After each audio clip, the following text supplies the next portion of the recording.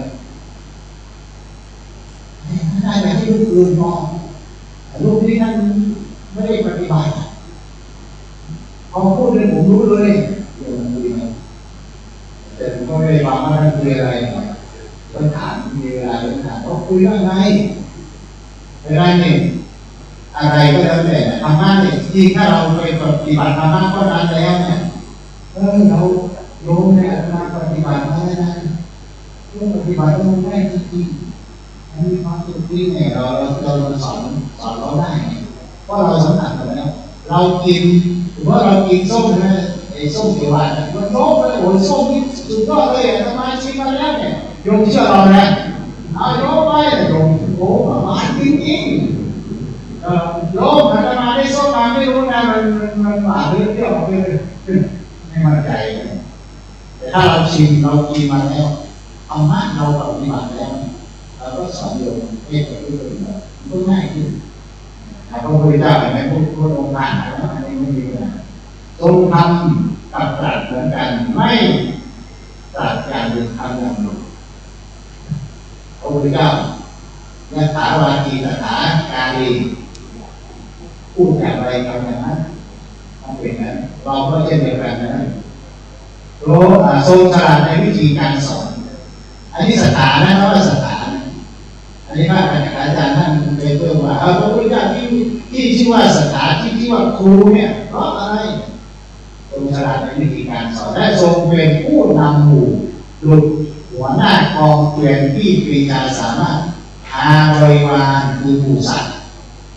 ทุกระดับข้างทางกันดารคือทุกในการเรียนว่าในการเรียนให้รู้ถึงทางอันเกษมไม่ได้คนนำคารวานสมัยโบราณนั่นแหละคำว่าสถานเลยกองเกวียนนะมันแปลได้หลายอย่างครูก็ได้กองเกวียนเป็นหัวหน้ากองเกวียนแต่หัวหน้ากองเกวียนไว้คารวานเวลาข้ามทางกันดารข้ามตัวลงไปกันดารมีตัวกันร้ายกันดารบริษัทร้ายกันดารคือทุกอย่างผ่านไปได้แล้วก็เอากองเกวียนนั้นทางนั้นกันดารไปอีกเมืองได้อันใดพระพุทธเจ้าก็เหมือนกันแต่นี่เขาเปรียบเทียบประมาณหมู่สัตว์บริวารคือหมู่สัตว์เนี่ยให้ข้ามทุกการด่าในที่นี้การด่าที่ทุกการเรียนว่าการเกิดให้พ้นสำคัญที่สุดนั่นคือพระพุทธเจ้ามีพระมหากรุณาตั้งแต่เป็นสุเรนาถต้องมีกรุณาถึงจะทำได้ถึงจะเป็นพระพุทธเจ้าแล้วก็สอนนะถ้าไม่มีมหากรุณาพระพุทธเจ้าปฏิบัติเป็นพระปัจเจกพุทธเจ้าพระพุทธเจ้าไม่มากมายพระปัจเจกพุทธเจ้าเพราะรู้เหมือนกันแต่ไม่สอนแต่พอสอนแล้วเป็นพระสัมมาสัมพุทธเจ้าสรุปชอบได้เลยพระองค์เองแล้วก็สอนผู้อื่นการสอนผู้อื่นมีพระมหากรุณาเพราะฉะนั้นนี่คุณสมบัติ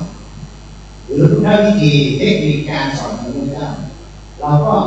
เรียนรู้เรียนรู้ได้นะครับไปอ่านเราเก็บไว้นะเนี่ยเก็บไว้แล้วก็ท่านทั้งหลายก็อ่านอยู่เสมอก็ดูดีมาได้เรื่องนึงแต่อยากให้ท่านอยากไปเก็บไว้เอาไปรีบตอบก็ได้หรือในดาวก็ได้นะครับที่ผมพิมพ์ไว้เนี่ยเส้นเลยแล้วเอาไปไว้เวลาเราเรียนเรียนหรือว่าอาการแล้วเอามาอ่านโอ้โหเจ้าใจที่มีอะไรบ้างแต่ท่านทั้งหลายฟังไม่ได้เร็วไม่มากก็น้อยต้องตั้งจิตทุกอย่างผมว่าที่เราจะทำได้เนี่ยต้องเหมือนพระเจ้าคือนำพระคุณพระเจ้ามาใช้สารนั่นแหละนะพระคุณสารเราจะทำอะไรมีปัญญาอยู่ด้วยปัญญาถ้าเราอยู่ด้วยปัญญาก็ไม่รู้ไม่เข้าใจเมื่อก่อนเลยนะโอ้ผมเนี่ยเวลาเราสอนหนังสือเนี่ยเราไม่เข้าใจไงสอนหนังสือเที่ยวเขียนอยากจะให้สอบได้เป็นผลถ้าสอบไม่ได้ก็ไม่ค่อยพอใจเนี่ยแต่เดี๋ยวนี้ผมสอนหนังสือเนี่ยเราสอนหนังสือเราเข้าใจว่าอ๋อจุดมุ่งหมายของการสอนเป้าหมายจริงๆคือเขารู้ ผลโดยตรงหรือผลโดยตรงกับผลไม่ได้การสอบได้มันเป็นผลไม่ได้นะครับ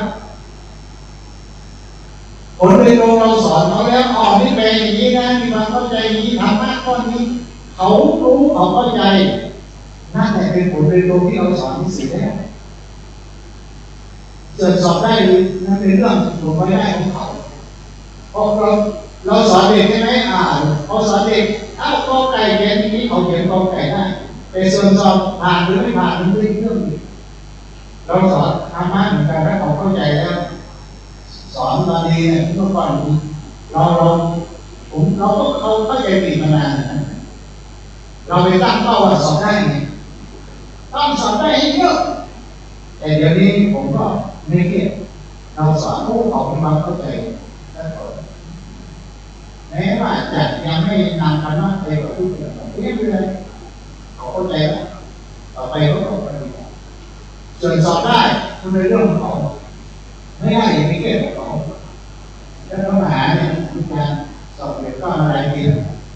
อีกรูปหนึ่งสอบเด็กก็20 กว่าปีไม่เป็นไรก็ต่อไปเราก็มีหน้าที่สอนเข้าใจเอาปีนี้เข้าใจที่ปีหน้าเข้าใจถ้าเราทำนี้เราเราอยู่ด้วยปัญญาไงเราเข้าใจเราไม่เป็นไรสอนไม่ได้แต่เรามีความสุขตรงไหนเราสอนแล้วเขามีความรู้เรื่องนี้การแต่งประโยคอย่างนี้เขาเข้าใจแล้วบางทีสมองคนเรามันอยู่มันได้มากน้อยไม่เท่ากันแต่เราสอนแล้วเขามีความรู้นั่นแหละผมเป็นตรงที่เราสอนได้สอบได้เป็นผลไปนะทีหลังคนก่อนดูไม่ได้เลยตอบตกเยอะไม่ได้ต้องสอบให้ได้เยอะบางทีสอบได้คนที่สอบได้กับคนที่สอบตกคนตกเก่งกว่าไม่มีนั่นเข้าใจมากเพียงแต่ว่ามันอาจจะเป็นผิดพลาดอะไรไม่รู้เวลาข้อสอบใช่ไหมแต่ความรู้เนี่ยบางทีคนตกมีความรู้มากกว่าเราก็เข้าใจกันการสอบอ่านแต่ละชั้นเป็นเรื่องของสมมติเราสมมติเกณฑ์ว่าถ้าคุณทำข้อสอบข้อนี้ผ่านคุณก็ผ่านเกณฑ์แต่ถ้ามันเป็นเรื่องสมมติแต่เราอย่าไปติดสมมติมากเกินไปถ้าติดสมมติเราเก่งดังนั้นเราก็ใช้คุณหมอพระเจ้าบางทีเราก็ภูมิใจนะอะไรคุณหมอพระเจ้าเราก็อย่างน้อยเราก็เอาคุณหมอพระเจ้ามาอยู่ในตัวเราได้ปฏิบัติอย่างไม่ต้องไปสอนหนังสือไม่ใช่เพื่อตัวเองไม่ใช่เพื่อต้องเพื่อส่วนรวมเพื่อส่วนรวมก็ไม่ได้นะแล้วส่วนนี้หน้าที่ทำความดีเนี่ยถ้าทำความดีเพื่อตัวเองเนี่ยถ้าไม่ได้ไม่รู้นะทำไมเราสอนหนังสือเราทำความดีไม่เห็นใครยกย่องไม่เห็นใครเห็นความดีของเราเลยมีความโลภเลยอยากได้ทำหน้าที่ทำความดีเพื่ออยากได้ตัวเองไม่ได้ก็ทุกข์ถ้าทำความดีเพื่อคนอื่นนะถ้าคนอื่นไม่ชมคนอื่นไม่นี่นั้นทำเพื่อคนอื่นถ้าทำความดีเห็นว่ามันเป็นเรื่องดีแล้วทำเนี่ยเราจะทำความดีเพื่อความดีเนี่ยหลวงพ่อพระราชโอรสสอนอะไรนี่ประทับใจนะทำความดีด้วยเห็นว่าเป็นสิ่งที่ควรทำเห็นว่าเป็นสิ่งที่เราทำแล้วมันมีประโยชน์ส่วนประโยชน์ส่วนตัวอย่าไปพูดถึงถ้าประโยชน์ส่วนตัวเนี่ยถ้าเราไม่ได้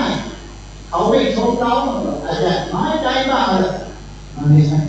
ถ้าเรารู้ว่าสิ่งนี้มันเป็นสิ่งที่เราจะต้องทำควรทำแล้วต้องทำเพื่อความดีเหมือนมหาชนกว่ายน้ำเนี่ยตัวอย่างอย่างนี้เลยนะมหาชนกว่ายน้ำนี่สวนว่าไม่รู้ฝั่งอยู่ที่ไหนบอกว่าคุณมองไม่เห็นฝั่งคุณจะว่ายไปทำไมมันเป็นหน้าที่ของลูกผู้ชายตอบเองนะมันเป็นเรื่องแทนที่จะมาช่วยไม่ช่วยนะนาเมฆทำไมเรื่องนาเมฆตลาดเทวดามาถามว่าว่ายไปทำไมเนี่ยฝั่งนี้มองไม่เห็นเรื่องที่ไหนก็ไม่รู้จะถึงหรือเปล่าก็ไม่รู้ว่ายทำไมไม่ช่วยไม่พอมาว่าย แต่ตอนนี้นะอาจจะว่าเราทำหน้าที่ของคนหน้าที่ของคนเกิดมาต้องเปลี่ยนด้วยอย่าง ไม่ได้ทำเพื่อตัวเองไอ้ชีวิตจะรอดหรือไม่รอดไม่สำคัญมันไม่ใช่สาระที่แท้จริงว่าไปว่าเราได้ทำหน้าที่ไม่ให้ปล่อยจมน้ำปุ๊บลอยคอยอยู่นะหมดอะไรไปเดี๋ยวคงมีคนมาช่วยนะหรือเดี๋ยวมีเทวดามาช่วยหรืออย่างเงี้ยปล่อยไหวก็ตายไว้ให้ปลาให้เต่ากินเนี่ย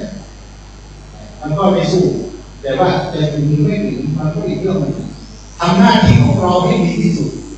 ตัวอย่างดีที่สุดนะประทับใจนะถ้าเราอ่านอะไรจะรู้เข้าใจนะจะรู้ทำหน้าที่ของคนอ่ะเกิดมาก็พยายามไอ้จะถึงความไม่ถึงไม่รู้จะตายไม่รู้แต่ว่ามันมีหน้าที่อ่ะหน้าที่ของเราคือว่าอ่ะหรือก็ดีไม่ถึงก็ไม่เป็นไรคนมาภายหลังจะได้เอาเป็นตัวอย่างว่าโอ้เขาทำหน้าที่สุดมาเป็นคนแล้ว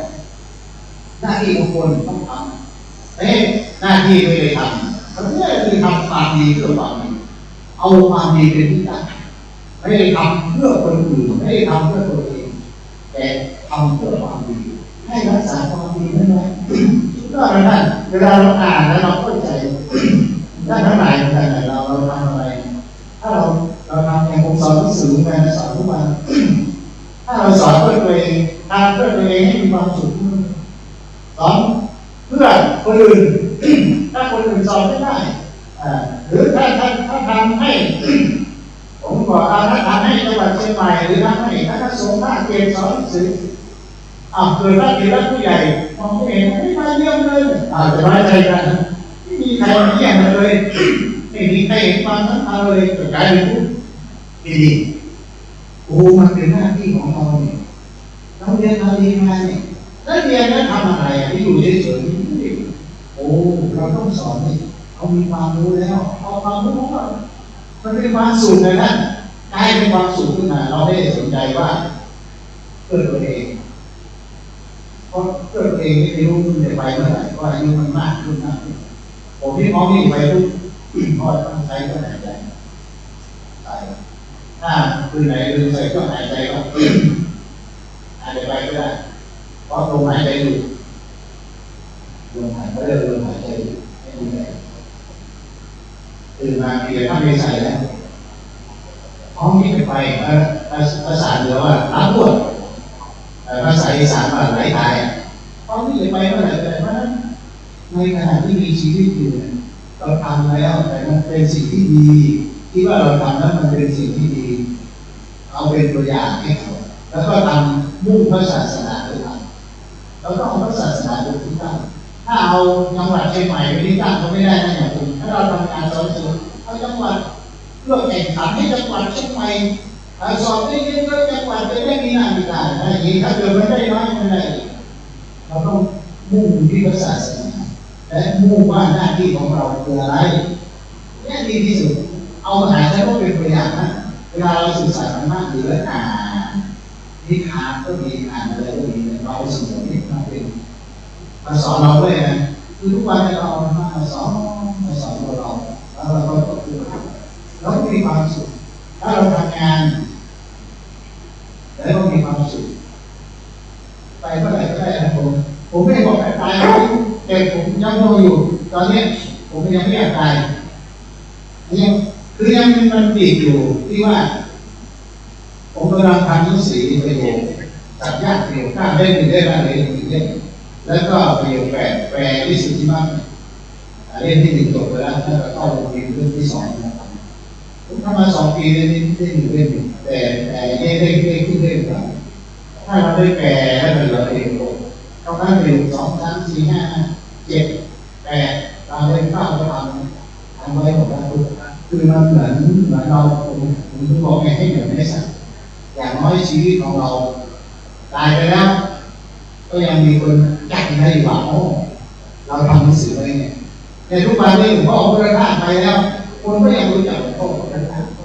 อย่างน้อยเราไม่ทั่วโลกลูกศิษย์ลูกหาในเชียงใหม่ในต่างจังหวัดเนี่ยโอ้หนังสืออาจารย์เราทำไว้ มันเป็นฝันตายไปก็เรียกว่าอยู่ได้พ่อพระราชโอรสบอกว่าได้เพื่อแจกมีเพื่อให้ได้เพื่อแจก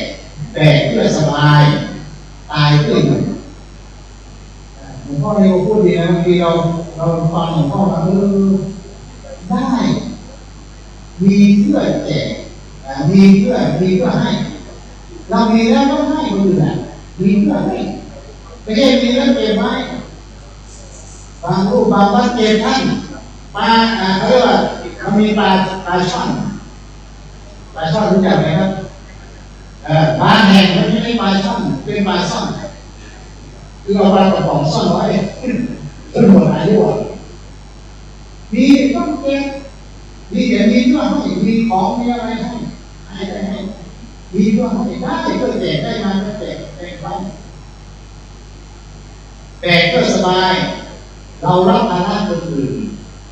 ให้คนอื่นมีความสุขเราทำงานให้คนอื่นแจกแล้วก็ตายเพื่ออยู่โอ้หลวงพ่อพูดดีนะตายเพื่ออยู่หมายว่าไม่ใช่ความดีหรือสิ่งที่เราทำมันอยู่หลวงพ่อเจ้าคุณสมเด็จพระพุทธโฆษาจารย์เห็นไหมคุณแม้ว่าพ่อจะจากโลกนี้ไปแต่ผลงานแต่เราพระพุทธเจ้าเนี่ยเป็นที่หนึ่งในคำสอนของพระพุทธองค์พวกนี้ผ่านไปแล้วก็เหมือนไม่ที่ผ่านนะเพราะเราก็ยังไม่สัมผัสได้รู้คำสอนของพระพุทธเจ้าเพราะสมเด็จเขียนหนังสือไว้เขาก็มาเนี่ยเราเนี่ยผมก็มาจาก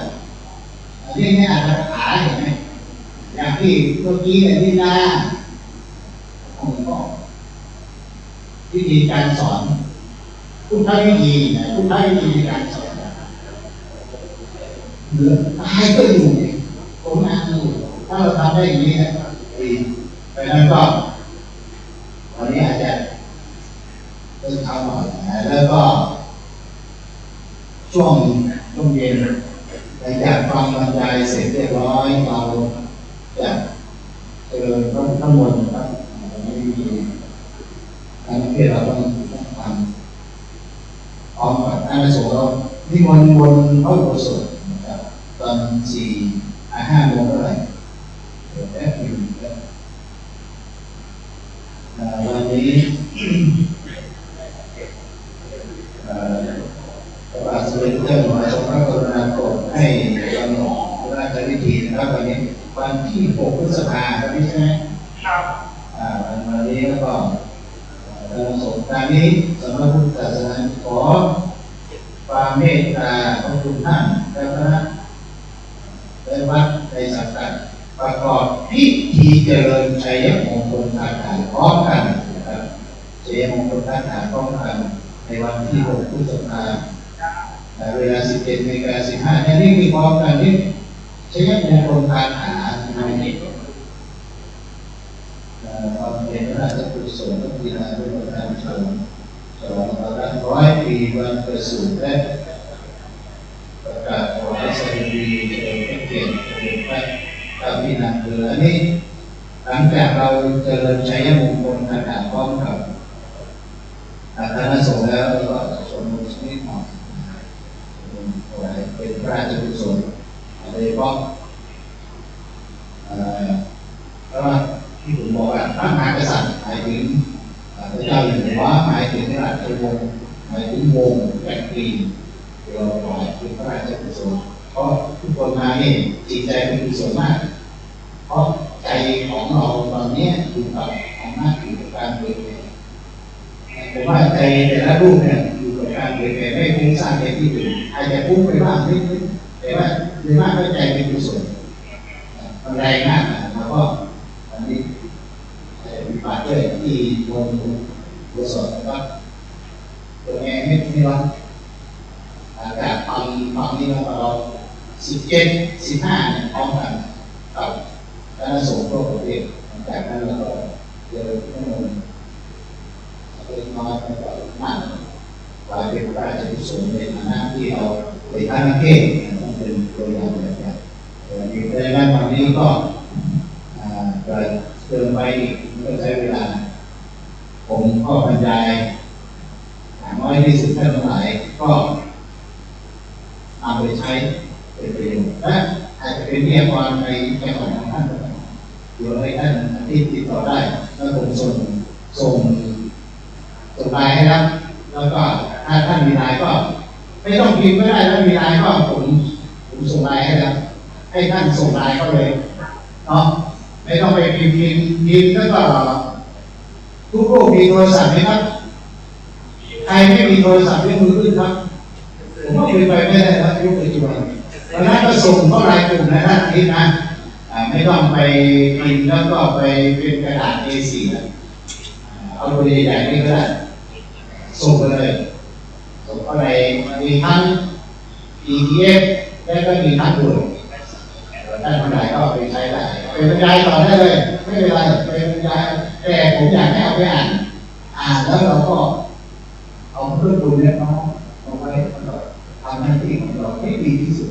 หลายงานจะต้องอยากไปทำเพื่อตัวเองอยากไปทำเพื่อคนอื่นทำไม่ได้ทำไม่ดีทำความดีเพื่อความดีเป็นหน้าที่ของเราที่ต้องทำก็ขอจบการบรรยายในหัวข้อพุทธวิธีในการสอนของพระพุทธเจ้าโดยเน้นไปที่7ประการก็ขอจบเพียงเท่านี้ขอให้ทุกท่านได้นำสิ่งที่ผมได้บรรยายในวันนี้นำไปสอนไปบอกไปกล่าวแต่น้อมนำเอาไว้ในตัวท่านจะได้เกิดประโยชน์ตัวท่านเองและส่วนรวมแล้วก็เป็นหลักฐานเป็นความดีที่ยืนยันแต่มั่นคงไว้ในพระพุทธศาสนาขอให้ทุกท่านจงเจริญในตามขององค์สมเด็จพระสัมมาสัมพุทธเจ้าหรือคิดสิ่งใดที่เป็นประโยชน์ส่วนก็ขอให้สมดังความมุ่งมั่นปรารถนาทุกประการทุกท่านทุกคนสาธุ ขอบคุณในความเมตตาของพระเดชพระคุณพระราชรัชมุนีและตอนนี้การบรรยายถวายความรู้ให้กับพระนักเทศน์หนเหนือในโครงการฝึกอบรมพระนักเทศน์หนเหนือในหัวข้อพุทธวิธีการสอน7ประการในเช้านี้ได้รับความเมตตาจากพระเดชพระคุณหลวงพ่อท่านเจ้าคุณพระราชรัชมุนีเจ้าอาวาสวัดสวนดอกกล่าวในตัวแทนของพระนักเทศน์หนเหนือกราบขอบพระคุณในความเมตตาของพระเดชพระคุณหลวงพ่อเป็นอย่างสูงครับก่อนที่จะไปฉันพระทหารเพลในช่วงนี้กระผมขอกราบนิมนต์พระคุณเจ้าในโครงการทุกรูปครับยืนขึ้นเพื่อทำความถวายเพื่อถวายความเคารพกับพระเดชพระคุณหลวงพ่อณตอนนี้โดยพร้อมเพรียงกัน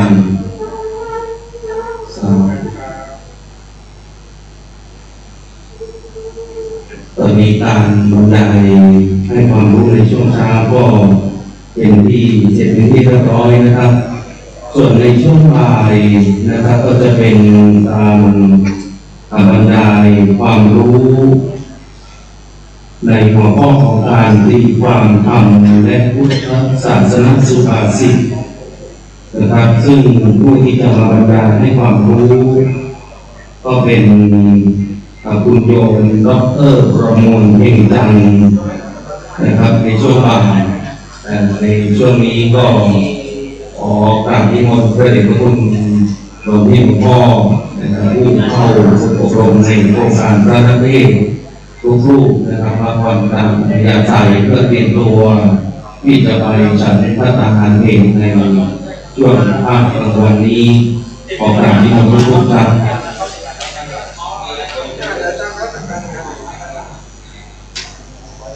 ดูไม่มีอะไรเดี๋ยวเขาจะสั่งเข้าปากเข้าอะไร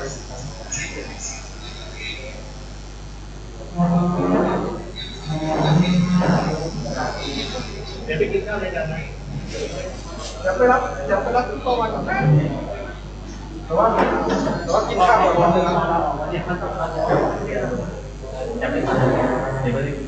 ได้ครับไม่เป็นไรครับทุกคนขอบคุณอะไรครับจะมีค่ายหรือส่วนร่วมที่เข้าถึงบอกว่าที่ต้องการกินข้าวในงานนี้ ครับผมครับไปครับ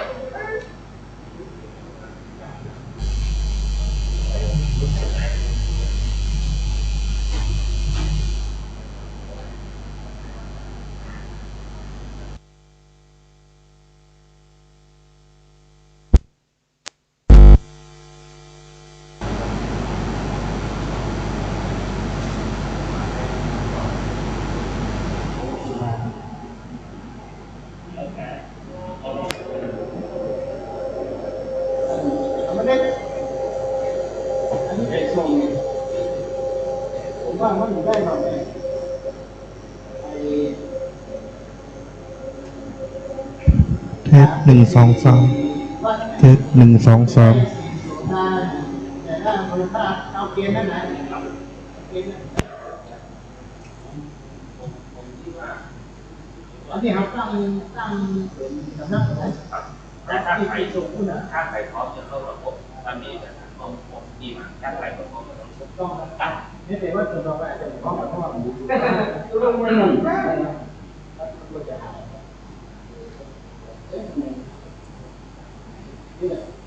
ต้องนี่เพื่อที่เราไม่เข้าใจ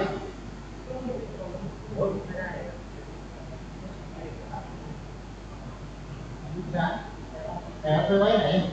ที่ไว้ได้เนี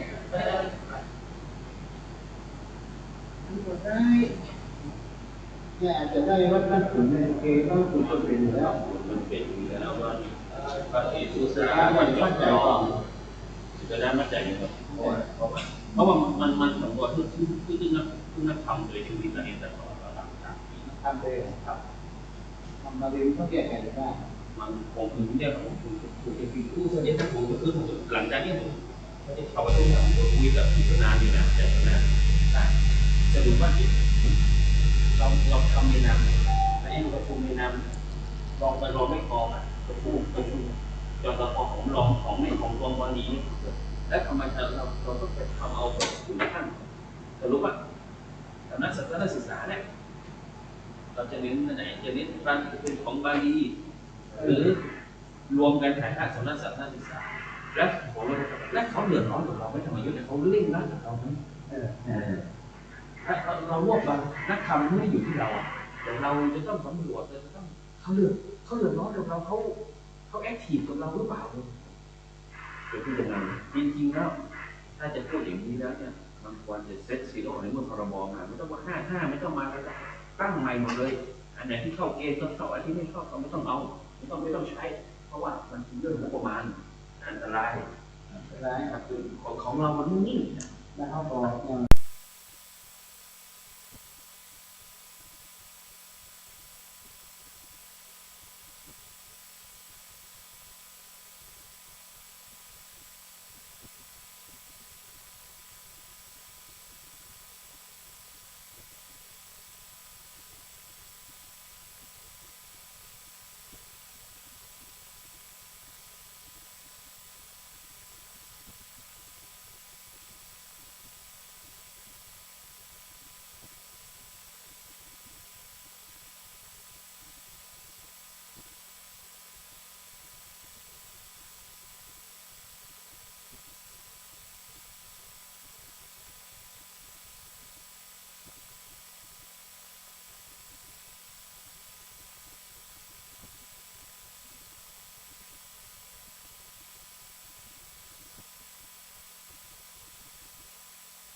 ข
งานเผยแผ่เป็นงานหลักของพระพุทธเจ้า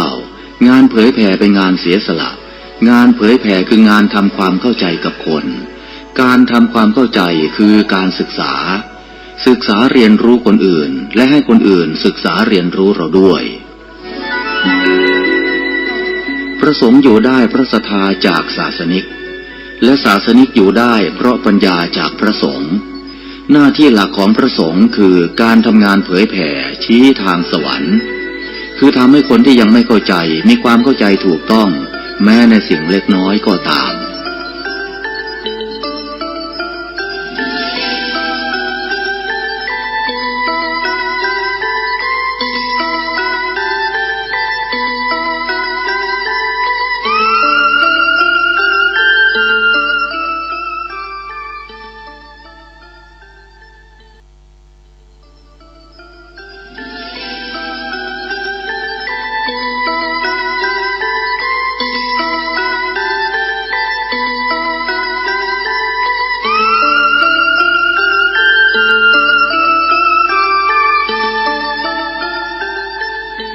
สถาบันสงฆ์อุบัติขึ้นเพื่อทำงานสังคมเพื่อช่วยเหลือคนอื่น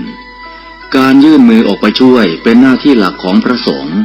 เมื่อเราช่วยเขาเขาก็ช่วยเราเช่นเดียวกันการรอคอยให้คนช่วยเราก่อนจะพบแต่ความผิดหวังสถาบันสงฆ์ต้องก้าวนำในด้านการช่วยเหลือเพราะสถาบันสงฆ์เป็นสถาบันสังคมสงเคราะห์ที่ใหญ่ที่สุดเก่าแก่ที่สุดที่โลกมี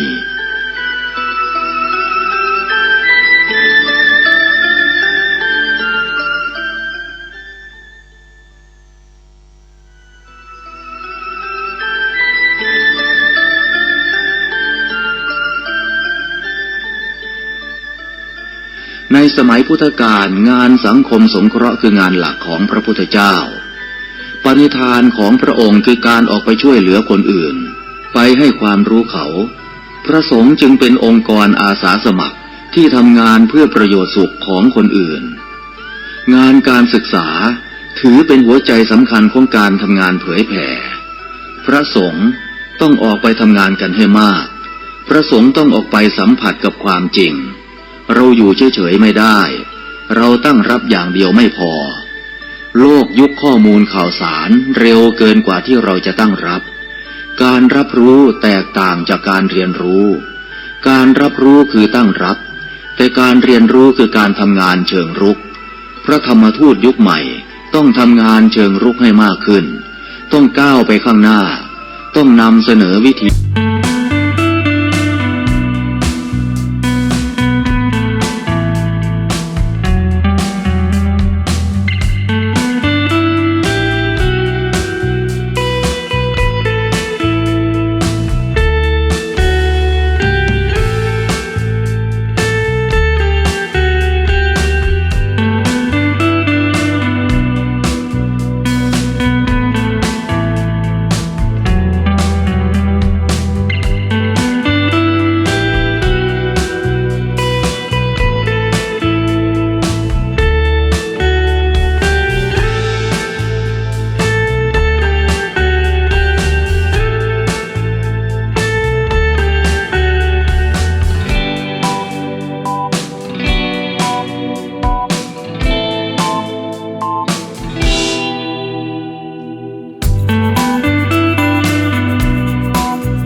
แสดงธรรมโปรดขอให้พระธรรมทูตทั้งหลายพิจารณาพระพุทธวจนะที่ว่าจรถะภิกขเวจาริกังพหุชนะหิตายะพหุชนะสุขายะโลกานุกัมปายะดูก่อนภิกษุทั้งหลายขอพวกเธอจงเที่ยวจาริกไปเพื่อสร้างประโยชน์เกื้อกูลเพื่อความสุขแก่มวลมหาชนเพื่ออนุเคราะห์ชาวโลกเถิด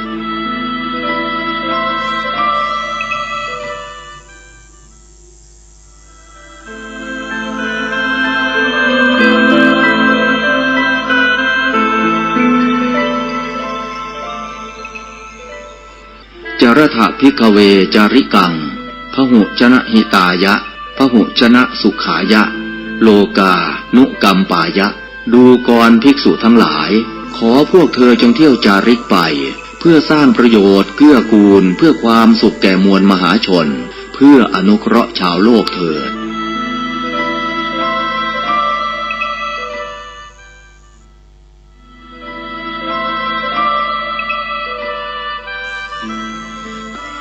งานเผยแผ่พระพุทธศาสนาของไทยเราในขณะนี้อยู่ในลักษณะตั้งรับมากกว่ารุกไปข้างหน้ายุคแห่งการแข่งขันยุคแห่งการกล่าวอ้างเสรีภาพผู้เข้มแข็งจะชนะ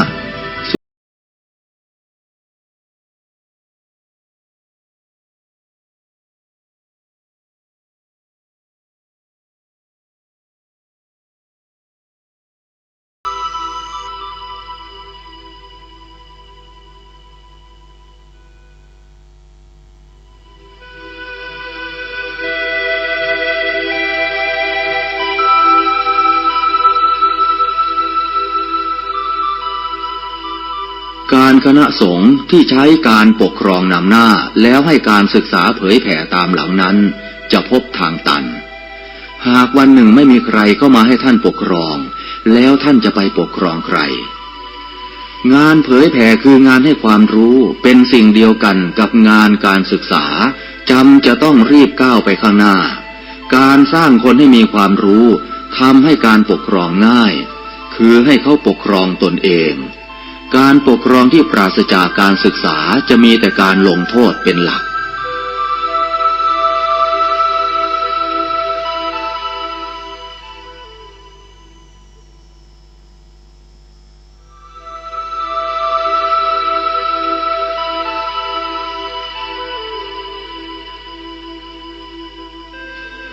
โลกแห่งการศึกษาการเผยแผ่เป็นโลกที่ไร้พรมแดนไร้ขอบเขตแต่โลกแห่งการปกครองมีขอบเขตชัดเจนถ้าเราต้องการติดต่อกับโลกเชื่อมสัมพันธ์กับโลกเราต้องยกการศึกษาการเผยแผ่ให้เป็นงานเอกให้เป็นงานที่ก้าวไปข้างหน้ามากกว่ามาเน้นที่การปกครอง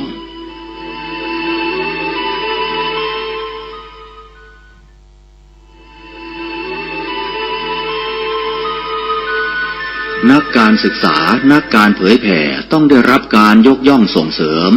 ต้องมีการสร้างกันอย่างมีระบบ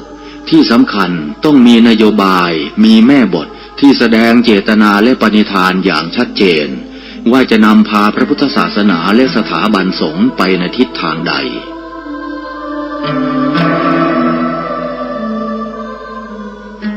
เราอาจจะต้องผนึกกำลังกันทำงานหนักคือสถาปนาวิทยาลัยศาสนทายาทหรือวิทยาลัยการเผยแผ่เพื่อผลิตนักการเผยแผ่เพื่อสร้างงานพระธรรมทูตให้เข้มแข็งเพื่อจะได้เป็นหลักประกันว่าเราทำงานตามรอยบาทพระพุทธองค์อย่างแท้จริง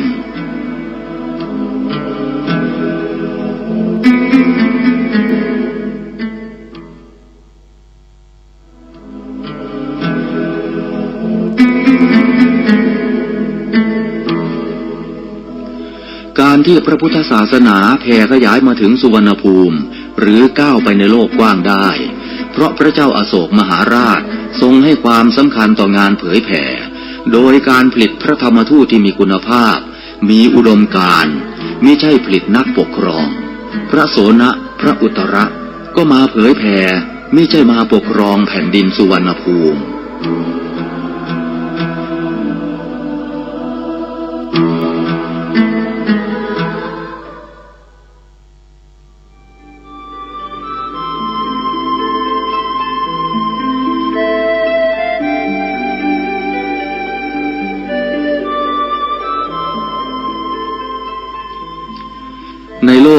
จุบันคณะสงฆ์สถาบันสงฆ์ควรอย่างยิ่งที่จะได้พิจารณาปรับบทบาทงานการศึกษาและงานเผยแผ่ให้เป็นบทบาทที่สำคัญ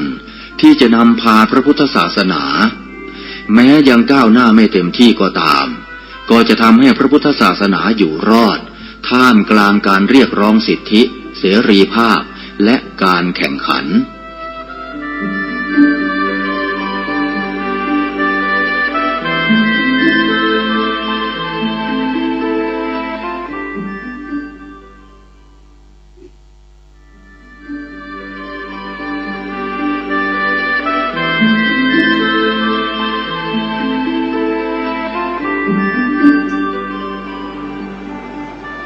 ในยุคโลกกำมือเดียว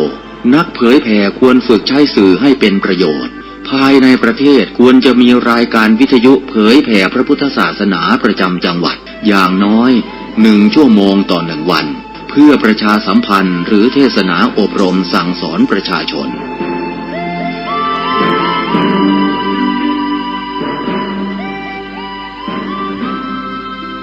การใช้สื่อวิทยุจะเข้าไปถึงครัวเรือนได้โดยพระสงฆ์ไม่ต้องเดินทางเข้าบ้านการใช้สื่อคือการทำงานเชิงรุกที่ดีที่สุดการรอให้คนเข้าวัดแล้วจึงแสดงธรรมเหมือนแต่ก่อนนั้นอาจจะสายเกินไป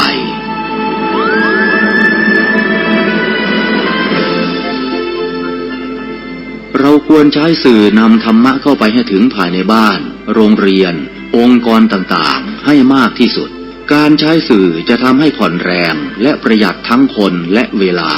เทศนาผ่านสื่อเพียงคนเดียวเสมือนเราเนรมิตนักเผยแผ่ได้เป็นหมื่นเป็นแสนนักเผยแผ่นั้นนอกจากอบรมตามหลักสูตรธรรมดาเพื่อให้ได้วุฒิบัตรรับรองแล้วพึงอบรมเรื่องการเทศนาการเขียนการค้นคว้าซึ่งอาจจะเป็นเรื่องเฉพาะตัวแต่ก็สามารถฝึกขึ้นมาได้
ว่า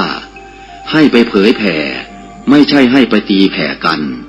ข้อนี้ก็ควรจะเก็บไปคิดว่ามีความหมายอย่างไร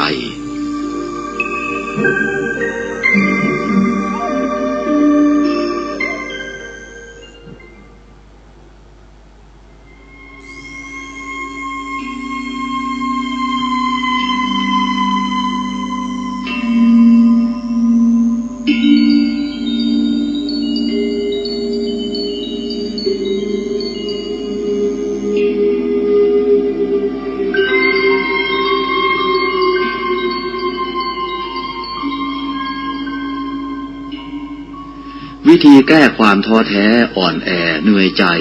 ซึ่งเป็นโรคร้ายของนักทำงานก็คือต้องคิดว่าเราจะพึ่งตนเองและจะต้องเป็นที่พึ่งของคนอื่นให้ได้การที่คนอื่นให้เราพึ่งถือเป็นกำไรของชีวิตเป็นบุญพิเศษที่เกิดขึ้นแต่น้ำหนักทางความคิดที่ต้องทุ่มเทลงไปคือคิดพึ่งตนเองและคิดให้คนอื่นพึ่งเราให้ได้ด้วย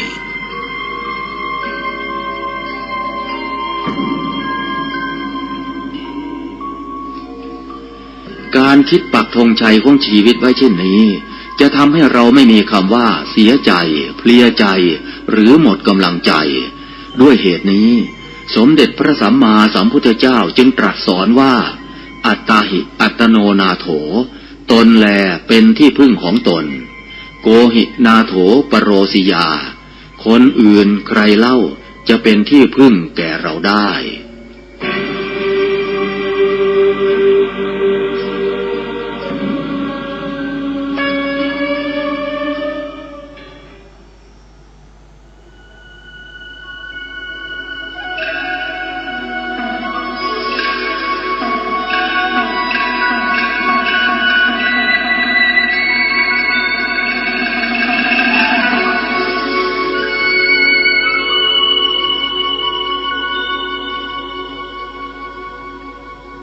งานเผยแผ่เป็นงานหลักของพระพุทธเจ้า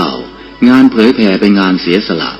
งานเผยแผ่คืองานทำความเข้าใจกับคน การทำความเข้าใจคือการศึกษา ศึกษาเรียนรู้คนอื่นและให้คนอื่นศึกษาเรียนรู้เราด้วย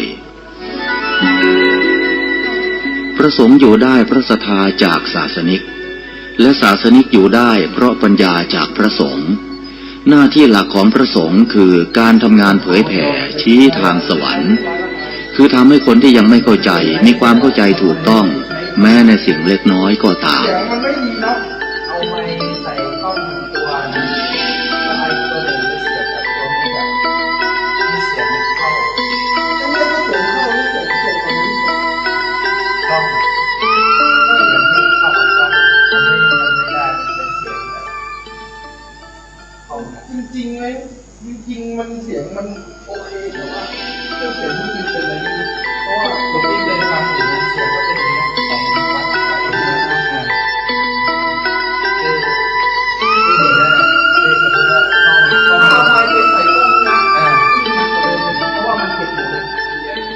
สถาบันสงฆ์อุบัติขึ้นเพื่อทำงานสังคมเพื่อช่วยเหลือคนอื่นการยื่นมือออกไปช่วยเป็นหน้าที่หลักของพระสงฆ์เมื่อเราช่วยเขาเขาก็ช่วยเราเช่นเดียวกันการรอคอยให้คนช่วยเราก่อนจะพบแต่ความผิดหวังสถาบันสงฆ์ต้องก้าวนำในด้านการช่วยเหลือเพราะสถาบันสงฆ์เป็นสถาบันสังคมสงเคราะห์ที่ใหญ่ที่สุดเก่าแก่ที่สุดที่โลกมี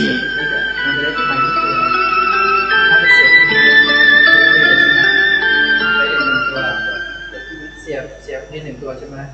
แล้วไวเลสเอาไปเสียบที่นิกของเขาที่เขาใช้ทำแล้วไม้เป็นตัวมันจะได้เสียบเอาเลยผมก็เหมือนกันครับผมก็เสียบที่นิกเขาในสมัยพุทธกาลงานสังคมสงเคราะห์คืองานหลักของพระพุทธเจ้าปณิธานของพระองค์คือการออกไปช่วยเหลือคนอื่นไปให้ความรู้เขาพระสงฆ์จึงเป็นองค์กรอาสาสมัครที่ทำงานเพื่อประโยชน์สุขของคนอื่นงานการศึกษาถือเป็นหัวใจสำคัญของการทำงานเผยแผ่พระสงฆ์ต้องออกไปทำงานกันให้มากพระสงฆ์ต้องออกไปสัมผัสกับความจริงเราอยู่เฉยๆไม่ได้เราตั้งรับอย่างเดียวไม่พอโลกยุคข้อมูลข่าวสารเร็วเกินกว่าที่เราจะตั้งรับการรับรู้แตกต่างจากการเรียนรู้การรับรู้คือตั้งรับแต่การเรียนรู้คือการทำงานเชิงรุกพระธรรมทูตยุคใหม่ต้องทำงานเชิงรุกให้มากขึ้นต้องก้าวไปข้างหน้าต้องนำเสนอวิ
ปลี่ยน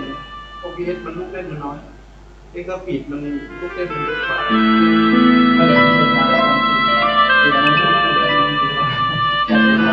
ก็แล้วแต่ว่านักเผยแผ่จึงเปรียบเสมือนหมอที่วินิจฉัยโรคแล้วค่อยๆทดลองยาเมื่อเห็นว่าให้ยาถูกโรคก็คอยดูแลไม่ให้เกิดโรคแทรกซ้อนตามขึ้นมาอีกหมอต้องไวต่อการเรียนรู้เรื่องโรคและวิธีรักษาโรคฉันใดพระสงฆ์ซึ่งเป็นเสมือนจิตแพทย์ของสังคมก็ไวต่อการเปลี่ยนแปลงของโลกและวิธีบำบัดโรคที่มากับโลกฉันนั้นโทรศัพท์บ้านก็มีมาหลายที่มันไม่เป็นมาตรฐานแต่ถ้าจัดในห้องส่งต้องลองจัดในห้องส่งดูว่าได้หรือเปล่า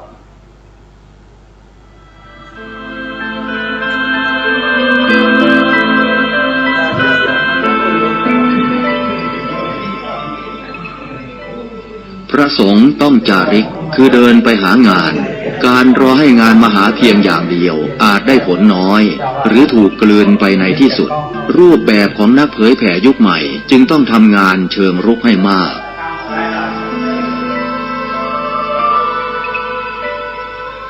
เมื่อเปรียบเทียบกับงานเผยแผ่ในยุคแรกพระสงฆ์ในสมัยพุทธกาลทำงานเชิงรุกทำงานบุกเบิกตลอดเวลา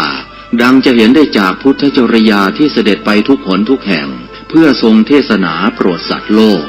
แม้ในแต่ละวันพระพุทธองค์ก็ทรงตรวจดูสัตว์โลกที่มาปรากฏที่ข่ายพระญาณของพระองค์แล้วก็เสด็จไปแสดงธรรมโปรดขอให้พระธรรมทูตทั้งหลายพิจารณาพระพุทธวจนะที่ว่าจรถะภิกขเวจาริกังพหุชนะหิตายะพหุชนะสุขายะโลกานุกัมปายะดูกรภิกษุทั้งหลายขอพวกเธอจงเที่ยวจาริกไปเพื่อสร้างประโยชน์เกื้อกูลเพื่อความสุขแก่มวลมหาชนเพื่ออนุเคราะห์ชาวโลกเถิด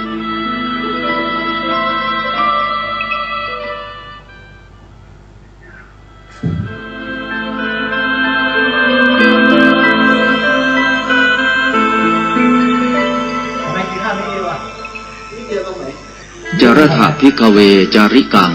พหุชนะหิตายะพหุชนะสุขายะโลกานุกัมปายะดูกรภิกษุทั้งหลายขอพวกเธอจงเที่ยวจาริกไป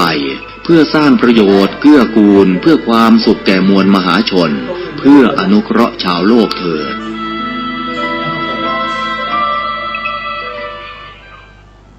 มีการขึ้นน้ำมากกว่า3 วันแล้วสองงานเผยแผ่พระพุทธศาสนาของไทยเราในขณะนี้อยู่ในลักษณะตั้งรับมากกว่ารุกไปข้างหน้ายุคแห่งการแข่งขันยุคแห่งการกล่าวอ้างเสรีภาพผู้เข้มแข็งจะชนะสุดท้ายจะครอบครอง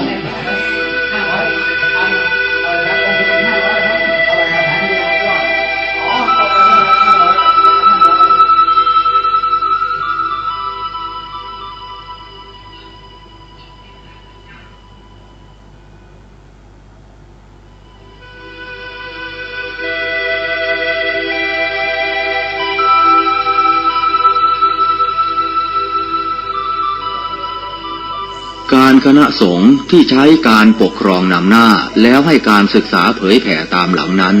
จะพบทางตันหากวันหนึ่งไม่มีใครเข้ามาให้ท่านปกครองแล้วท่านจะไปปกครองใครงานเผยแผ่คืองานให้ความรู้เป็นสิ่งเดียวกันกับงานการศึกษาจำจะต้องรีบก้าวไปข้างหน้าการสร้างคนให้มีความรู้ทำให้การปกครองง่ายคือให้เขาปกครองตนเองการปกครองที่ปราศจากการศึกษาจะมีแต่การลงโทษเป็นหลัก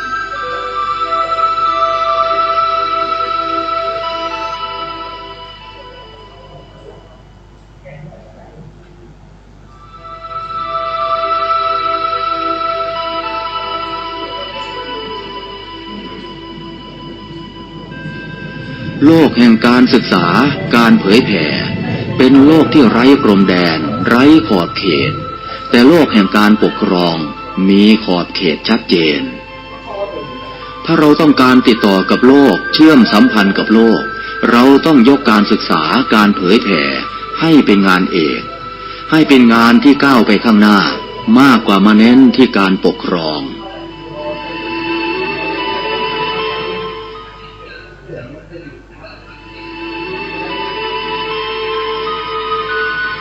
นักการศึกษานักการเผยแผ่ต้องได้รับการยกย่องส่งเสริมต้องมีการสร้างกันอย่างมีระบบที่สำคัญต้องมีนโยบายมีแม่บทที่แสดงเจตนาและปณิธานอย่างชัดเจนว่าจะนำพาพระพุทธศาสนาและสถาบันสงฆ์ไปในทิศทางใด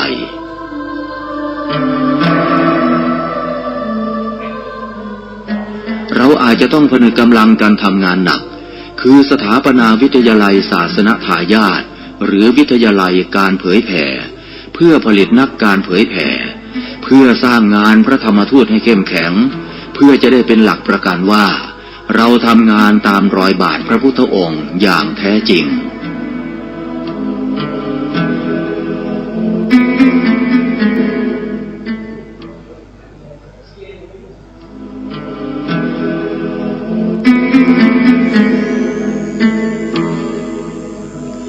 การที่พระพุทธศาสนาแผ่ขยายมาถึงสุวรรณภูมิหรือก้าวไปในโลกกว้างได้เพราะพระเจ้าอโศกมหาราชทรงให้ความสำคัญต่องานเผยแผ่โดยการผลิตพระธรรมทูตที่มีคุณภาพมีอุดมการณ์มิใช่ผลิตนักปกครองพระโสนะพระอุตระก็มาเผยแผ่มิใช่มาปกครองแผ่นดินสุวรรณภูมิ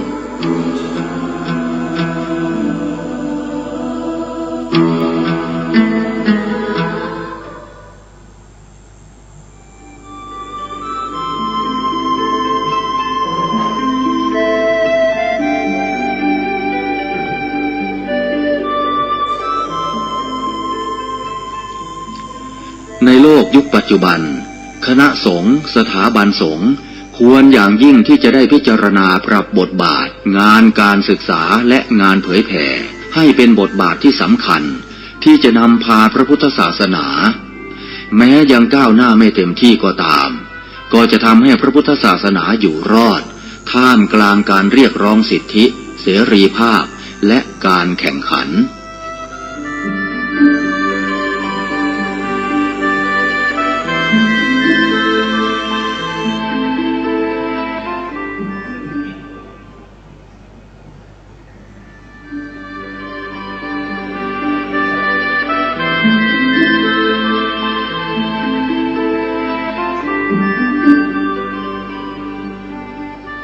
ในยุคโลกกำมือเดียวนักเผยแผ่ควรฝึกใช้สื่อให้เป็นประโยชน์ภายในประเทศควรจะมีรายการวิทยุเผยแผ่พระพุทธศาสนาประจำจังหวัดอย่างน้อย1 ชั่วโมงต่อ1 วันเพื่อประชาสัมพันธ์หรือเทศนาอบรมสั่งสอนประชาชน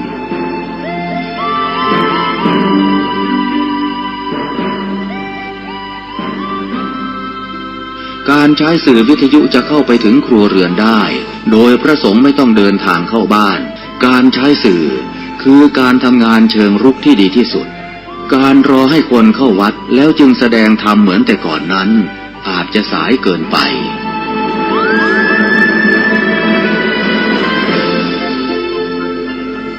เราควรใช้สื่อนำธรรมะเข้าไปให้ถึงภายในบ้านโรงเรียนองค์กรต่างๆให้มากที่สุดการใช้สื่อจะทำให้ผ่อนแรงและประหยัดทั้งคนและเวลาเทศนาผ่านสื่อเพียงคนเดียวเสมือนเราเนรมิตนักเผยแผ่ได้เป็นหมื่นเป็นแสนนักเผยแผ่นั้นนอกจากอบรมตามหลักสูตรธรรมดาเพื่อให้ได้วุฒิบัตรรับรองแล้วพึงอบรมเรื่องการเทศนาการเขียนการค้นคว้าซึ่งอาจจะเป็นเรื่องเฉพาะตัวแต่ก็สามารถฝึกขึ้นมาได้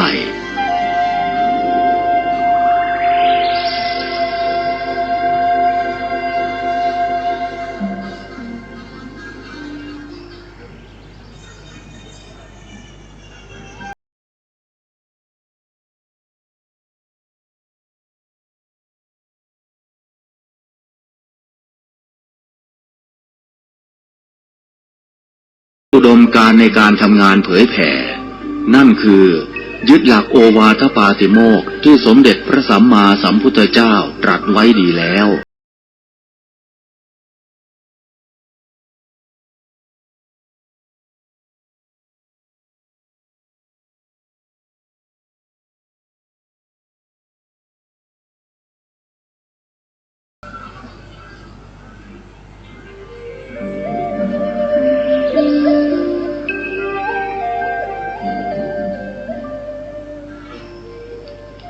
ระมหาเถระท่านหนึ่งกล่าวเอาไว้เป็นคติว่าให้ไปเผยแผ่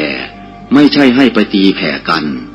ข้อนี้ก็ควรจะเก็บไปคิดว่ามีความหมายอย่างไร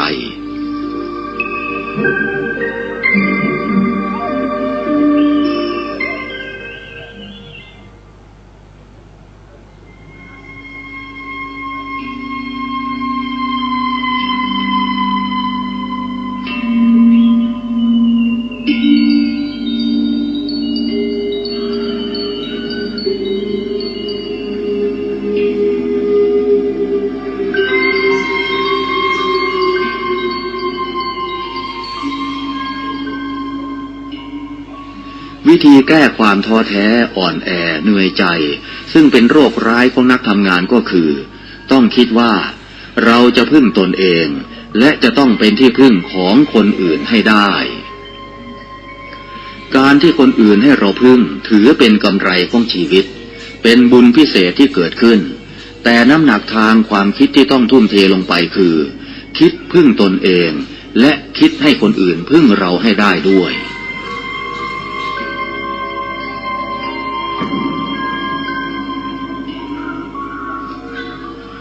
การคิดปักธงชัยของชีวิตไว้เช่นนี้จะทำให้เราไม่มีคำว่าเสียใจเพลียใจหรือหมดกำลังใจด้วยเหตุนี้สมเด็จพระสัมมาสัมพุทธเจ้าจึงตรัสสอนว่าอัตตาหิอัตโนนาโถตนแลเป็นที่พึ่งของตนโกหินาโถปโรสิยาคนอื่นใครเล่าจะเป็นที่พึ่งแก่เราได้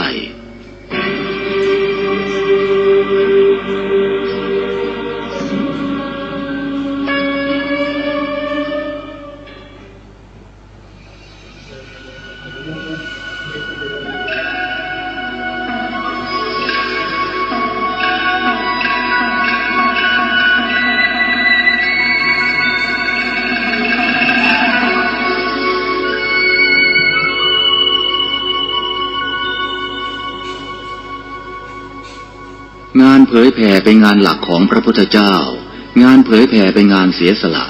งานเผยแผ่คืองานทำความเข้าใจกับคนการทำความเข้าใจคือการศึกษาเรียนรู้คนอื่นและให้คนอื่นศึกษาเรียนรู้เราด้วยพระสงฆ์อยู่ได้เพราะศรัทธาจากศาสนิกและศาสนิกอยู่ได้เพราะปัญญาจากพระสงฆ์หน้าที่หลักของพระสงฆ์คือการทำงานเผยแผ่ชี้ทางสวรรค์คือทำให้คนที่ยังไม่เข้าใจมีความเข้าใจถูกต้องแม้ในสิ่งเล็กน้อยก็ตาม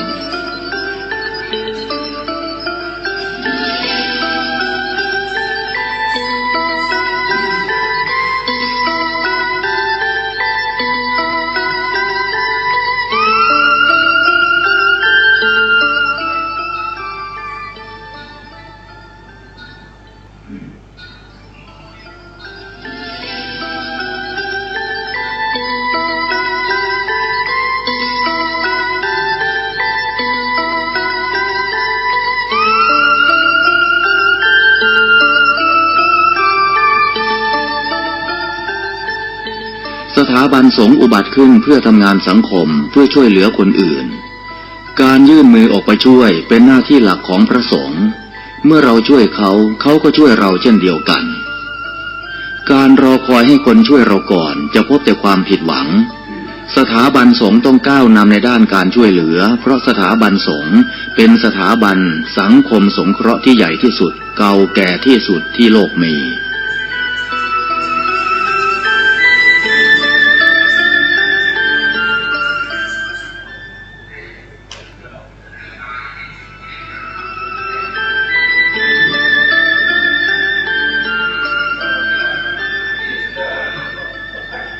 ในสมัยพุทธกาลงานสังคมสงเคราะห์คืองานหลักของพระพุทธเจ้าปณิธานของพระองค์คือการออกไปช่วยเหลือคนอื่นไปให้ความรู้เขาพระสงฆ์จึงเป็นองค์กรอาสาสมัครที่ทำงานเพื่อประโยชน์สุขของคนอื่นงานการศึกษาถือเป็นหัวใจสำคัญของการทำงานเผยแผ่พระสงฆ์ต้องออกไปทำงานกันให้มากพระสงฆ์ต้องออกไปสัมผัสกับความจริงเราอยู่เฉยๆไม่ได้เราตั้งรับอย่างเดียวไม่พอ โลกยุคข้อมูลข่าวสารเร็วเกินกว่าที่เราจะตั้งรับการรับรู้แตกต่างจากการเรียนรู้การรับรู้คือตั้งรับแต่การเรียนรู้คือการทำงานเชิงรุกพระธรรมทูตยุคใหม่ต้องทำงานเชิงรุกให้มากขึ้นต้องก้าวไปข้างหน้าต้องนำเสนอ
คือเดินไปหางาน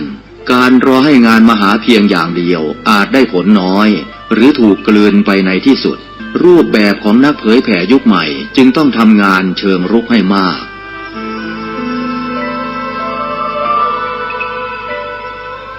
เมื่อเปรียบเทียบกับงานเผยแผ่ในยุคแรกพระสงฆ์ในสมัยพุทธกาลทำงานเชิงรุกทำงานบุกเบิกตลอดเวลาดังจะเห็นได้จากพุทธจริยาที่เสด็จไปทุกหนทุกแห่งเพื่อทรงเทศนาโปรดสัตว์โลกแม้ในแต่ละวันพระพุทธองค์ก็ทรงตรวจดูสัตว์โลกที่มาปรากฏที่ข่ายพระญาณของพระองค์แล้วก็เสด็จไปแสดงธรรมโปรดขอให้พระธรรมทูตทั้งหลายพิจารณาพระพุทธวจนะที่ว่าจรถภิกขเวจาริกังพหุชนะหิตายะพหุชนะสุขายะโลกานุกัมปายะดูกรภิกษุทั้งหลายขอพวกเธอจงเที่ยวจาริกไปเพื่อสร้างประโยชน์เกื้อกูลเพื่อความสุขแก่มวลมหาชนเพื่ออนุเคราะห์ชาวโลกเถิด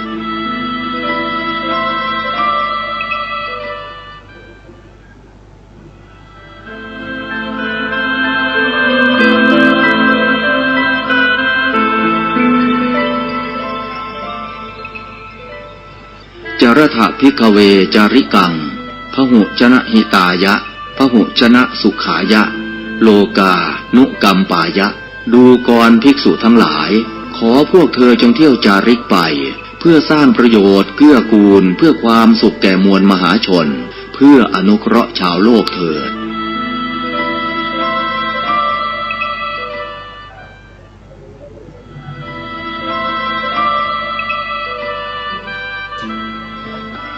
งานเผยแผ่พระพุทธศาสนาของไทยเราในขณะนี้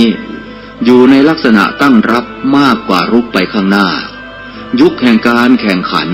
ยุคแห่งการกล่าวอ้างเสรีภาพ ผู้เข้มแข็งจะชนะ สุดท้ายจะครอบครอง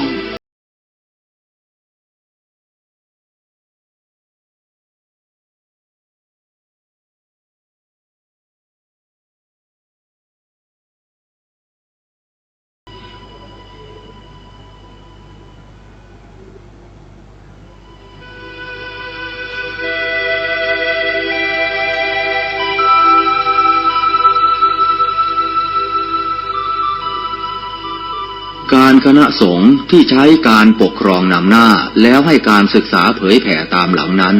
จะพบทางตันหากวันหนึ่งไม่มีใครเข้ามาให้ท่านปกครองแล้วท่านจะไปปกครองใครงานเผยแผ่คืองานให้ความรู้เป็นสิ่งเดียวกันกับงานการศึกษาจะต้องรีบก้าวไปข้างหน้า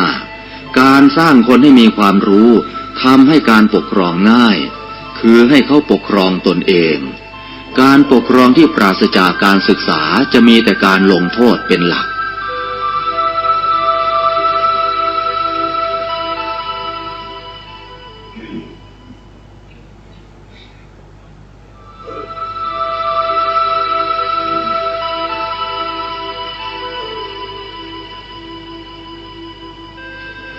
โลกแห่งการศึกษาการเผยแผ่เป็นโลกที่ไร้พรมแดนไร้ขอบเขตแต่โลกแห่งการปกครองมีขอบเขตชัดเจนถ้าเราต้องการติดต่อกับโลกเชื่อมสัมพันธ์กับโลกเราต้องยกการศึกษาการเผยแผ่ให้เป็นงานเอกให้เป็นงานที่ก้าวไปข้างหน้ามากกว่ามาเน้นที่การปกครอง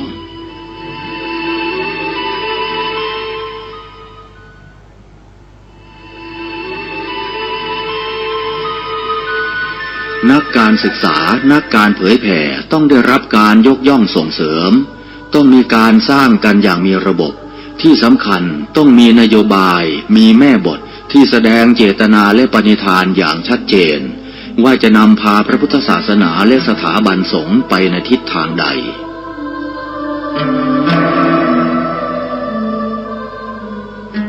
เราอาจจะต้องผนึกกำลังกันทำงานหนักคือสถาปนาวิทยาลัยศาสนทายาทหรือวิทยาลัยการเผยแผ่เพื่อผลิตนักการเผยแผ่เพื่อสร้างงานพระธรรมทูตให้เข้มแข็งเพื่อจะได้เป็นหลักประกันว่าเราทำงานตามรอยบาทพระพุทธองค์อย่างแท้จริง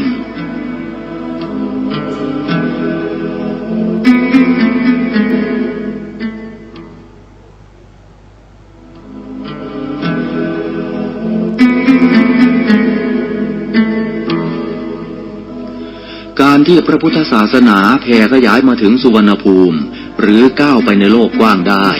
เพราะพระเจ้าอโศกมหาราชทรงให้ความสำคัญต่องานเผยแผ่โดยการผลิตพระธรรมทูตที่มีคุณภาพมีอุดมการณ์มิใช่ผลิตนักปกครองพระโสนพระอุตระก็มาเผยแผ่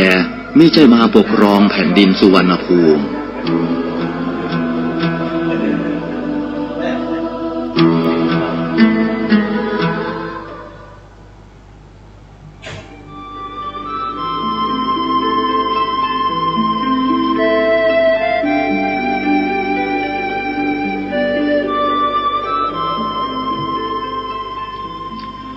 ในโลกยุคปัจจุบัน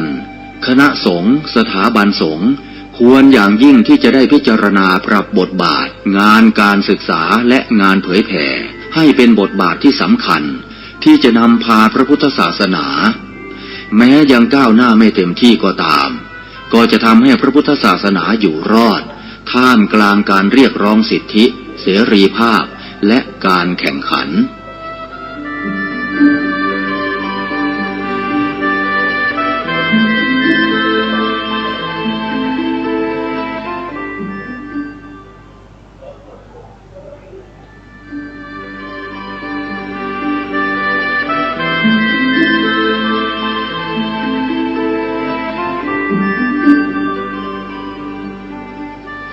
ในยุคโลกกำมือเดียวนักเผยแผ่ควรฝึกใช้สื่อให้เป็นประโยชน์ภายในประเทศควรจะมีรายการวิทยุเผยแผ่พระพุทธศาสนาประจำจังหวัดอย่างน้อย1 ชั่วโมงต่อ1 วันเพื่อประชาสัมพันธ์หรือเทศนาอบรมสั่งสอนประชาชน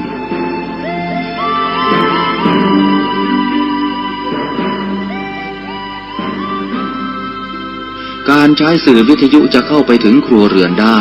โดยพระสงฆ์ไม่ต้องเดินทางเข้าบ้านการใช้สื่อคือการทำงานเชิงรุกที่ดีที่สุดการรอให้คนเข้าวัดแล้วจึงแสดงธรรมเหมือนแต่ก่อนนั้นอาจจะสายเกินไป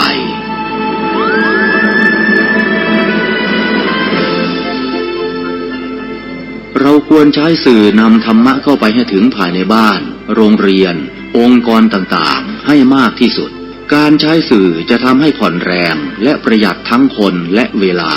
เทศนาผ่านสื่อเพียงคนเดียวเสมือนเราเนรมิตนักเผยแผ่ได้เป็นหมื่นเป็นแสนนักเผยแผ่นั้นนอกจากอบรมตามหลักสูตรธรรมดาเพื่อให้ได้วุฒิบัตรรับรองแล้วพึงอบรมเรื่องการเทศนาการเขียนการค้นคว้าซึ่งอาจจะเป็นเรื่องเฉพาะตัวแต่ก็สามารถฝึกขึ้นมาได้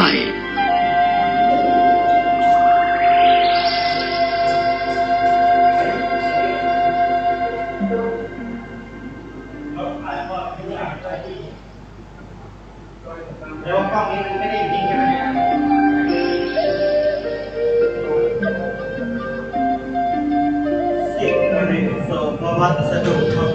พระสงฆ์จึงต้องมีอุดมการณ์ในการทำงานเผยแผ่นั่นคือยึดหลักโอวาทปาติโมกข์ที่สมเด็จพระสัมมาสัมพุทธเจ้าตรัสไว้ดีแล้วอย่างน้อยที่สุดก็คือไม่กล่าวร้ายกันไม่ใส่ร้ายกันไม่กล่าวหากัน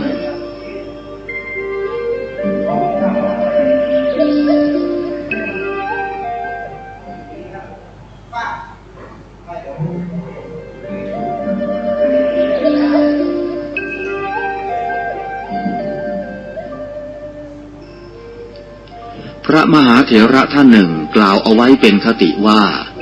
ให้ไปเผยแผ่ไม่ใช่ให้ไปตีแผ่กันข้อนี้ก็ควรจะเก็บไปคิดว่ามีความหมายอย่างไร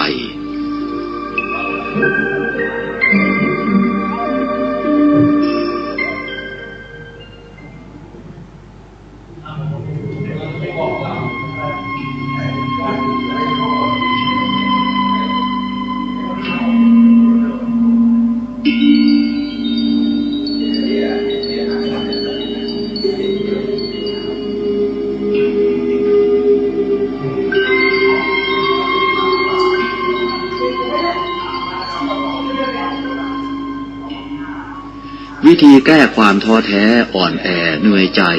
ซึ่งเป็นโรคร้ายของนักทำงานก็คือต้องคิดว่าเราจะพึ่งตนเองและจะต้องเป็นที่พึ่งของคนอื่นให้ได้การที่คนอื่นให้เราพึ่งถือเป็นกำไรของชีวิตเป็นบุญพิเศษที่เกิดขึ้น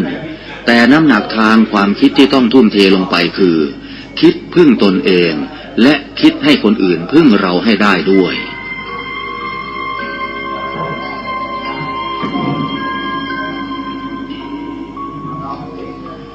การคิดปักธงชัยของชีวิตไว้เช่นนี้จะทำให้เราไม่มีคำว่าเสียใจเพลียใจหรือหมดกำลังใจด้วยเหตุนี้สมเด็จพระสัมมาสัมพุทธเจ้าจึงตรัสสอนว่าอัตตาหิอัตโนนาโถตนแลเป็นที่พึ่งของตนโกหินาโถปโรสิยาคนอื่นใครเล่าจะเป็นที่พึ่งแก่เราได้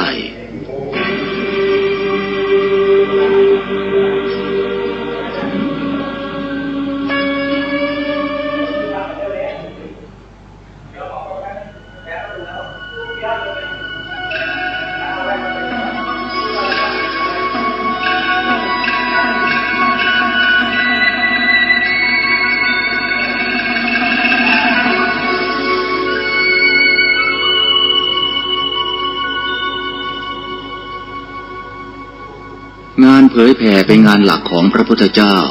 งานเผยแผ่เป็นงานเสียสละงานเผยแผ่คืองานทำความเข้าใจกับคนการทำความเข้าใจคือการศึกษาเรียนรู้คนอื่นและให้คนอื่นศึกษาเรียนรู้เราด้วยพระสงฆ์อยู่ได้เพราะศรัทธาจากศาสนิกและศาสนิกอยู่ได้เพราะปัญญาจากพระสงฆ์หน้าที่หลักของพระสงฆ์คือการทำงานเผยแผ่ชี้ทางสวรรค์คือทำให้คนที่ยังไม่เข้าใจมีความเข้าใจถูกต้องแม้ในสิ่งเล็กน้อยก็ตาม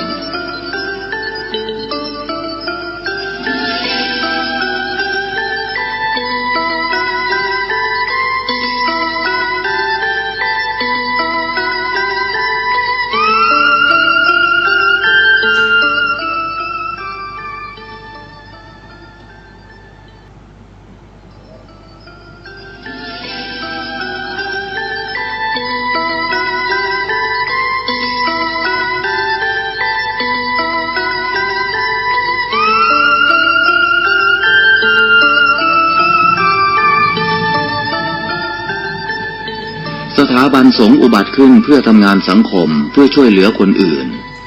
การยื่นมือออกไปช่วยเป็นหน้าที่หลักของพระสงฆ์เมื่อเราช่วยเขาเขาก็ช่วยเราเช่นเดียวกันการรอคอยให้คนช่วยเราก่อนจะพบแต่ความผิดหวังสถาบันสงฆ์ต้องก้าวนำในด้านการช่วยเหลือเพราะสถาบันสงฆ์เป็นสถาบันสังคมสงเคราะห์ที่ใหญ่ที่สุดเก่าแก่ที่สุดที่โลกมี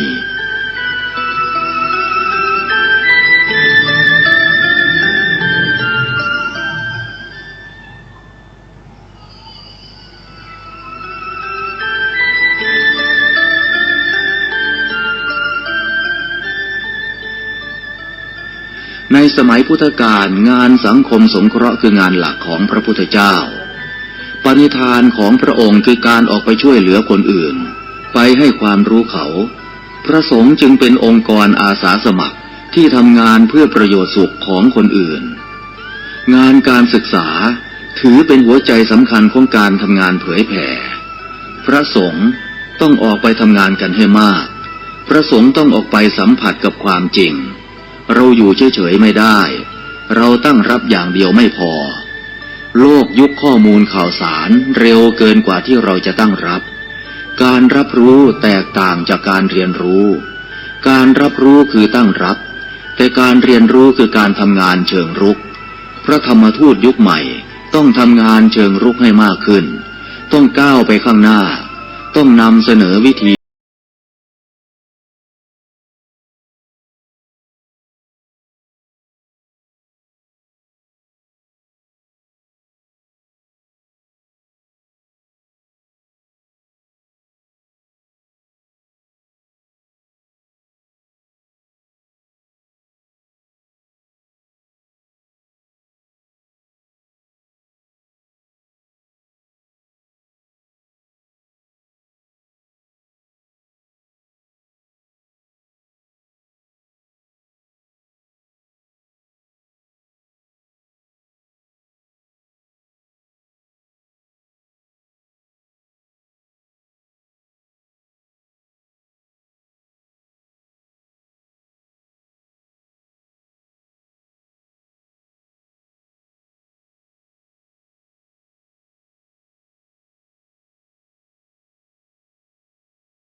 นักเผยแผ่จึงเปรียบเสมือนหมอที่วินิจฉัยโรค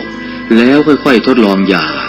เมื่อเห็นว่าให้ยาถูกโรคก็คอยดูแลไม่ให้เกิดโรคแทรกซ้อนตามขึ้นมาอีกหมอต้องไวต่อการเรียนรู้เรื่องโรคและวิธีรักษาโรคฉันใดพระสงฆ์ซึ่งเป็นเสมือนจิตแพทย์ของสังคมก็ไวต่อการเปลี่ยนแปลงของโลกและวิธีบำบัดโรคที่มากับโลกฉันนั้น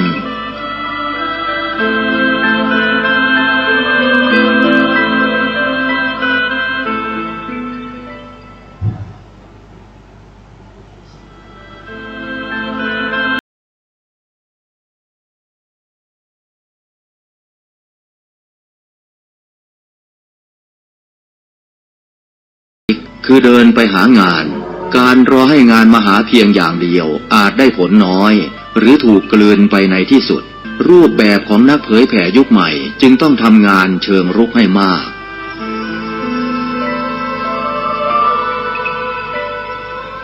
เมื่อเปรียบเทียบกับงานเผยแผ่ในยุคแรกพระสงฆ์ในสมัยพุทธกาลทำงานเชิงรุกทำงานบุกเบิกตลอดเวลาดังจะเห็นได้จากพุทธจริยาที่เสด็จไปทุกหนทุกแห่งเพื่อทรงเทศนาโปรดสัตว์โลกแม้ในแต่ละวันพระพุทธองค์ก็ทรงตรวจดูสัตว์โลกที่มาปรากฏที่ข่ายพระญาณของพระองค์แล้วก็เสด็จไปแสดงธรรมโปรดขอให้พระธรรมทูตทั้งหลายพิจารณาพระพุทธวจนะที่ว่าจรถภิกขเวจาริกัง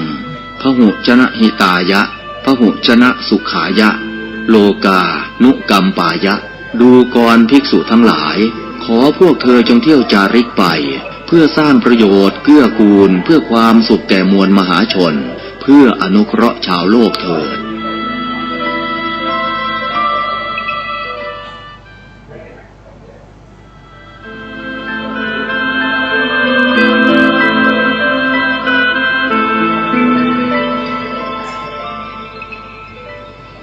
จรถภิกขเวจาริกังพหุชนะหิตายะพหุชนะสุขายะโลกานุกัมปายะดูก่อนภิกษุทั้งหลายขอพวกเธอจงเที่ยวจาริกไปเพื่อสร้างประโยชน์เกื้อกูลเพื่อความสุขแก่มวลมหาชนเพื่ออนุเคราะห์ชาวโลกเถิด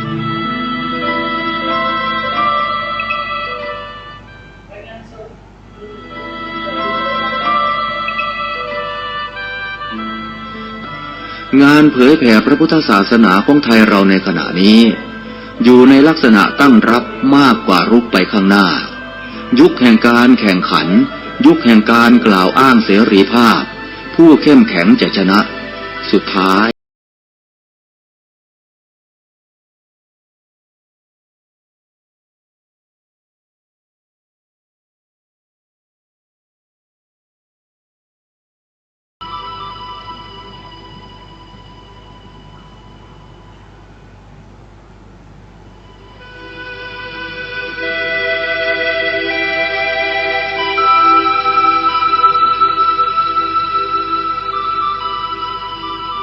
การคณะสงฆ์ที่ใช้การปกครองนำหน้าแล้วให้การศึกษาเผยแผ่ตามหลังนั้น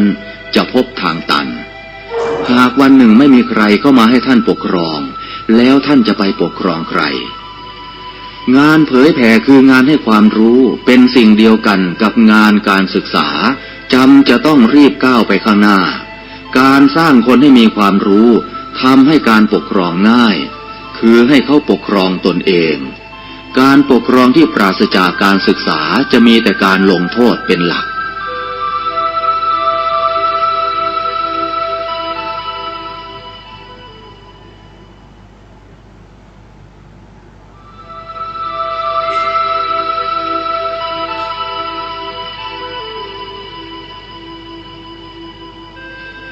โลกแห่งการศึกษา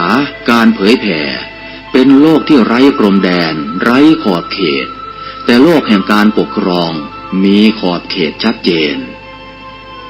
ถ้าเราต้องการติดต่อกับโลกเชื่อมสัมพันธ์กับโลกเราต้องยกการศึกษาการเผยแผ่ให้เป็นงานเอกให้เป็นงานที่ก้าวไปข้างหน้ามากกว่ามาเน้นที่การปกครอง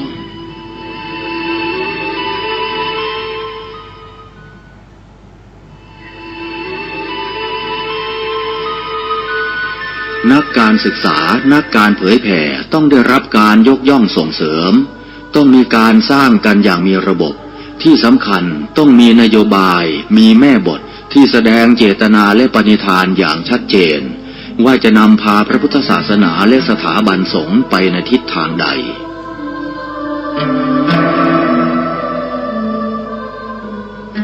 เราอาจจะต้องผนึกกำลังกันทำงานหนักคือสถาปนาวิทยาลัยศาสนทายาทหรือวิทยาลัยการเผยแผ่เพื่อผลิตนักการเผยแผ่เพื่อสร้างงานพระธรรมทูตให้เข้มแข็งเพื่อจะได้เป็นหลักประกันว่าเราทำงานตามรอยบาทพระพุทธองค์อย่างแท้จริง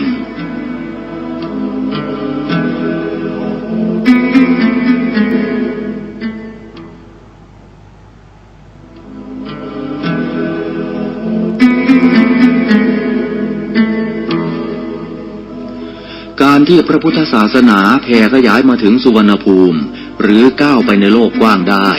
เพราะพระเจ้าอโศกมหาราชทรงให้ความสำคัญต่องานเผยแผ่โดยการผลิตพระธรรมทูตที่มีคุณภาพมีอุดมการณ์มิใช่ผลิตนักปกครองพระโสนะพระอุตระก็มาเผยแผ่มิใช่มาปกครองแผ่นดินสุวรรณภูมิ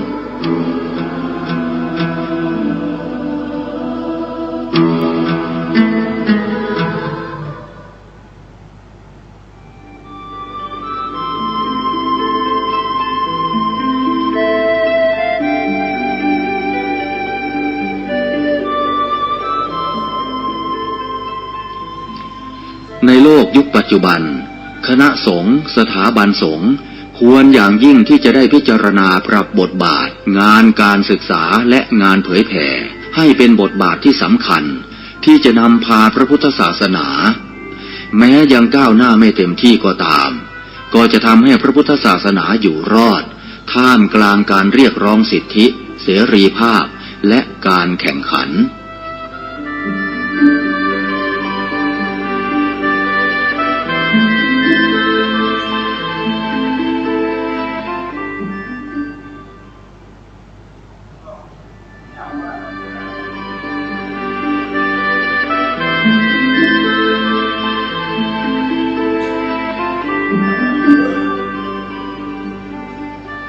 ในยุคโลกกำมือเดียว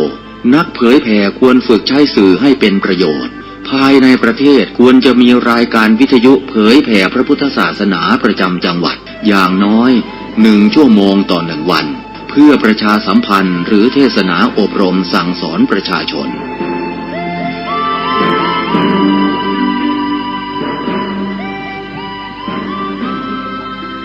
การใช้สื่อวิทยุจะเข้าไปถึงครัวเรือนได้โดยพระสงฆ์ไม่ต้องเดินทางเข้าบ้านการใช้สื่อคือการทำงานเชิงรุกที่ดีที่สุดการรอให้คนเข้าวัดแล้วจึงแสดงธรรมเหมือนแต่ก่อนนั้นอาจจะสายเกินไป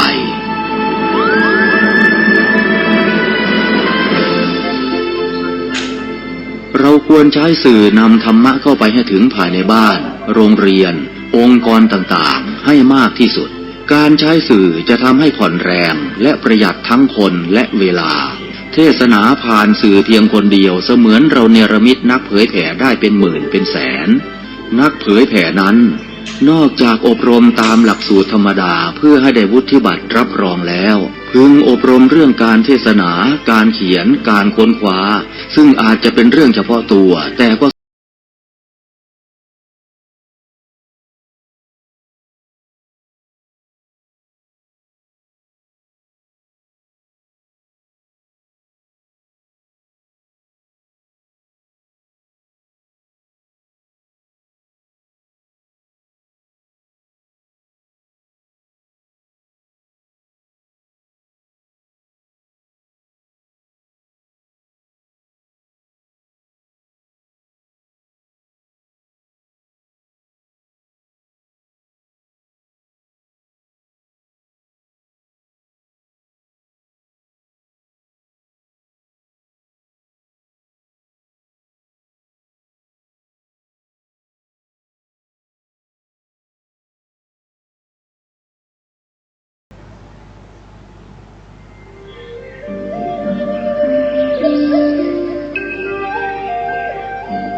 พระมหาเถระท่านหนึ่งกล่าวเอาไว้เป็นคติว่า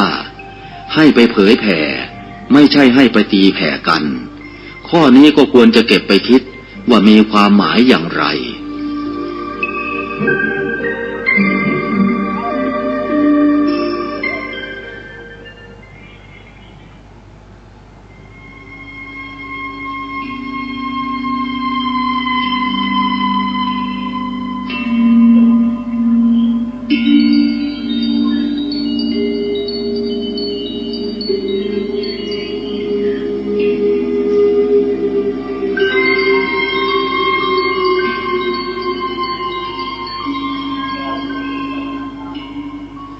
วิธีแก้ความท้อแท้อ่อนแอเหนื่อยใจซึ่งเป็นโรคร้ายของนักทำงานก็คือต้องคิดว่าเราจะพึ่งตนเอง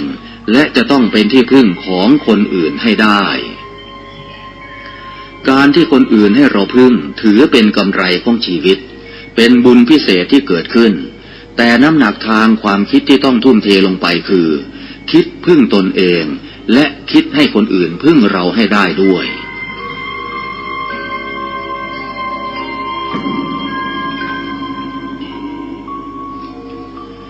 การคิดปักธงชัยของชีวิตไว้เช่นนี้จะทำให้เราไม่มีคำว่าเสียใจเพลียใจหรือหมดกำลังใจด้วยเหตุนี้สมเด็จพระสัมมาสัมพุทธเจ้าจึงตรัสสอนว่าอัตตาหิอัตโนนาโถตนแลเป็นที่พึ่งของตนโกหินาโถปโรสิยาค คนอื่นใครเล่าจะเป็นที่พึ่งแก่เราได้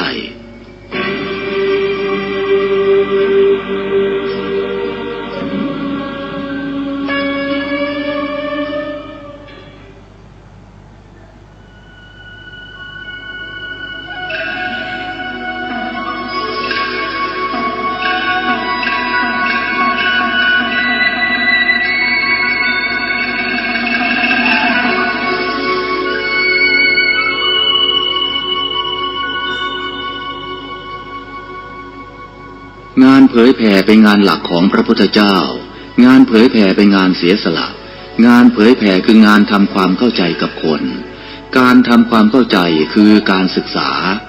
ศึกษาเรียนรู้คนอื่นและให้คนอื่นศึกษาเรียนรู้เราด้วย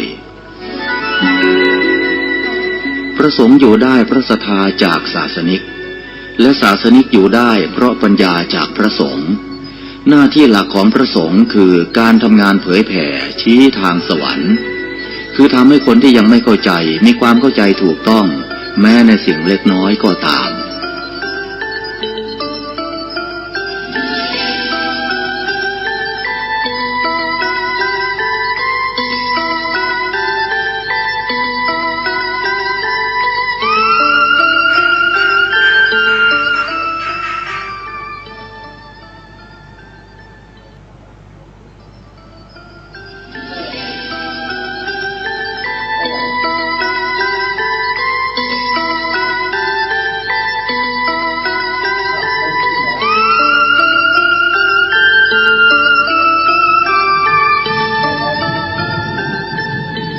สถาบันสงฆ์อุบัติขึ้นเพื่อทำงานสังคมเพื่อช่วยเหลือคนอื่น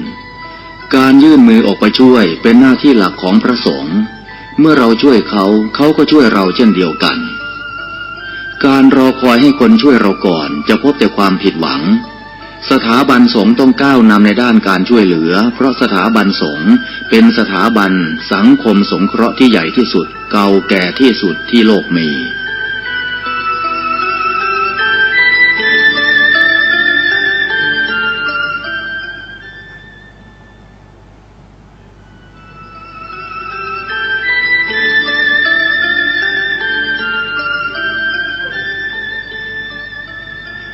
ในสมัยพุทธกาลงานสังคมสงเคราะห์คืองานหลักของพระพุทธเจ้าปณิธานของพระองค์คือการออกไปช่วยเหลือคนอื่นไปให้ความรู้เขาพระสงฆ์จึงเป็นองค์กรอาสาสมัครที่ทำงานเพื่อประโยชน์สุขของคนอื่นงานการศึกษาถือเป็นหัวใจสำคัญของการทำงานเผยแผ่พระสงฆ์ต้องออกไปทำงานกันให้มากพระสงฆ์ต้องออกไปสัมผัสกับความจริงเราอยู่เฉยๆไม่ได้เราตั้งรับอย่างเดียวไม่พอโลกยุคข้อมูลข่าวสารเร็วเกินกว่าที่เราจะตั้งรับการรับรู้แตกต่างจากการเรียนรู้การรับรู้คือตั้งรับแต่การเรียนรู้คือการทำงานเชิงรุกพระธรรมทูตยุคใหม่ต้องทำงานเชิงรุกให้มากขึ้นต้องก้าวไปข้างหน้าต้องนำเสนอวิธี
น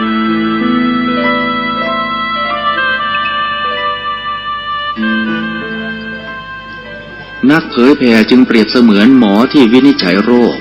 แล้วค่อยๆทดลองยาเมื่อเห็นว่าให้ยาถูกโรคก็คอยดูแลไม่ให้เกิดโรคแทรกซ้อนตามขึ้นมาอีกหมอต้องไวต่อการเรียนรู้เรื่องโรค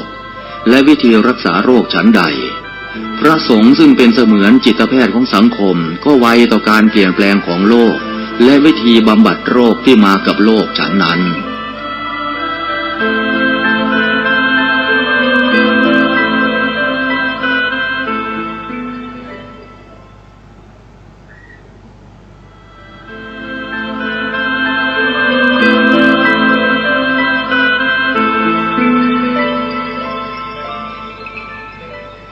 พระสงฆ์ต้องจาริกคือเดินไปหางานการรอให้งานมาหาเพียงอย่างเดียวอาจได้ผลน้อยหรือถูกกลืนไปในที่สุดรูปแบบของนักเผยแผ่ยุคใหม่จึงต้องทำงานเชิงรุกให้มาก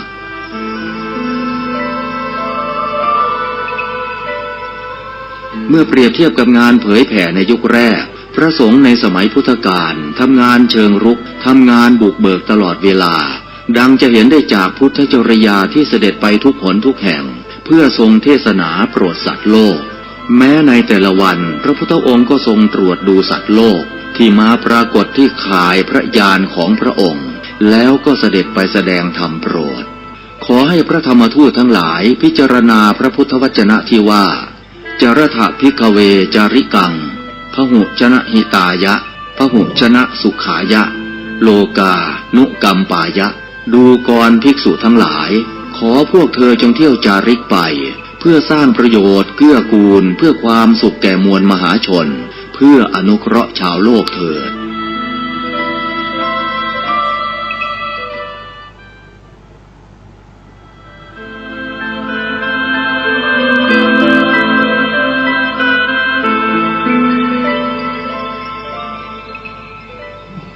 จรถะภิกขเวจาริกัง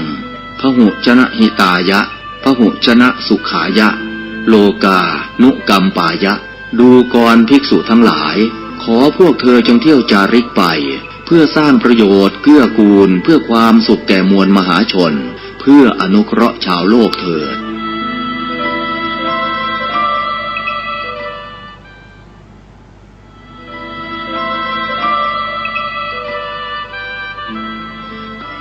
งานเผยแผ่พระพุทธศาสนาของไทยเราในขณะนี้อยู่ในลักษณะตั้งรับมากกว่ารุกไปข้างหน้ายุคแห่งการแข่งขันยุคแห่งการกล่าวอ้างเสรีภาพผู้เข้มแข็งจะชนะสุดท้ายจะครอบครอง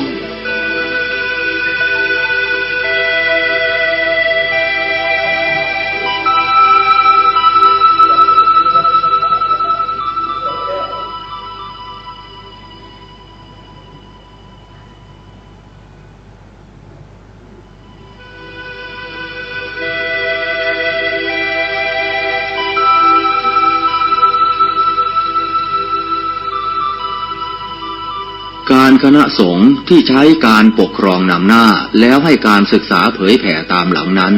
จะพบทางตันหากวันหนึ่งไม่มีใครเข้ามาให้ท่านปกครองแล้วท่านจะไปปกครองใครงานเผยแผ่คืองานให้ความรู้เป็นสิ่งเดียวกันกับงานการศึกษาจำจะต้องรีบก้าวไปข้างหน้าการสร้างคนให้มีความรู้ทำให้การปกครองง่ายคือให้เขาปกครองตนเองการปกครองที่ปราศจากการศึกษาจะมีแต่การลงโทษเป็นหลัก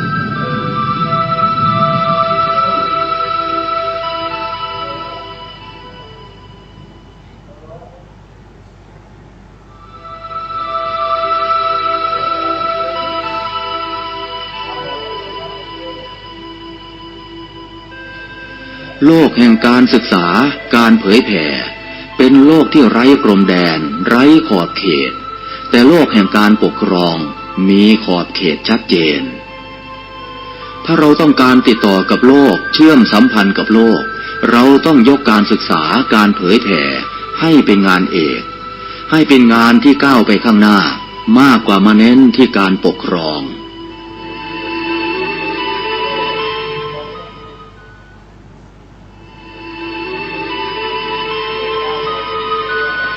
นักการศึกษานักการเผยแผ่ต้องได้รับการยกย่องส่งเสริมต้องมีการสร้างกันอย่างมีระบบที่สำคัญต้องมีนโยบายมีแม่บทที่แสดงเจตนาและปณิธานอย่างชัดเจนว่าจะนำพาพระพุทธศาสนาและสถาบันสงฆ์ไปในทิศทางใด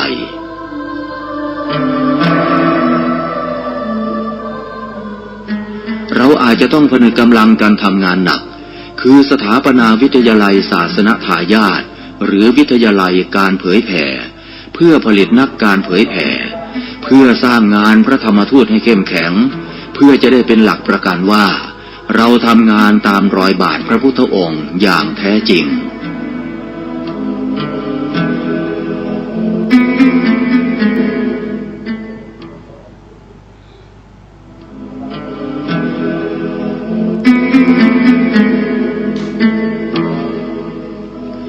การที่พระพุทธศาสนาแผ่ขยายมาถึงสุวรรณภูมิหรือก้าวไปในโลกกว้างได้เพราะพระเจ้าอโศกมหาราชทรงให้ความสำคัญต่องานเผยแผ่โดยการผลิตพระธรรมทูตที่มีคุณภาพมีอุดมการณ์มิใช่ผลิตนักปกครองพระโสนะพระอุตระก็มาเผยแผ่มิใช่มาปกครองแผ่นดินสุวรรณภูมิ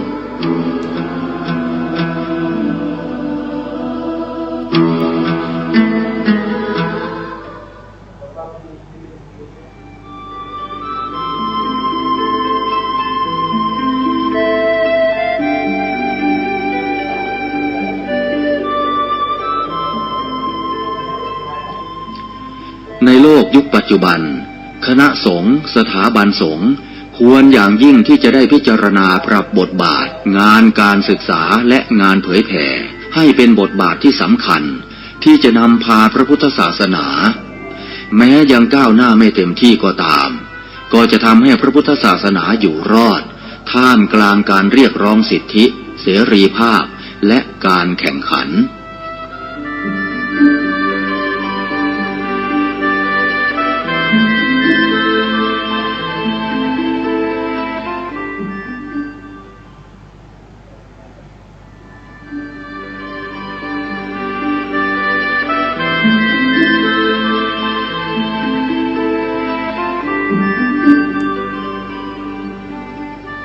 ในยุคโลกกำมือเดียว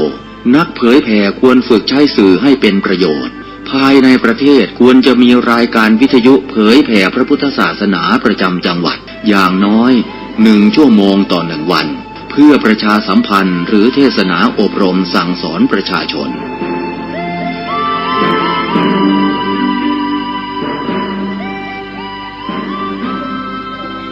การใช้สื่อวิทยุจะเข้าไปถึงครัวเรือนได้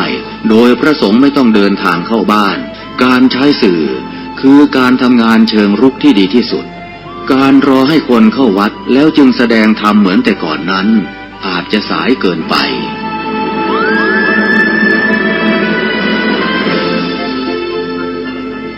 เราควรใช้สื่อนำธรรมะเข้าไปให้ถึงภายในบ้านโรงเรียนองค์กรต่างๆให้มากที่สุดการใช้สื่อจะทำให้ผ่อนแรงและประหยัดทั้งคนและเวลา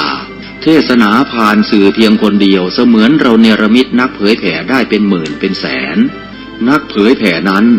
นอกจากอบรมตามหลักสูตรธรรมดาเพื่อให้ได้วุฒิบัตรรับรองแล้วพึงอบรมเรื่องการเทศนาการเขียนการค้นคว้าซึ่งอาจจะเป็นเรื่องเฉพาะตัวแต่ก็สามารถฝึกขึ้นมาได้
ว่าให้ไปเผยแผ่ไม่ใช่ให้ไปตีแผ่กันข้อนี้ก็ควรจะเก็บไปคิดว่ามีความหมายอย่างไร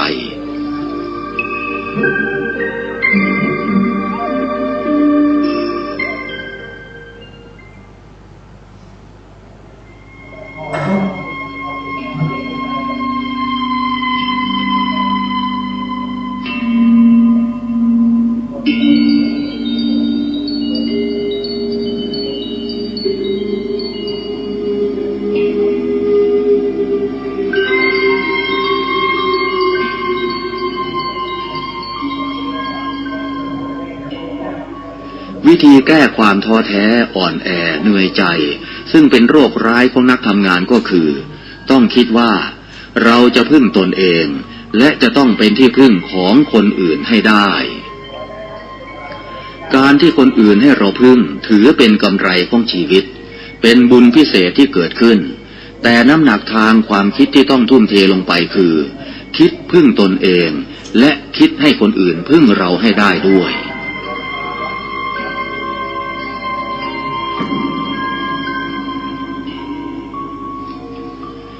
การคิดปักธงชัยของชีวิตไว้เช่นนี้จะทำให้เราไม่มีคำว่าเสียใจเพลียใจหรือหมดกำลังใจด้วยเหตุนี้สมเด็จพระสัมมาสัมพุทธเจ้าจึงตรัสสอนว่าอัตตาหิอัตโนนาโถตนแลเป็นที่พึ่งของตนโกหินาโถปโรสิยาคนอื่นใครเล่าจะเป็นที่พึ่งแก่เราได้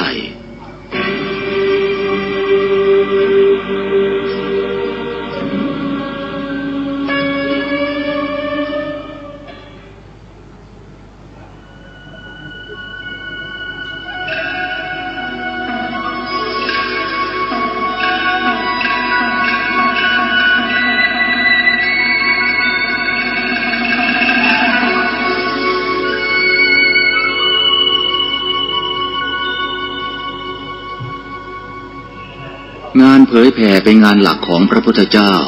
งานเผยแผ่เป็นงานเสียสละงานเผยแผ่คืองานทำความเข้าใจกับคนการทำความเข้าใจคือการศึกษาเรียนรู้คนอื่นและให้คนอื่นศึกษาเรียนรู้เราด้วยพระสงฆ์อยู่ได้เพราะศรัทธาจากศาสนิกและศาสนิกอยู่ได้เพราะปัญญาจากพระสงฆ์หน้าที่หลักของพระสงฆ์คือการทำงานเผยแผ่ชี้ทางสวรรค์คือทำให้คนที่ยังไม่เข้าใจมีความเข้าใจถูกต้องแม้ในสิ่งเล็กน้อยก็ตาม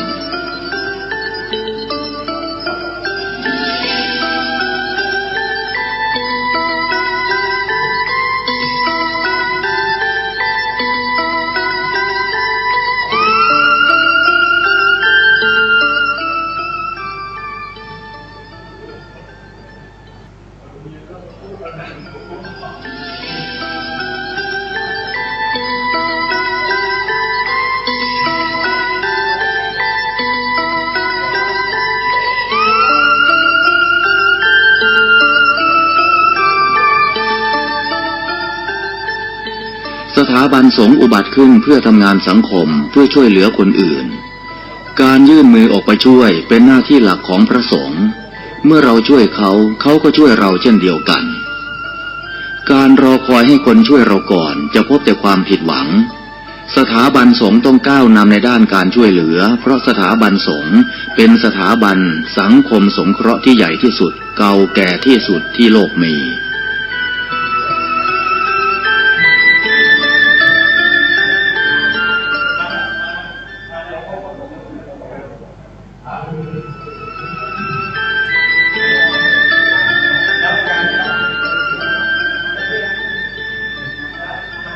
ในสมัยพุทธกาลงานสังคมสงเคราะห์คืองานหลักของพระพุทธเจ้าปณิธานของพระองค์คือการออกไปช่วยเหลือคนอื่นไปให้ความรู้เขาพระสงฆ์จึงเป็นองค์กรอาสาสมัครที่ทำงานเพื่อประโยชน์สุขของคนอื่นงานการศึกษาถือเป็นหัวใจสำคัญของการทำงานเผยแผ่พระสงฆ์ต้องออกไปทำงานกันให้มากพระสงฆ์ต้องออกไปสัมผัสกับความจริงเราอยู่เฉยๆไม่ได้เราตั้งรับอย่างเดียวไม่พอโลกยุคข้อมูลข่าวสารเร็วเกินกว่าที่เราจะตั้งรับ การรับรู้แตกต่างจากการเรียนรู้การรับรู้คือตั้งรับ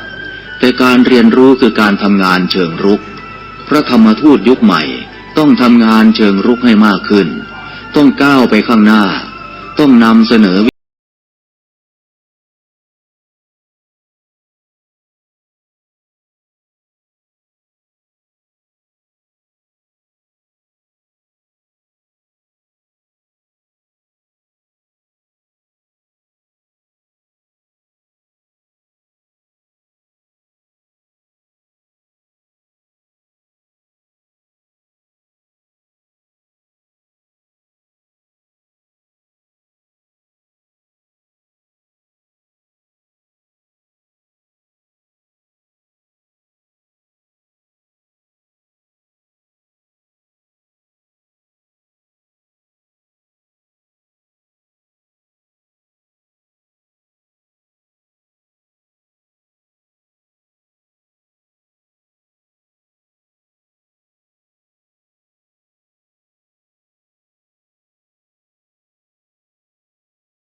พระสงฆ์ต้องจาริกคือเดินไปหางานการรอให้งานมาหาเพียงอย่างเดียวอาจได้ผลน้อยหรือถูกกลืนไปในที่สุดรูปแบบของนักเผยแผ่ยุคใหม่จึงต้องทำงานเชิงรุกให้มาก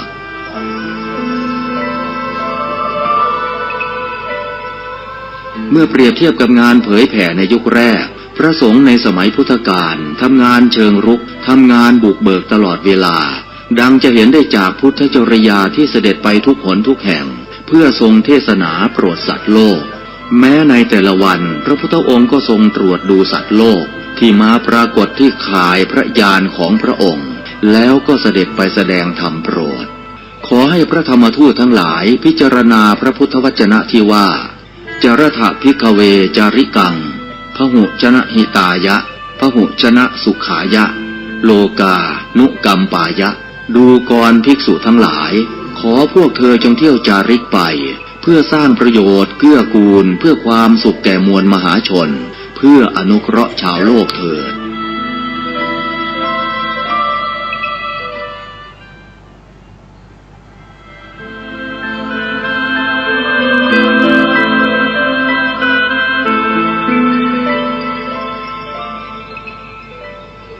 จรถะภิกขเวจาริกังพหุชนะหิตายะพหุชนะสุขายะโลกานุกัมปายะดูก่อนภิกษุทั้งหลายขอพวกเธอจงเที่ยวจาริกไปเพื่อสร้างประโยชน์เกื้อกูลเพื่อความสุขแก่มวลมหาชนเพื่ออนุเคราะห์ชาวโลกเถิด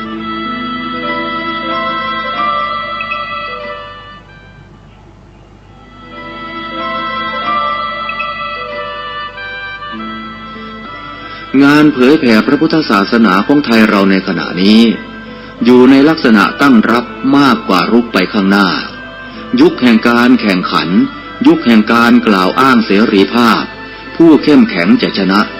สุดท้ายจะครอบครอง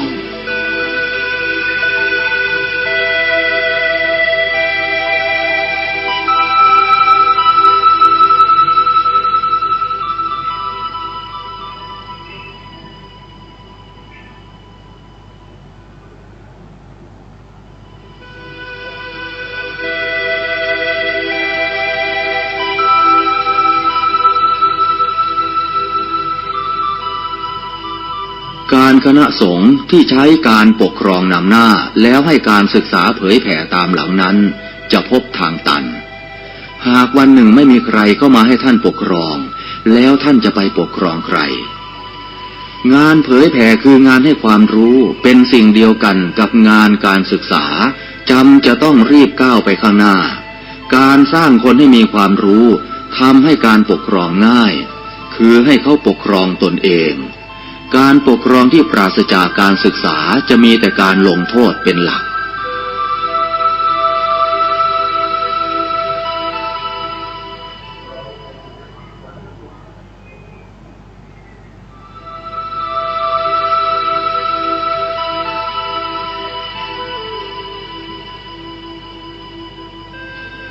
โลกแห่งการศึกษา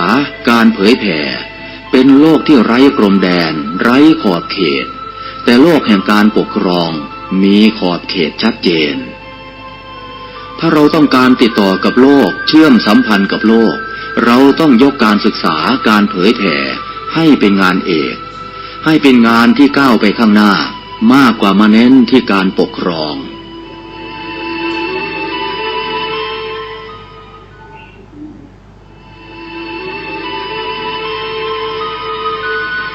นักการศึกษานักการเผยแผ่ต้องได้รับการยกย่องส่งเสริมต้องมีการสร้างกันอย่างมีระบบที่สำคัญต้องมีนโยบายมีแม่บทที่แสดงเจตนาและปณิธานอย่างชัดเจนว่าจะนำพาพระพุทธศาสนาและสถาบันสงฆ์ไปในทิศทางใด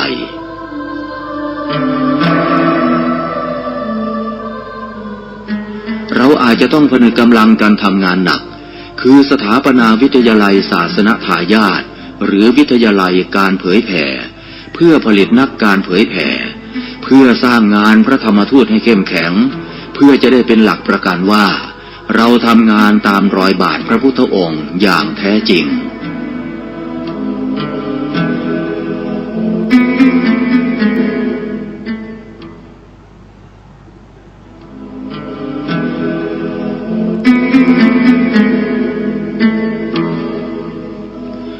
การที่พระพุทธศาสนาแผ่ขยายมาถึงสุวรรณภูมิหรือก้าวไปในโลกกว้างได้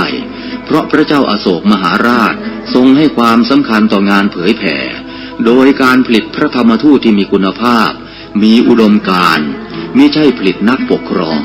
พระโสนะพระอุตระก็มาเผยแผ่มิใช่มาปกครองแผ่นดินสุวรรณภูมิ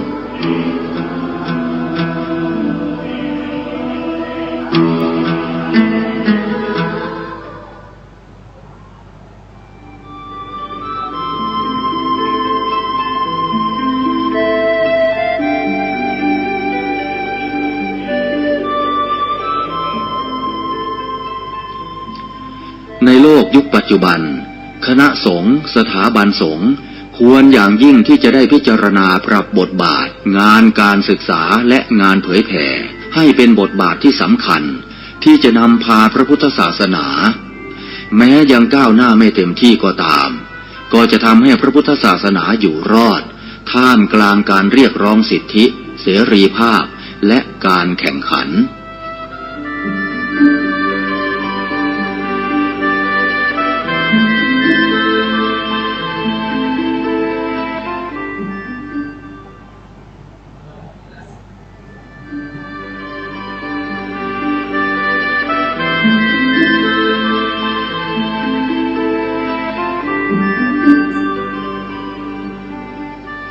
ในยุคโลกกำมือเดียวนักเผยแผ่ควรฝึกใช้สื่อให้เป็นประโยชน์ภายในประเทศควรจะมีรายการวิทยุเผยแผ่พระพุทธศาสนาประจำจังหวัดอย่างน้อย1 ชั่วโมงต่อ1 วันเพื่อประชาสัมพันธ์หรือเทศนาอบรมสั่งสอนประชาชน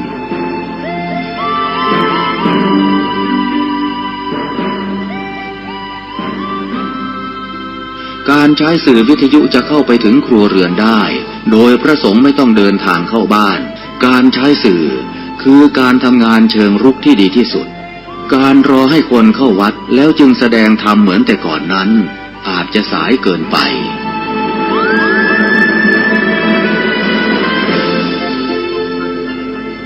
เราควรใช้สื่อนำธรรมะเข้าไปให้ถึงภายในบ้านโรงเรียนองค์กรต่างๆ ให้มากที่สุดการใช้สื่อจะทำให้ผ่อนแรงและประหยัดทั้งคนและเวลาเทศนาผ่านสื่อเพียงคนเดียวเสมือนเราเนรมิตนักเผยแผ่ได้เป็นหมื่นเป็นแสนนักเผยแผ่นั้นนอกจากอบรมตามหลักสูตรธรรมดาเพื่อให้ได้วุฒิบัตรรับรองแล้วพึงอบรมเรื่องการเทศนาการเขียนการค้นคว้าซึ่งอาจจะเป็นเรื่องเฉพาะตัว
พระมหาเถระท่านหนึ่งกล่าวเอาไว้เป็นคติว่า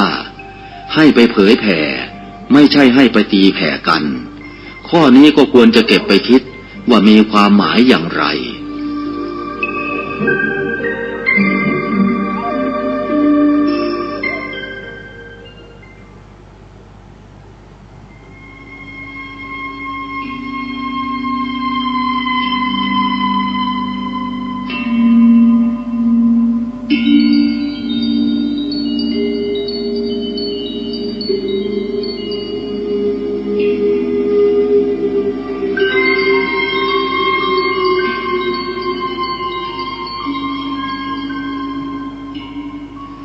วิธีแก้ความท้อแท้อ่อนแอเหนื่อยใจ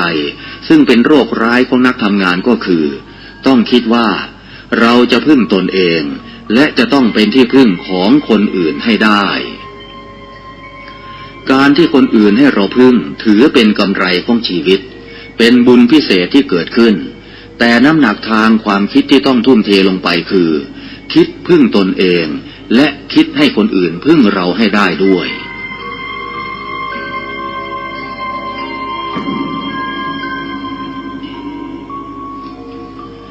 การคิดปักธงชัยของชีวิตไว้เช่นนี้จะทำให้เราไม่มีคำว่าเสียใจเพลียใจหรือหมดกำลังใจด้วยเหตุนี้สมเด็จพระสัมมาสัมพุทธเจ้าจึงตรัสสอนว่าอัตตาหิอัตโนนาโถตนแลเป็นที่พึ่งของตนโกหินาโถปโรสิยาคนอื่นใครเล่าจะเป็นที่พึ่งแก่เราได้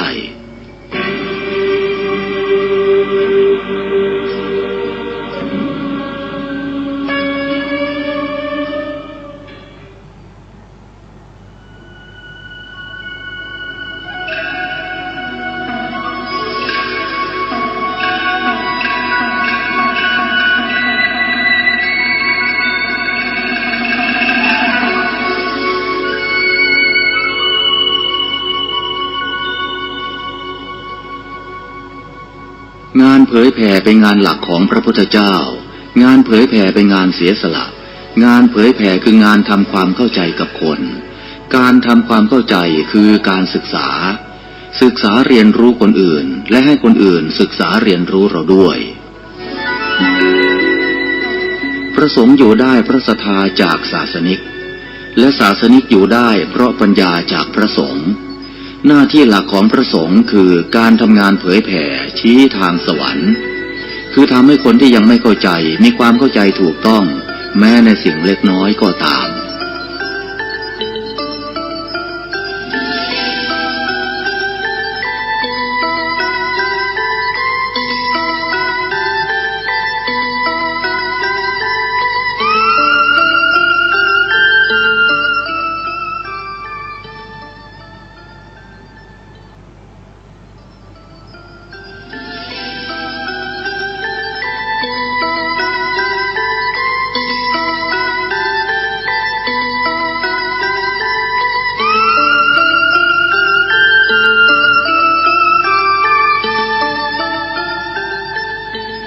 ถาบันสงฆ์อุบัติขึ้นเพื่อทำงานสังคมเพื่อช่วยเหลือคนอื่น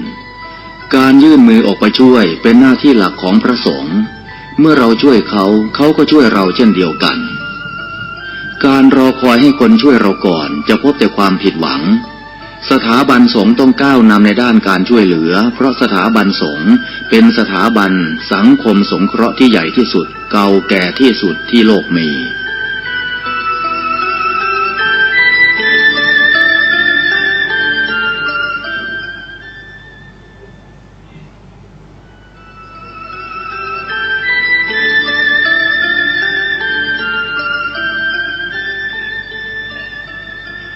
ในสมัยพุทธกาลงานสังคมสงเคราะห์คืองานหลักของพระพุทธเจ้าปณิธานของพระองค์คือการออกไปช่วยเหลือคนอื่นไปให้ความรู้เขาพระสงฆ์จึงเป็นองค์กรอาสาสมัครที่ทำงานเพื่อประโยชน์สุขของคนอื่นงานการศึกษาถือเป็นหัวใจสำคัญของการทำงานเผยแผ่พระสงฆ์ต้องออกไปทำงานกันให้มากพระสงฆ์ต้องออกไปสัมผัสกับความจริงเราอยู่เฉยๆไม่ได้เราตั้งรับอย่างเดียวไม่พอโลกยุคข้อมูลข่าวสารเร็วเกินกว่าที่เราจะตั้งรับการรับรู้แตกต่างจากการเรียนรู้การรับรู้คือตั้งรับแต่การเรียนรู้คือการทำงานเชิงรุกพระธรรมทูตยุคใหม่ต้องทำงานเชิงรุกให้มากขึ้นต้องก้าวไปข้างหน้าต้องนำเสนอวิธี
นักเผยแผ่จึงเปรียบเสมือนหมอที่วินิจฉัยโรค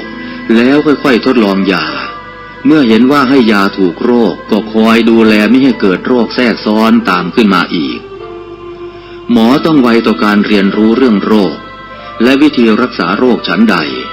พระสงฆ์ซึ่งเป็นเสมือนจิตแพทย์ของสังคมก็ไวต่อการเปลี่ยนแปลงของโลกและวิธีบำบัดโรคที่มากับโลกฉันนั้น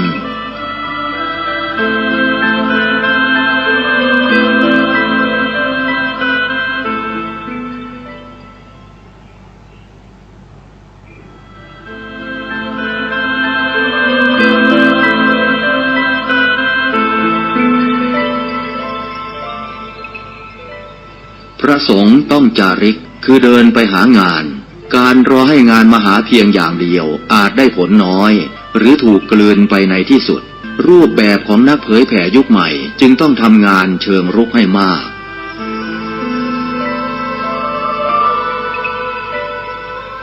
เมื่อเปรียบเทียบกับงานเผยแผ่ในยุคแรกพระสงฆ์ในสมัยพุทธกาลทำงานเชิงรุกทำงานบุกเบิกตลอดเวลา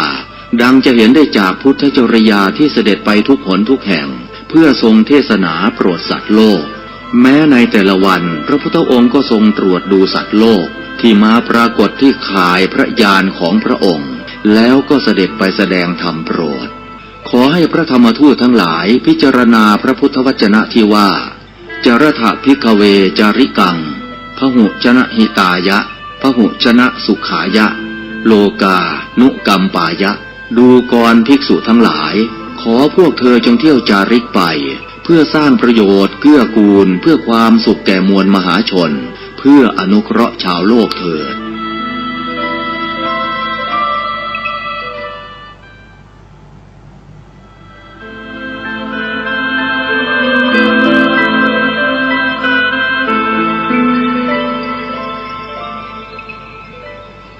จรถภิกขเวจาริกังพหุชนะหิตายะพหุชนะสุขายะโลกานุกัมปายะดูก่อนภิกษุทั้งหลายขอพวกเธอจงเที่ยวจาริกไปเพื่อสร้างประโยชน์เกื้อกูลเพื่อความสุขแก่มวลมหาชนเพื่ออนุเคราะห์ชาวโลกเถิด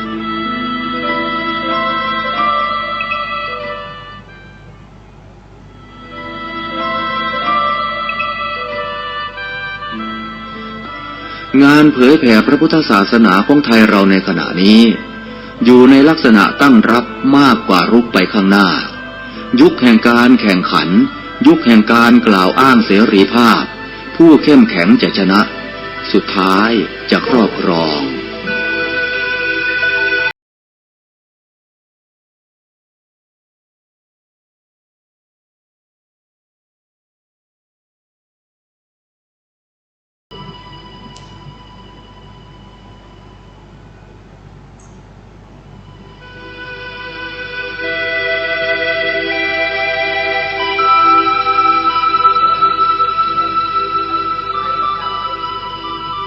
การคณะสงฆ์ที่ใช้การปกครองนำหน้าแล้วให้การศึกษาเผยแผ่ตามหลังนั้น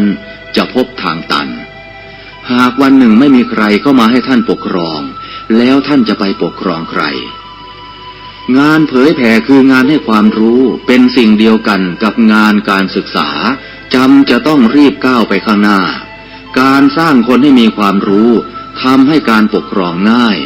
คือให้เขาปกครองตนเอง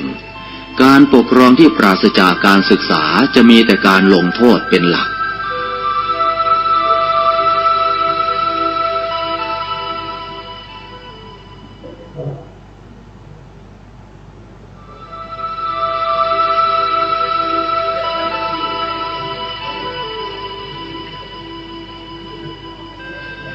โลกแห่งการศึกษา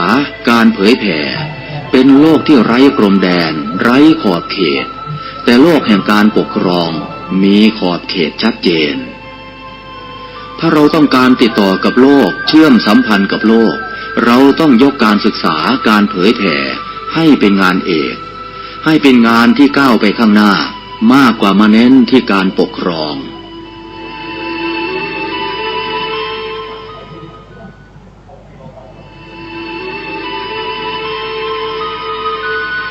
นักการศึกษานักการเผยแผ่ต้องได้รับการยกย่องส่งเสริมต้องมีการสร้างกันอย่างมีระบบที่สำคัญต้องมีนโยบายมีแม่บทที่แสดงเจตนาและปณิธานอย่างชัดเจนว่าจะนำพาพระพุทธศาสนาและสถาบันสงฆ์ไปในทิศทางใด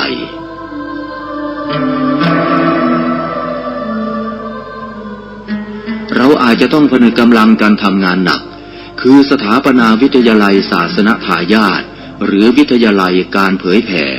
เพื่อผลิตนักการเผยแผ่เพื่อสร้างงานพระธรรมทูตให้เข้มแข็งเพื่อจะได้เป็นหลักประกันว่าเราทำงานตามรอยบาทพระพุทธองค์อย่างแท้จริง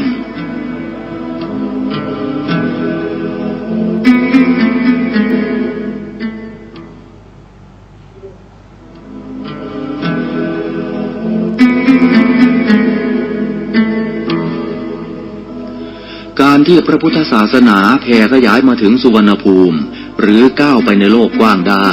เพราะพระเจ้าอโศกมหาราชทรงให้ความสำคัญต่องานเผยแผ่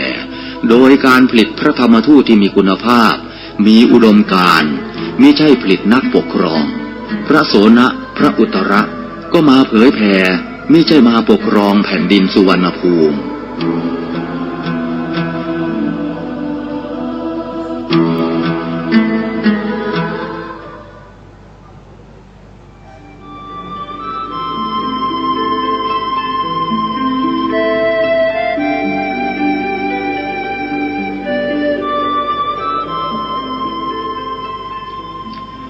ในโลกยุคปัจจุบันคณะสงฆ์สถาบันสงฆ์ควรอย่างยิ่งที่จะได้พิจารณาปรับบทบาทงานการศึกษาและงานเผยแผ่ให้เป็นบทบาทที่สำคัญที่จะนำพาพระพุทธศาสนาแม้ยังก้าวหน้าไม่เต็มที่ก็ตามก็จะทำให้พระพุทธศาสนาอยู่รอดท่ามกลางการเรียกร้องสิทธิเสรีภาพและการแข่งขัน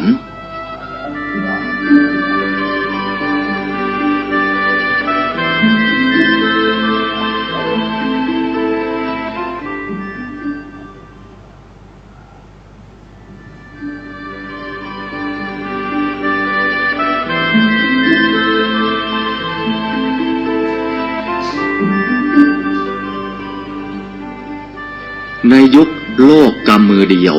นักเผยแผ่ควรฝึกใช้สื่อให้เป็นประโยชน์ภายในประเทศควรจะมีรายการวิทยุเผยแผ่พระพุทธศาสนาประจำจังหวัดอย่างน้อย1 ชั่วโมงต่อ1 วันเพื่อประชาสัมพันธ์หรือเทศนาอบรมสั่งสอนประชาชน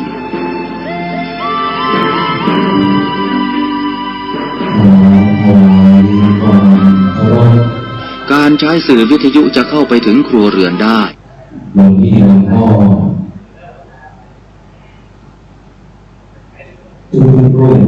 นะครับในช่วงบ่ายวันนี้เราก็จะมีการรับฟังบรรยายการให้ความรู้ในโครงการฝึกอบรมพระนักเทศน์ผลเหนือ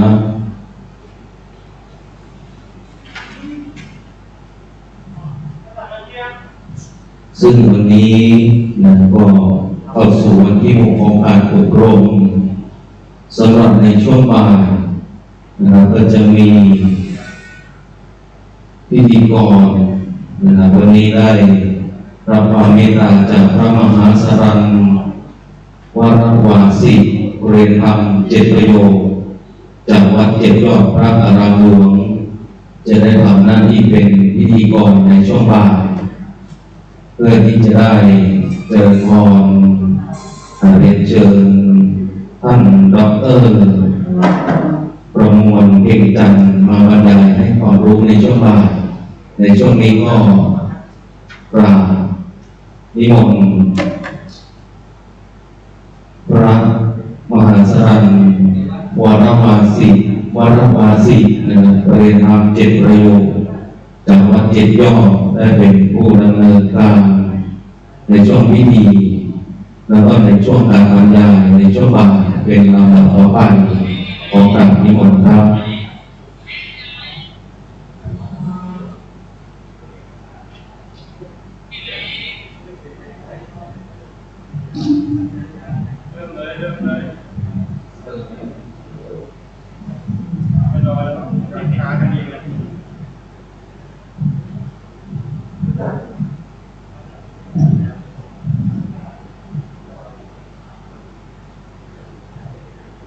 สวัสดีครับผมพระมหาสรัญวรวาสิเรียนธรรม7 ประโยคตัวแทนพระนักเทศน์รุ่นที่18ขอต้อนรับอาจารย์ดร.ประมวลเก่งจันทร์ที่ได้รับเกียรติให้มาบรรยายพิเศษหัวข้อเรื่องการมีความธรรมและพุทธศาสนาสุภาษิตวันนี้ซึ่งท่านได้สำเร็จการศึกษาระดับปริญญาตรีรัฐศาสตร์ปรัชญาและวรรณกรรมภาษาอังกฤษที่มหาวิทยาลัยมีรัฐอินเดียระดับปริญญาโทปรัชญาจากมหาวิทยาลัยปัญจาบและระดับปริญญาเอกท่านจบสาขาวิชาปรัชญา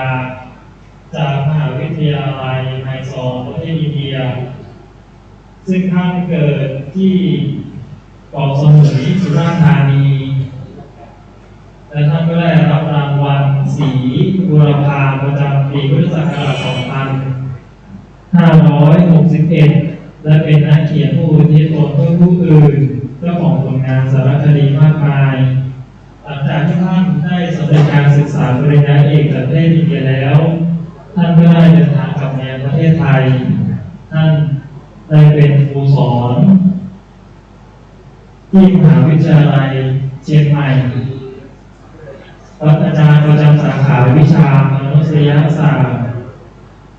สาขาวิชาปรัชญาและศาสนาคณะมนุษยศาสตร์ก็ทำงานที่มหาวิทยาลัยเชียงใหม่ได้ทั้งหมด16 ปี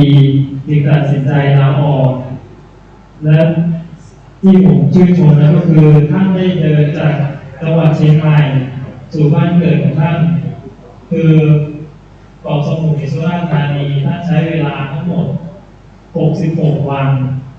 และท่านก็ได้เขียนหนังสือจดบันทึกระหว่างเดินทางชื่อว่าเดินสู่อิสรภาพวันที่ท่านเดินนั้นคือวันที่17 พฤศจิกายน พุทธศักราช 2548 ซึ่งเป็นวันที่ภรรยาของท่านได้กำหนดไว้ให้วันนี้ขอเรียนเชิญอาจารย์ได้มาบรรยายพิเศษในหัวข้อเรื่องการตีความธรรมและพุทธศาสนาสุภาษิตขอเรียนเชิญครับ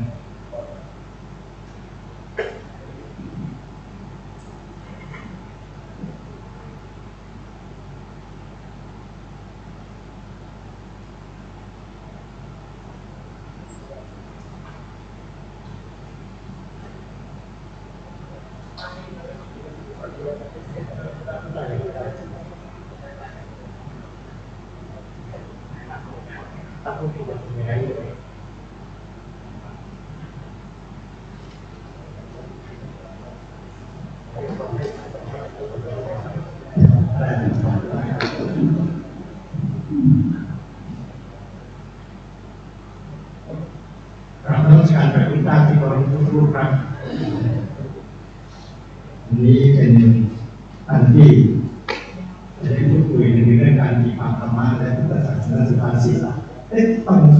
งเป็นพักระหว่างทางฟังไหมครับไม่ยาวไปเลยต้องถามให้ก่อน4 นาฬิกา 45 นาทีถึง 15 นาฬิกา 15 นาทีเอาพัก5 นาทีนะบ่าย2 โมง 45 ครับ 15 นาทีผมจะได้ไม่พูดเลยไปก็มีความรู้สึกเป็นพระคุณนะครับที่พระคุณคือมีโอกาสได้รับใช้พระภิกษุสงฆ์ปกติผมได้ประกาศยุติการทำหน้าที่พูดคุยบรรยายในที่ต่างๆไปแล้วนับตั้งแต่เกิดโควิดและเป็นโอกาสดีที่ช่วงนั้นได้หยุดแล้วก็เลยเจอโอกาสไม่ไปพูดคุยที่ไหนแต่มีข้อยกเว้นเพียงแค่ว่าถ้ารับใช้พระภิกษุสงฆ์ก็เป็นจิตที่พึงกระทำเท่าที่ยังมีชีวิตอยู่ตอนนี้เป็นความตั้งใจที่จะตั้งจิตกำหนดหมายไว้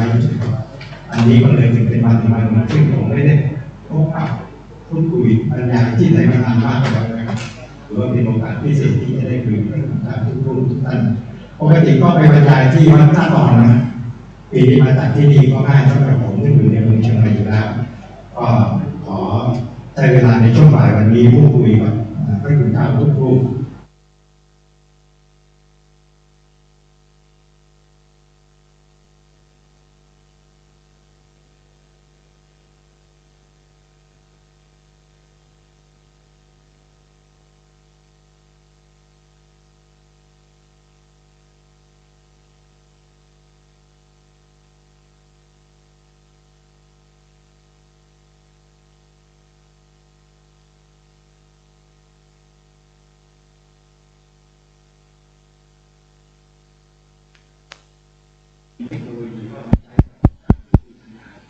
เทสพี่ไปวางในวางตรงไหนพี่จะวางตรงไหนเทสละโน้ตลำโพงข้างหลังแล้วมันจะตรงไหนใกล้ๆนี่ลำโพงข้างหลังก็มีเพราะมันอยู่ข้างหลังเห็นไหมข้างหลังหลังอยู่ข้างหลังเห็นไหมข้างหลังโต๊ะไหนไอ้บนนู้นเหรอเทสโล1 2พูดไปได้เรื่อยๆและบางทีพอไม่มีอุปกรณ์ช่วยมันทำให้เรื่องราวในความหมายของอาจจะไม่สามารถเชื่อมต่อและก็ไม่สามารถเชื่อมโยงได้เรื่องถ้าเป็นอะไรเป็นอย่างนี้นะครับฉะนั้นก็จะท ท่านสามารถที่จะยกมือเพื่อพูดคุยและก็ซักถามผมได้ทุกขณะที่ผมพูดหรือถ้าไม่สะดวกที่จะทำเช่นนั้นก็เขียนใส่เศษกระดาษแล้วยื่นให้ผมก็จะสามารถปรารภคำถามของท่านเพื่อพูดคุยสนทนากันในห้องนี้นะครับเราจะพูดคุยช่วงแรกจนถึงบ่าย 2:45 นาทีตามที่ผมทราบเมื่อกี้แล้วหลังจากนั้นเราก็จะพูดคุยกันไปจนกระทั่งถึงเวลาตามที่กำหนดไว้นะครับ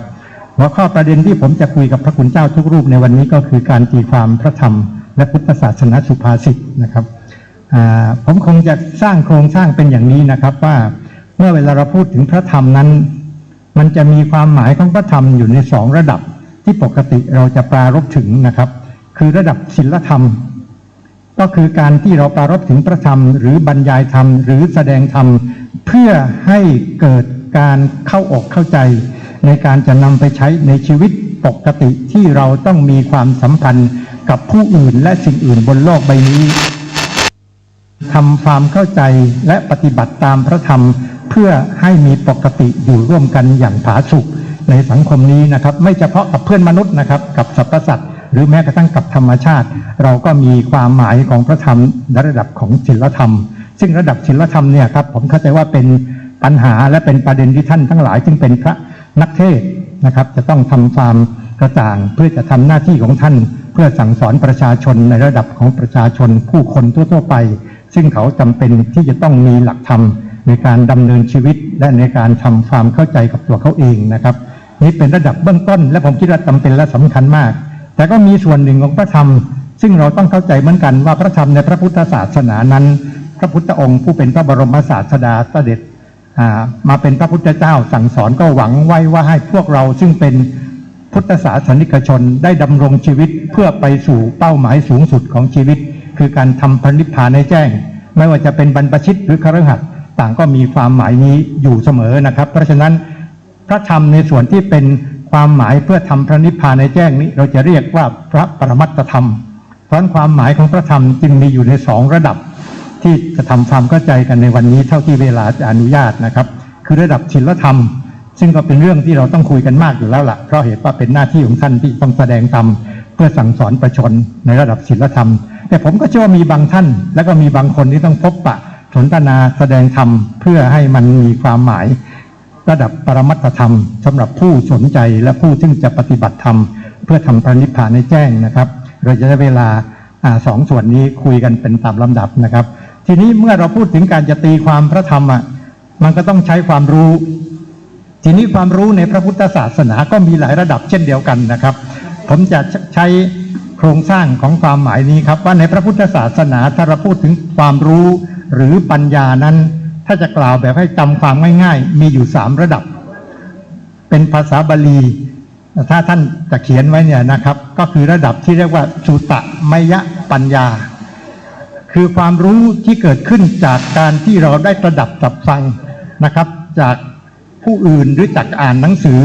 ความรู้ประเภทนี้เป็นความรู้ที่เราจะต้องศึกษาพระธรรมเมื่อท่านบวชเข้ามาศึกษานักธรรมอย่างนี้นะครับหรือบาลีก็ต้องมีการศึกษาเพื่อให้เกิดความรู้ขั้นสุตมยปัญญานี้นะครับซึ่งการศึกษาแบบนี้นะครับที่เราทำอยู่เนี่ยครับเป็นความรู้ที่เกิดขึ้นจากการที่เราได้ศึกษาเล่าเรียนจากหนังสือครูบาอาจารย์หรือผู้รู้ท่านต่างๆหรือแม้กระทั่งที่ท่านมาเข้าอบรม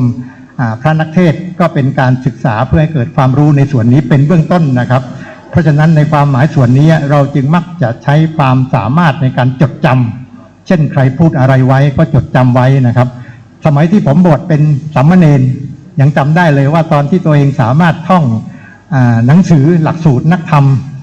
นะครับเป็นหนังสือนวโกวาทจบมีความรู้สึกภาคภูมิใจมากว่าเรามีความรู้ในทางธรรมพอที่จะไปสอบให้ได้นักธรรมชั้นตรีได้แล้วเพราะตอนนั้นเป็นการท่องจำแล้วก็มีความคิดเลยนะครับว่าตัวเองเนี่ยมีความรู้ทางธรรมเชื่อมั่นว่าตัวเองสอบนักธรรมชั้นตรีได้แน่นอน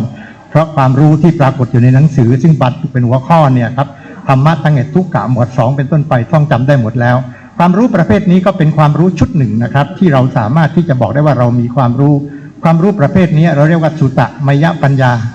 ในสมัยนั้นผมยังเคยคิดเลยนะผมก็ท่องอริยสัจ4ทุกข์สมุทัยนิโรธมรรคแล้วผมต้องเป็นผู้ตรัสรู้แล้วสิอย่างนี้ก็เราจำได้แล้วว่าทุกข์สมุทัยนิโรธมรรคเป็นอย่างไรตอนนั้นเป็นความคิดในสมัยที่บวชเป็นสามเณรนะครับเป็นเพียงแค่เคลือบแคลงสงสัยว่า ตอนนี้ที่เราสามารถท่องจำอริยสัจทั้ง4และสามารถจำแนกแยกแยะได้ว่าทุกข์สมุทัยนิโรธมรรคนั้นมีลักษณะความหมายเป็นเช่นไร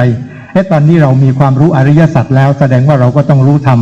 สามารถที่จะบรรลุธรรมได้แล้วนั่นเป็นความคิดของสามเณรในสมัยที่ศึกษาด้วยการท่องจำนะครับความรู้ประเภทนี้นะครับมันเป็นความจำนะครับจะเรียกอย่างว่าเป็นสัญญา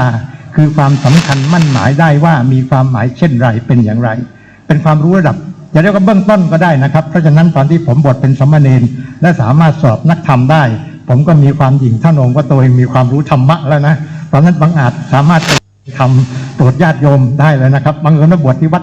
ที่เป็นหมู่บ้านตนเองครับเพราะฉะนั้นเวลาญาติพี่น้องใช้เส้นนะครับกระรบอยากเทศเช่นเวลาบ้านผมเวลามีงานศพเขาต้องนิมนต์พระไปเทศปกติเขาก็ไม่นิมนต์เนรไปเทศหรอกแต่ผมเวลามีญาติเสียชีวิตผมก็บอกว่าผมอยากเทศผมเทศได้ไหมเขาก็นิมนต์ผมไปเทศประมาณนี้แล้วก็มีความรู้สึกภาคภูมิใจว่าสามารถเทศได้ทำไมจึงเทศได้เพราะเราอ่านหนังสือและเราท่องจำเอาครับคำพูดคำสอนของพระที่เรามีความชื่นชมเช่นอ่านหนังสือของท่านอาจารย์พุทธทาสภิกขุผมก็จำที่ท่านเทศไว้ได้แล้วเราก็พูดตามที่ท่านพูดอย่างนี้ผมก็ใช้ความรู้ที่เรียกว่าสุตตมยปัญญายิ่งประเทศแล้วญาติก็เข้าข้างกันเล็กน้อยก็ชมว่าเนรเทศดีก็มีความมั่นใจเชื่อมั่นว่าตัวเองจะเทศไปให้มันดีไปเรื่อยๆประมาณนี้นะครับที่เล่าตรงนี้เล่าเพียงเพื่อจะบอกว่านี่ก็เป็นความรู้ส่วนหนึ่งและความรู้ส่วนนี้นะครับก็ถูกทำให้เกิดความหมายของการตีความพระธรรมจากความจำของเราว่าพระธรรมที่มีชื่อเรียกว่าอย่างนี้มีความหมาย1 2 3ต่อไปนี้เพราะตอนที่เราจะสอบนักธรรมนั้นเราต้องอ่านหนังสือหลักสูตรและในหนังสือหลักสูตรเมื่อเขายกหัวข้อธรรมไว้เป็นนิเขปบท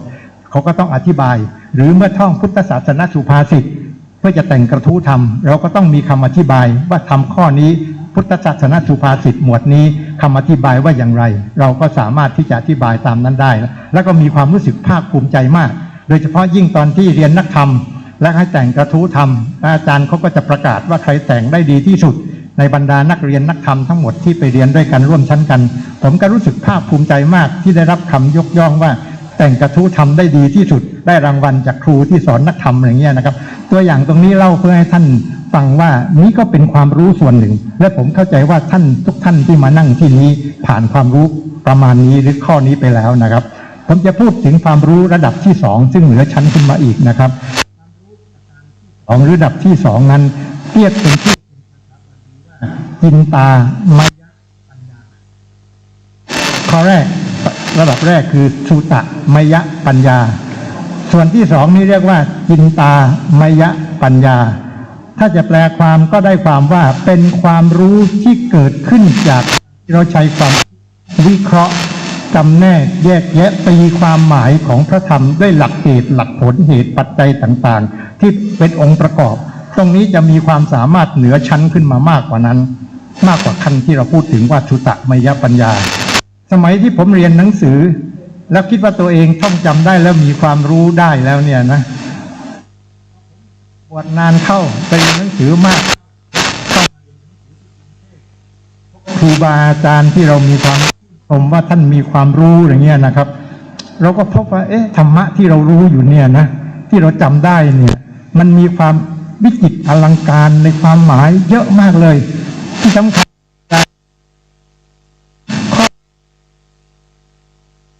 คำถามบางคำถามแล้วเราอธิบายไม่ได้ผมก็ได้รับคำถามหลายคำถามนะครับและคำถามเหล่านั้นเราก็จนตอบไม่ได้เราก็ต้องไปหาครูบาอาจารย์ตอนผมมาอยู่ที่กรุงเทพผมก็ไปเรียนหนังสือมีครูอาจารย์ที่ผมเคารพและมีความรู้สึกว่าท่านมีความรู้ดีๆแล้วผมไปขอความรู้จากท่านอยู่เสมอเช่นท่านอาจารย์สุชีพเป็นญาณุภาพท่านอาจจะเคยได้ยินชื่อนี้นะครับอาจารย์สุชีพเป็นพระและก็มาศึกษามาเป็นพระมหาเป็นอุบาสกที่มีความรู้ทางพระพุทธศาสนาดีมากอาจารย์วชิรอินทศรซึ่งก็เป็นบุคคลที่ผมชอบไปสนทนาธรรมท่านอยู่เสมอและโดยเฉพาะเมื่อเรามาเรียนในกรุงเทพและมาพบครูบาอาจารย์เหล่านี้นะครับเวลาเรียนกับท่านเราจะมีความรู้สึกว่าความรู้ที่เรามีอยู่เพียงแค่จำได้นั้นเนี่ยมันยังแค่เกินไปคำว่าแค่เกินไปคือหมายความว่ามันยังไม่มีความรุ่งลึกเพียงพอบางทีสนใจที่จะศึกษาธรรมด้วยการคิดใคร่ครวญวิเคราะห์หลายอย่างนะครับเพื่อให้เกิดความหมายเพราะฉะนั้นจึงคุยกับคนที่เป็นผู้รู้เหล่านี้ แล้วก็พบว่าความรู้ที่เป็นความรู้เหนือกว่าการจำได้นั้นคือเราสามารถศึกษาด้วยการคิดวิเคราะห์แง่มุมต่างๆของข้อธรรมได้ซึ่งตรงนี้ก็เป็นความรู้อีกอันหนึ่งนะครับซึ่งผมเข้าใจว่าท่านเองก็คงกำลังศึกษาอยู่ในส่วนนี้กำลังบ่มเพาะฝึกฝนให้เกิดมีความหมายยิ่งเมื่อตอนที่ผม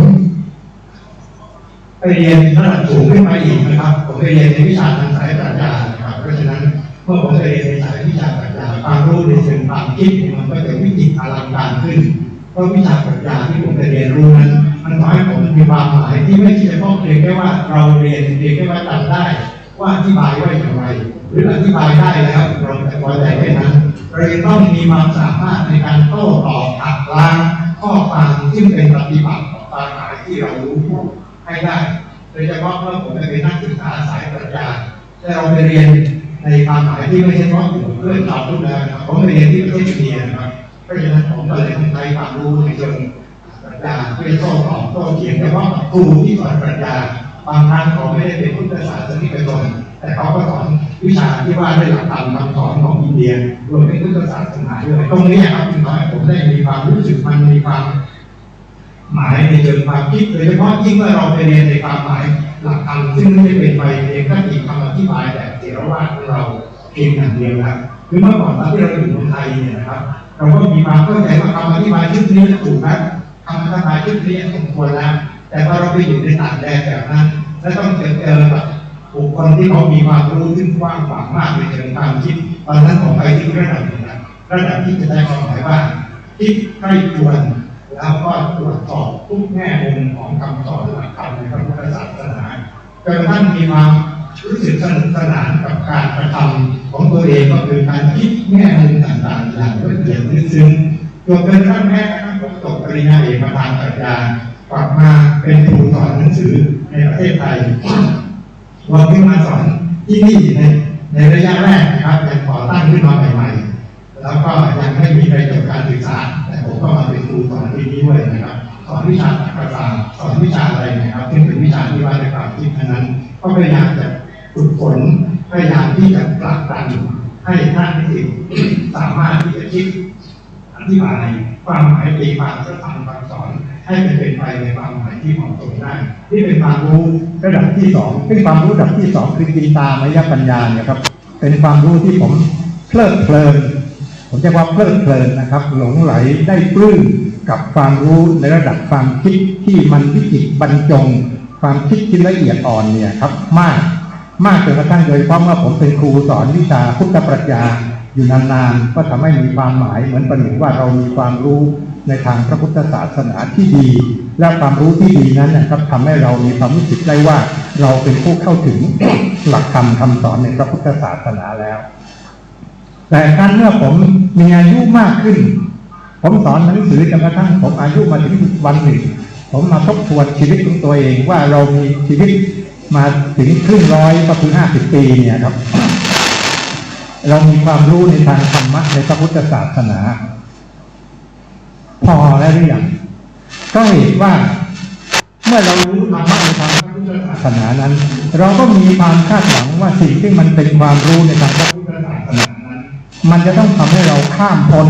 ความทุกข์ความกังวลใจต่างๆไปได้แต่ปรากฏว่าเมื่อเราทบทวนชีวิตเมื่อมาถึงครึ่งร้อยก็กระพบว่าขณะที่เรามีความรู้ในทางพระพุทธศาสนาอย่างดีในความรู้สึกของตัวเองนะครับสามารถสอนพระพุทธศาสนาที่มหาวิทยาลัยสงฆ์ที่สอนกับพระภิกษุทั้งระดับชั้นปริญญาตรีโทและบางครั้งก็ไปเป็นศิษย์ที่เรียนในผลและทำไมความรู้ในทางพระพุทธศาสนาไม่ได้ผ่อนปลนบรรเทาสภาวะซึ่งเป็นความคับแค้นขุ่นมัวผมถามตัวเองว่าเป็นตัวตายไหมเพราะบางทีที่รู้สึกไม่สบายไปพบหมอที่โรงพยาบาลสวนหลอกผมจะรู้สึกกังวลทุกครั้งเมื่อเราพบว่าเรามีความไม่ปกติในบางส่วนของร่างกายความรู้สึกแบบนี้นะครับผมมีความหมายของผลว่าและความรู้ที่เรามีอยู่นั้นมันเพียงพอแล้วหรือยังจากความสามารถในการจดจำและคิดได้นะครับผมเห็นว่ามันยังมีความรู้ระดับหนึ่ง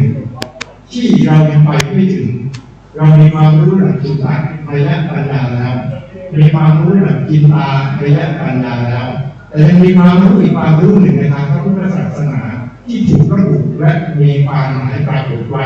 ก็คือภาวนามยปัญญาผมเองจึงมีความรู้สึกขึ้นในตอนนั้นว่าผมยังมีความรู้ระดับที่สามเนี่ยน้อยมากนะครับ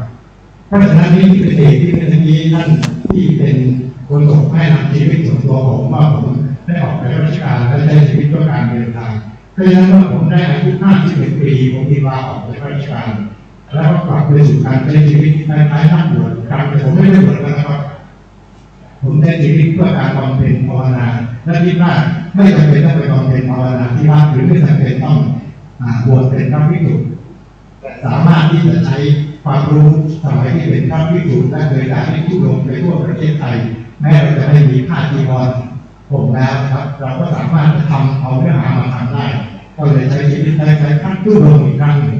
ออกจากบ้านไปโดยที่ไม่ได้มีเงินของติดตัวไม่มีใครรู้จักอีกแล้วเพราะฉะนั้นในช่วงนั้นผมคิดคือการภาวนาและกิจการภาวนาเนี่ยผมมีความเชื่อมั่นเป็นความศรัทธาอย่างแน่นอนว่าจะสามารถทำให้ผมเกิดความรู้ที่เรียกว่าภาวนามยปัญญาขึ้นมาได้เนี่ยครับผมใช้เวลาในการทำกิจแบบนี้นะครับและผมก็ค่อยที่จะพบว่า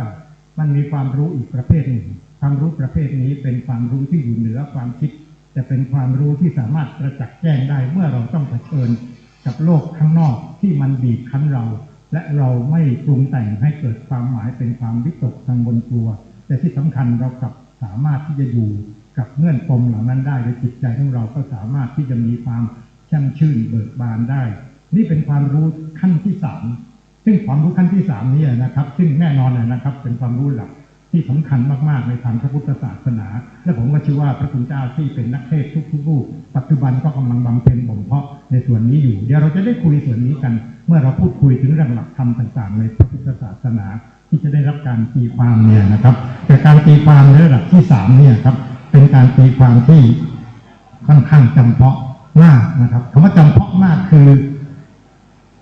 ไม่รู้จะใช้ถ้อยคำว่าอย่างไรนะครับนี่ผมพูดภาษาของผมแบบภาษาเดียวเรายกตัวอย่างกันในตอนที่พูดถึงหลักธรรมกันแล้วกันผมจำเหตุการณ์หนึ่งได้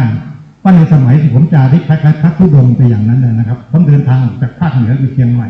จนกระทั่งผมไปถึงจังหวัดชัยนาทที่ภาคกลางนะครับและผมได้ไปพบพระอาจารย์ท่านหนึ่งที่วัดหนึ่งที่ภาคกลางแล้วที่พระอาจารย์วัดนี้นะครับท่านมอบหนังสือให้ผมอ่านทั้งที่ความจริงตอนที่ผมเดินทางนั้นผมไม่ประสงค์จะอ่านหนังสือเพราะไม่มีความหมายว่าต้องอ่านหนังสือเพราะการอ่านหนังสือทำให้ผมต้องใช้ความคิดและผมไม่ปรารถนาจะใช้ความคิดอีกแล้วแต่บังเอิญว่าหนังสือที่ท่านให้มาเนี่ยเป็นหนังสือที่ผมมีความเคารพศรัทธาอยู่แล้วคือท่านให้หนังสือของหลวงปู่มั่นภูริทัตโตให้ผมอ่านปกติสมัยที่ผมบวชเป็นพระภิกษุเนี่ยนะครับแม้ผมจะบวชในคณะมหานิกายแต่ผมมีครูบาอาจารย์เป็นพระภิกษุสายพระป่าจากภาคอีสานและหลวงพ่อที่ผมเคารพนับถือเนี่ยเมื่อผมมีโอกาสสนทนาธรรมกับท่านครั้งใดเมื่อไปเยี่ยมท่านเนี่ยและไปพักอยู่กับท่านเนี่ยท่านจะปรารภถึงคำพูดหรือคำสอนของหลวงปู่มั่นภูริทัตโตซึ่งเป็นพระที่มีบทบาทสำคัญในการที่จะทำให้เกิดพระป่าหรือการจาริกธุดงค์เนี่ยครับและผมจำได้ว่าในสมัยที่หลวงพ่อท่านยกคำพูดของหลวงปู่มั่นมาสอบถามผมนั้นนะผมก็พยายามใช้ความคิดความจำของผมพูดง่ายว่าใช้ความรู้หลักสุตมยปัญญาและจินตามยปัญญาอธิบายท่านแต่บางครั้งผมก็อธิบายไม่ได้แล้วก็มีความรู้สึกว่าหลวงปู่มั่นท่านเล่นคำให้ผมปวดหัวโดยใช่เหตุเช่นหลวงปู่มั่นตั้งเป็นปริศนาธรรมว่ามีไม่มีนี้คืออะไรอย่างนี้นะครับสมมติตัวอย่างนี้ผมอ่านแล้วผมก็ตีความไม่ได้จนกระทั่งด้วยความเคารพในหลวงพ่อที่ท่านยกมาว่าท่านคงมีความอยากรู้ผมต้องขอโอกาสท่านว่าถ้าผมมีเวลาขอให้ผมได้ไปศึกษาเรื่องนี้ก่อนแล้วผมจะกลับมาอธิบายให้ท่านฟังเพราะเรื่องราวเหล่านี้เป็นเรื่องราวซึ่งอาจจะเป็นปริศนาธรรมผมยกตัวอย่างผมกลับกรุงเทพมาผมไปหาหนังสือของหลวงปู่มั่นและคำบรรยายธรรมต่างๆที่มีใครอ้างถึงคนมาศึกษาหมดเลยนะครับจนกระทั่งผมมีความรู้สึกว่าคำสอนของหลวงปู่มั่นเนี่ยผมไม่ขอโทษเป็นภาษาของผมก็แล้วกันว่าท่านคงพูดไปเรื่อยเปื่อยเราไปคิดตามก็ปวดหัวเก่าๆก็เลยไม่คิดจะทำอะไรมากไปกว่านั้นก็ละทิ้งไปแต่เชื่อไหมครับว่าวันที่ผมเดินทางไปถึงจังหวัดชัยนาทแล้วเมื่อเอารับหนังสือที่หลวงพ่อวัดที่ท่านมอบให้ผมเอามาอ่านเนี่ยครับผมอ่านแล้ว น้ำตาผมไหลพรากผมเกิดปิติตัวสั่นจนกระทั่งมีความรู้สึกเหมือนกับมีความหมายอะไรบางอย่างที่มหัศจรรย์มากมหัศจรรย์คือหมายความว่าทุกถ้อยคำที่หลวงปู่มั่นกล่าวไว้ที่ผมเคยจดจำไว้แล้วก็คิดตีความแต่ผมก็ไม่สามารถตีความได้แม้กระทั่งคำพูดบางคำที่หลวงปู่มั่นพูดในความหมายที่ไม่ได้สอนใครแต่สารภาพความหมายในใจของท่านเองเช่นท่านบอกว่าแต่ตอนนี้ฉันหลงสัญญาว่าเป็นใจจึงสำคัญว่าในนอกมันหลอกลวงตอนที่ผมอ่านในสมัยเป็นพระภิกษุหนุ่มๆเป็นพระมหาปริญญาที่มีความคึกขนองด้วยความรู้สึกว่าตัวเองมีความรู้ในพระธรรมคำสอนมหาหนึ่งครับอ่านข้อความเหล่านี้ผมก็ไม่ได้มีความรู้สึกว่ามันจะมีความหมายอะไรที่ลึกซึ้งแต่วันที่ผมไปอ่านในขณะที่ผมเดินทางจาริกไปโดยไม่ประสงค์จะคิดอะไรอีกแล้วเนี่ยข้อความของหลวงปู่มั่นที่กล่าวไว้เช่นนี้นะครับมันมีความหมายถึงขนาดที่ผมตัวสั่นและน้ำตาไหลออกมาด้วยความปิติตื้นตันเพราะมันเป็นความหมายที่ก่อให้เกิดความรู้สึกได้ถึงความมหัศจรรย์ที่พระธรรมคำสอนถูกนำมาเปิดเผยด้วยถ้อยคำเพียงง่ายๆหรือถ้อยคำตั้งเตือนเช่นตั้งเตือนว่าระวังเล็กบังใหญ่ขันบังทำนิดผิดอยู่ที่นี่อยู่ที่ใจเนี่ยนะครับเมื่อตอนที่เราอยู่ในวัยหนุ่มศึกษาพระธรรมเราก็ไม่ได้ถือเป็นถ้อยคำที่สำคัญนะครับแต่วันหนึ่งเมื่อเราผ่านการปฏิบัติธรรมภาวนามาเราจึงพบว่าถ้อยคำเหล่านี้ช่างเป็นถ้อยคำที่ลุ่มลึกสูงส่งจนกระทั่งผมก้มลงกราบหนังสือที่บันทึกคำสอนนี้ไว้ด้วยความรู้สึกที่สั่นสะเทือนในใจเอาตรงนี้มาเล่าถวายเป็นต้นด้วยความหมายว่าเราจะได้พูดคุยกันถึงความหมายของการตีความพระธรรมใน3ระดับที่ว่านี้นะครับเพื่อให้พระคุณเจ้าจะได้นำไปใช้เพื่อการศึกษาธรรมและเทศนาธรรมสั่งสอนประชาชนเพราะฉะนั้นถ้าโดยสรุปในการเกริ่นไว้ตรงนี้ว่าเราจะคุยถึงการตีความพระธรรมใน2ส่วนคือส่วนที่เป็นระดับศีลธรรมระดับศีลธรรมนี้เราต้องใช้สุตตะเมยปัญญาและจินตาเมยปัญญาเข้ามาใช้และการตีความพระธรรมระดับปรมัตถธรรมตรงนี้ขึ้นอยู่กับพระคุณเจ้าจะมีความสนใจจะชวนคุยมากน้อยขนาดไหนผมเองมีความสนใจกับพระธรรมในความหมายระดับปรมัตถธรรมมากในปัจจุบันคือหมายความว่ามีความรู้สึกว่าพระปรมัตถธรรมที่มันลุ่มลึกเนี่ยนะครับมันมีความมหัศจรรย์เพราะฉะนั้นถ้าพระคุณเจ้าสนใจในส่วนนี้เราจะใช้เวลาในการพูดคุยกันได้มากขึ้นนะครับการตีความพระธรรมระดับศีลธรรมใช้สุตตะเมยปัญญาและจินตาเมยปัญญาส่วนพระปรมัตถธรรมนั้นผมมีความเชื่ออย่างสนิทใจเลยนะครับว่าต้องเป็นความรู้ระดับภาวนามยปัญญาและความรู้ระดับภาวนามยปัญญาเนี่ยครับที่อยากจะเชิญชวนให้พระคุณเจ้าได้บ่มเพาะเพื่อจะตีความพระธรรมที่ลุ่มลึกและสูงส่งและเกื้อหนุนจุนเจือประชาชนเมื่อกี้ผมเอ่ยถึงหลวงปู่มั่นภูริทัตโตนะครับผมไม่เกิดไม่ทันท่านนะครับเพราะว่าท่านมรณภาพไปตั้งปี 2493 ผมเกิดในปีพศ 2497 ห่างกับท่านแต่วันนี้นะครับผมมีความรู้สึกได้เลยว่าการได้เกิดมาและได้รับรู้รับฟังเรื่องราวของหลวงปู่มั่นเป็นความหมายที่มหัศจรรย์และเป็นความหมายที่ผมมีความสุขเป็นที่สุดผมยังมีรูปของหลวงปู่มั่นไปในห้องที่ผมนั่งทำงานอ่านหนังสืออะไรเนี่ยนะครับเพื่อรำลึกถึงท่านเอาละครับผมพูดประเด็นตรงนี้เพียงเพื่อว่าจะได้แสดงความหมายอยู่ภายในกรอบที่ผมนิยามนี้ขึ้นนะครับว่าเราจะพูดถึงการตีความพระธรรมในความหมายทั้งระดับศีลธรรมและปรมัตถธรรมการตีความนั้นต้องใช้ความรู้ความรู้เชิงสุตตะเมยปัญญาและจินตามยปัญญาต้องมีผมว่าต้องมีนะครับเพราะถ้าไม่มีแล้วเราจะตีความอาจจะคลาดเคลื่อนหรือไม่มีพลังเพียงพอจะไม่ประชาชนพุทธบริษัทเกิดความรู้สึกซาบซึ้งและก็มีพลังที่จะปฏิบัติผมได้แต่ถ้าเป็นไปได้เราต้องมีความรู้สามารถที่จะเข้าถึงความหมายในเชิงปรมัตถธรรมและความรู้ในส่วนนี้นะครับจะต้องตีความโดยใช้ปัญญาญาณที่เรียกว่าภาวนามยปัญญานี่คือความหมายที่อยากจะกราบเรียนและเป็นกรอบโครงสร้างของหัวข้อที่เราจะคุยกันในวันนี้ทีนี้มาถึงรายละเอียดลงไปแล้วครับทีนี้ในตัวความรู้ระดับสุตตะเมยปัญญาที่จะมาอธิบายเรื่องศีลธรรมเนี่ยนะครับผมเข้าใจว่าผมก็ไม่ต้องพูดมากนะครับนี่ด้วยความเชื่อมั่นว่าพระคุณเจ้าที่มาเป็นนักเทศน์ค ผมได้อบรมบ่มเพาะส่วนนี้มาอย่างมากพอแล้วแต่ที่สำคัญก็คือขอให้ท่านมีความรู้สึกดีนะครับว่าการที่เราได้ฝึกฝนบ่มเพาะเรื่องการจดจำความหมายต่างๆอ่านหนังสือฟังผู้รู้อะไรเนี่ยครับเป็นตัวเราใจในความหมายที่สำคัญดังนั้นสมัยที่ผมเป็นสมณเณรและเป็นพระภิกษุณีหนังสือธรรมะทางศาสนามีเท่าไหร่ผมพยายามหาอ่านหมดนะครับถามว่าทำไมต้องหาอ่านให้หมดก็เห็นว่าความสามารถในการที่เราจะมีสุตตมยปัญญาเพื่ออธิบายทำให้แจ่มแจ้งเนี่ยต้องอ่านหนังสือที่ผู้รู้ท่านเขียนเพราะฉะนั้นตอนนั้นผมยังไม่มีความรู้ภาษาต่างประเทศความรู้ที่เป็นภาษาไทยถ้าใครเขียนธรรมะดีๆผมจึงอ่านและนี่เป็นเหตุอันหนึ่งนะครับที่ทำให้ผมมีความใฝ่ฝันปรารถนาว่าถ้าผมเข้ามาอยู่ที่กรุงเทพผมจะไปศึกษาเรียนรู้ความรู้เหล่านี้จากครูที่มีความรู้ผมอ่านหนังสือของอาจารย์สุชีพปุญญานุภาพมากผมมีใฝ่ฝันว่าอยากจะพบอาจารย์สุชีพปุญญานุภาพผมอ่านหนังสืออาจารย์วสิทธิ์อินทศระมากผมยังอยากว่าผมจะต้องมาเป็นศิษย์ของอาจารย์วสิทธิ์อินทศระจริงๆผมเป็นพระที่บวชในคณะมหานิกายนะครับแต่ตอนที่ผมมาอยู่กรุงเทพผมมารู้ภายหลังว่าอาจารย์สุชีพปุญญานุภาพก็ดีอาจารย์วสิทธิ์ก็ดีท่านสอนอยู่ที่มหาวิทยาลัยของฝั่งธรรมยุติกานิกายคือมหามกุฏราชวิทยาลัยผมก็ไม่ลังเลนะครับที่จะไปสมัครเรียนที่มหามกุฏราชวิทยาลัยก็เห็นว่าเพื่อจะได้พบครูที่ผมปรารถนาอยากพบจริงๆมีครูอีกหลายคนนะครับเขาอ่านหนังสือของคนจำนวนมากแต่ว่าพอสุดท้ายแล้วครูที่สอนหนังสืออยู่มาเลยส่งว่าผมก็เลือกที่จะไปเป็นลูกศิษย์ของครูที่ผมเชื่อว่าท่านจะมีความรู้ดีเพราะผมอ่านหนังสือที่อาจารย์สุชีพเขียนอาจารย์วสิทธิ์เขียนแล้วผมมีความรู้สึกแล้วก็รู้สึกตื่นเต้นนะครับเมื่อได้ไปเรียนหนังสือกับท่านผมจำได้ว่าไปเรียนหนังสือกับอาจารย์วสิทธิ์อินทศระท่านสอนวิชาคือตันตบิดกผม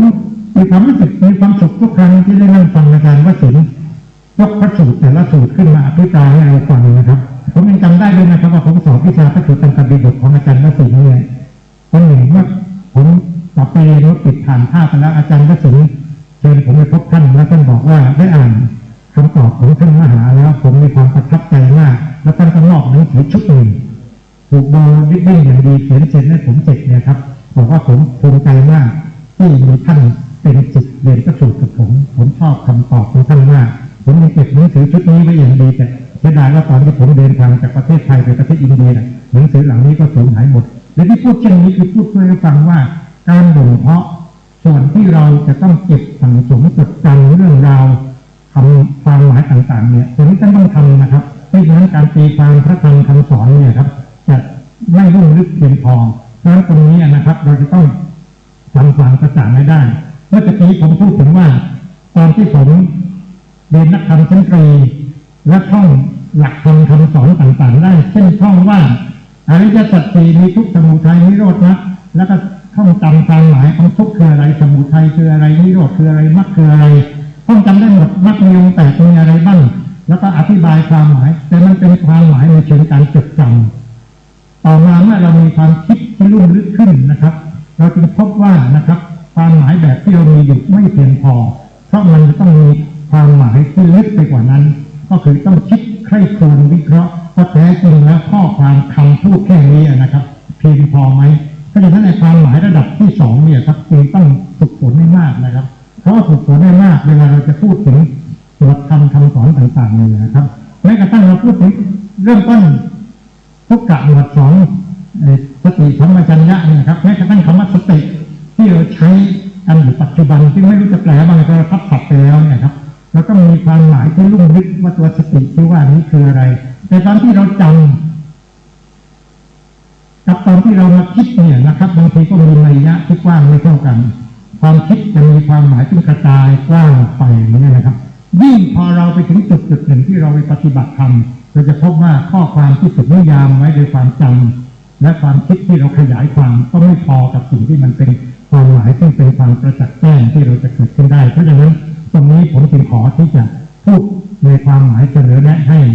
พระพุทธเจ้าผู้เป็นพระนักเทศน์ทุกรูปได้ช่วยกันทำความกระจ่าง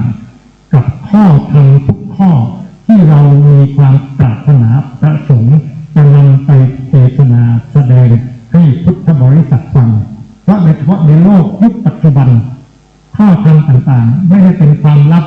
ที่จะต้องอยู่ในหนังสือแต่มันถูกเผ ยแพร่อยู่ในโลกออนไลน์ที่ผมมีความรู้และเขาเข้าถึงได้โดยง่ายเพราะเราจะต้องทำความกระจ่างสิ่งเหล่านี้ทั้งระดับความจำและระดับความคิดให้ละเอียดนะครับก็จะนั่นในประเด็นมิติทางศีลธรรมเนี่ยนะครับจึงเป็นความหมายที่พระคุณเจ้าทุกรูปจะต้องทำความกระจ่างในส่วนนี้คำนิยามว่าหมายถึงอะไรนั้นเป็นความจำแต่คำขยายที่กลายมาเป็นความหมายที่เป็นวิสารนัยคือในที่ละเอียดนั้นเป็นความคิดโปรดทำความกระจ่างนะครับทำระดับที่เป็นความจำและความคิดและถ้าเป็นไปได้เนี่ยครับจะต้องทำความหมายนั้นให้เกิดขึ้นถึงระดับที่เป็นปรมัตถธรรมซึ่งจะมีความหมายแน่นอนนะครับในเชิงศีลธรรมเวลาเราไปเทศในคนนั่งทำเทศส่วนใหญ่เขาเอาแค่ระดับศีลธรรมมาทั้งนั้นนะครับให้รู้ถึงว่าในสังคมเราควรจะทำหรือไม่ทำอะไรบ้างอย่างนี้นะครับแต่ถ้าเราสามารถมีความหมายที่ลึกไปถึงระดับปรมัตถธรรมได้นั้นจะเป็นความหมายที่ยิ่งใหญ่และสำคัญมากเอาเป็นว่าขอพระคุณเจ้าได้โปรดทำความกระจ่างในส่วนที่เป็นความหมายนี้เมื่อกี้ผมใช้คำว่าเป็นคำว่าสติที่ว่าแปลว่าระลึกได้เนี่ยนะครับแน่นอนตอนนี้เราแปลเราใช้ความจำว่าสติคือความระลึกได้แต่พอมาถึงในความหมายของเชิงความคิดคือเป็นจินตามยปัญญาเนี่ยความระลึกได้นี่คืออะไรระลึกอะไรเป็นอย่างไรมันอาจจะไม่เพียงพอต่อความหมายที่เราจดจำไปแล้วมันจะต้องมาถึงความหมายตัวสติที่เราพูดถึงนี่คืออะไรเพราะฉะนั้นความหมายในเชิงความคิดที่มันวิสารนัยขึ้นเนี่ยนะครับจะต้องเป็นความหมายที่ทำให้เรารู้ได้ว่าเพราะสติเวลาเราพูดถึงอย่าเผลอสติที่ให้มีสติหรือคนเสียสติไปแล้วก็แน่นอนเป็นแค่ความระลึกได้แต่พอมาถึงวันหนึ่งที่เราบอกว่าเราต้องเจริญสติเพื่อให้เราอยู่ในโลกปัจจุบันได้เนี่ยผมว่าเจริญสติมันไม่ใช่เป็นแค่ความระลึกได้แต่มันเป็นความรู้อีกชุดหนึ่งเป็นความรู้ส่วนหนึ่งที่ทำให้เราสามารถควบคุมและสามารถที่จะทำให้กายวาจาใจของเราเนี่ยไม่ตกอยู่ภายใต้เงื่อนไขที่ถูกกดดันจากโลกภายนอกได้ความหมายนี้ก็เป็นความหมายระดับสูงขึ้นมายิ่งถ้าเราไปเจริญภาวนาตัวสติตัวนี้มันไม่ใช่เป็นแค่ความระลึกได้แล้วมันเป็นตัวรู้ที่มีความหมายที่สำคัญเพราะกระบวนการตีความแบบนี้ในการแสดงธรรมทุกๆครั้งนะครับถ้าเราสามารถที่จะทำให้มันเกิดความกระจ่างกับผู้ฟังได้ทั้งในส่วนที่เป็นคำนิยามซึ่งเป็นความหมายที่เราเรียกว่าเป็นทิฏฐิมยปัญญาทั้งเป็นองค์ประกอบซึ่งเป็นความหมายเชิงจินตมยาและทั้งความหมายที่มันสูงส่งขึ้นไปที่เป็นปรมัตถนัยเนี่ยนะครับเพราะฉะนั้นก็จะเป็นหัวใจสำคัญที่พระคุณเจ้าทุกรูปจะต้องฝึกเรียนนะครับทีนี้เวลาเราพูดถึงการตีความแบบนี้นะครับในส่วนที่1ส่วนที่2ผมคิดว่าคงจะไม่ยากหรอกเพราะเหตุว่าถ้าเราอบรมบ่มเพาะฝึกฝนไปเรื่อยๆเนี่ยครับนึกถึงภาพนะครับพระที่ท่านสามารถแสดงธรรมให้ประทับใจตาตรึงผมไม่แน่ใจว่าปัจจุบันนี้ผมออกมาจากโลกของฝ่ายบรรพชิตมากเลยนะผมไม่ทราบในปัจจุบันนี้มีพระนักเทศที่เป็นอะไรนะเป็นต้นฉบับหรือเป็นต้นแบบในสมัยที่ผมเป็นพระอยู่เช่นถ้ามีหลวงพ่อปัญญานันทะไปแสดงธรรมที่ไหนที่เราสามารถจะไปได้เราก็จะไปฟังเพราะตอนที่ไปฟังหลวงพ่อปัญญานันทะท่านแสดงธรรมนั้นเรามีความรู้สึกว่าเราไม่เบื่อที่จะฟังและมีความรู้สึกตื่นเต้นเร้าใจเราให้ฟังธรรมที่ท่านแสดงต้นแบบคือหลวงพ่อปัญญานันทะในสมัยที่ผมยังเป็นพระภิกษุอยู่นะครับก็จะเป็นต้นแบบผมไม่แน่ใจนะครับในปัจจุบันในวงการพระเนี่ยมีพระภิกษุนักเทศน์ที่เป็นต้นแบบหรือเปล่าแต่ในสมัยผมคำว่าไปฟังหลวงพ่อปัญญานันทะบางทีเราไม่ไปฟังเพื่อให้รู้ว่าท่านเทศอะไรแต่เราอยากจะดูว่าท่านมีลีลาในการแสดงธรรมอย่างไรและเราก็พยายามจะทำให้ได้เหมือนท่านโดยเฉพาะผมซึ่งเป็นคนภาคใต้นะครับเวลาหลวงพ่อปัญญานันทะไปเทศทางภาคใต้บางทีข้ามจังหวัดไปยังตามไปฟังเลยนะครับความหมายก็คืออยากจะไปดูว่าหลวงพ่อปัญญาท่านมีลีลาในการแสดงธรรมอย่างไรจึงสามารถสะกดให้คนฟังท่านเป็นเวลานานๆและก็สามารถที่ตื่นเต้นกับเรื่องราวที่ท่านนำมาแสดงได้ตรงนี้เสียดายที่ผมไม่ได้มีอะไรนั้นไม่มีประสบการณ์ในแวดวงของพระนักเทศน์แล้วผมก็เลยไม่รู้ผมก็ได้ว่าในเวทีของการอบรมพระนักเทศน์ส่วนใหญ่ต้องมีนิมนต์วิทยากรที่เป็นนักเทศน์มามีไหมครับปีนี้มีองค์ไหนบ้างครับผม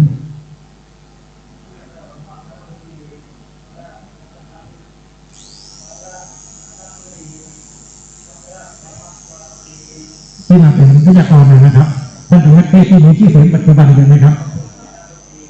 เนื่องจากว่ามันมีช่องว่างระหว่างผมกับท่านคืออยู่คนละยุคก็ดังนั้นเวลาอยู่คนละยุคที่ผมพูดถึงท่านหลวงพ่อปัญญานันทะ ต่อมาก็มีท่านกิติพุทโธในสมัยผมนะครับท่านอาจจะเคยได้ยินท่านกิติพุทโธในเทศโอ้โหที่ไหนก็เหมือนกันสะกดฟังได้ต่อมาก็มีพระพยอมนะพระพยอมนี่อย่างมีชื่อเสียงอยู่ในปัจจุบันพระพยอมนี่เน้นพูดจาให้มีเรื่องตลกด้วยอะไรเงี้ยนะครับที่พูดตรงนี้พูดเพื่อท่านเกิดจินตนาการนะครับว่า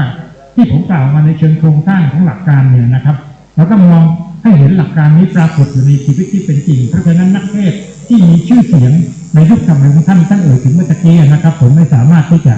อธิบายขยายความต่อได้แล้วผมไม่ได้อยู่ในวงการนี้แล้วแต่ผมก็เชื่อว่านั้นคือสิ่งที่ท่านจะต้องดูให้เป็นตัวอย่างว่าเราจะสามารถทำจิตของเราคือแสดงธรรมให้เป็นที่ประทับใจตราตรึงผู้ฟังได้ถ้าวันไหนไปทำแล้วมันยังไม่ได้ก็ต้องพยายามปรับปรุงให้ได้นะครับทำไปเรื่อยๆครับไม่มีใครหรอกครับที่เทศครั้งแรกแล้วดีเลยนะครับถ้าทำงานเข้าเราก็จะสามารถที่จะทำจิตของเราได้ดีขึ้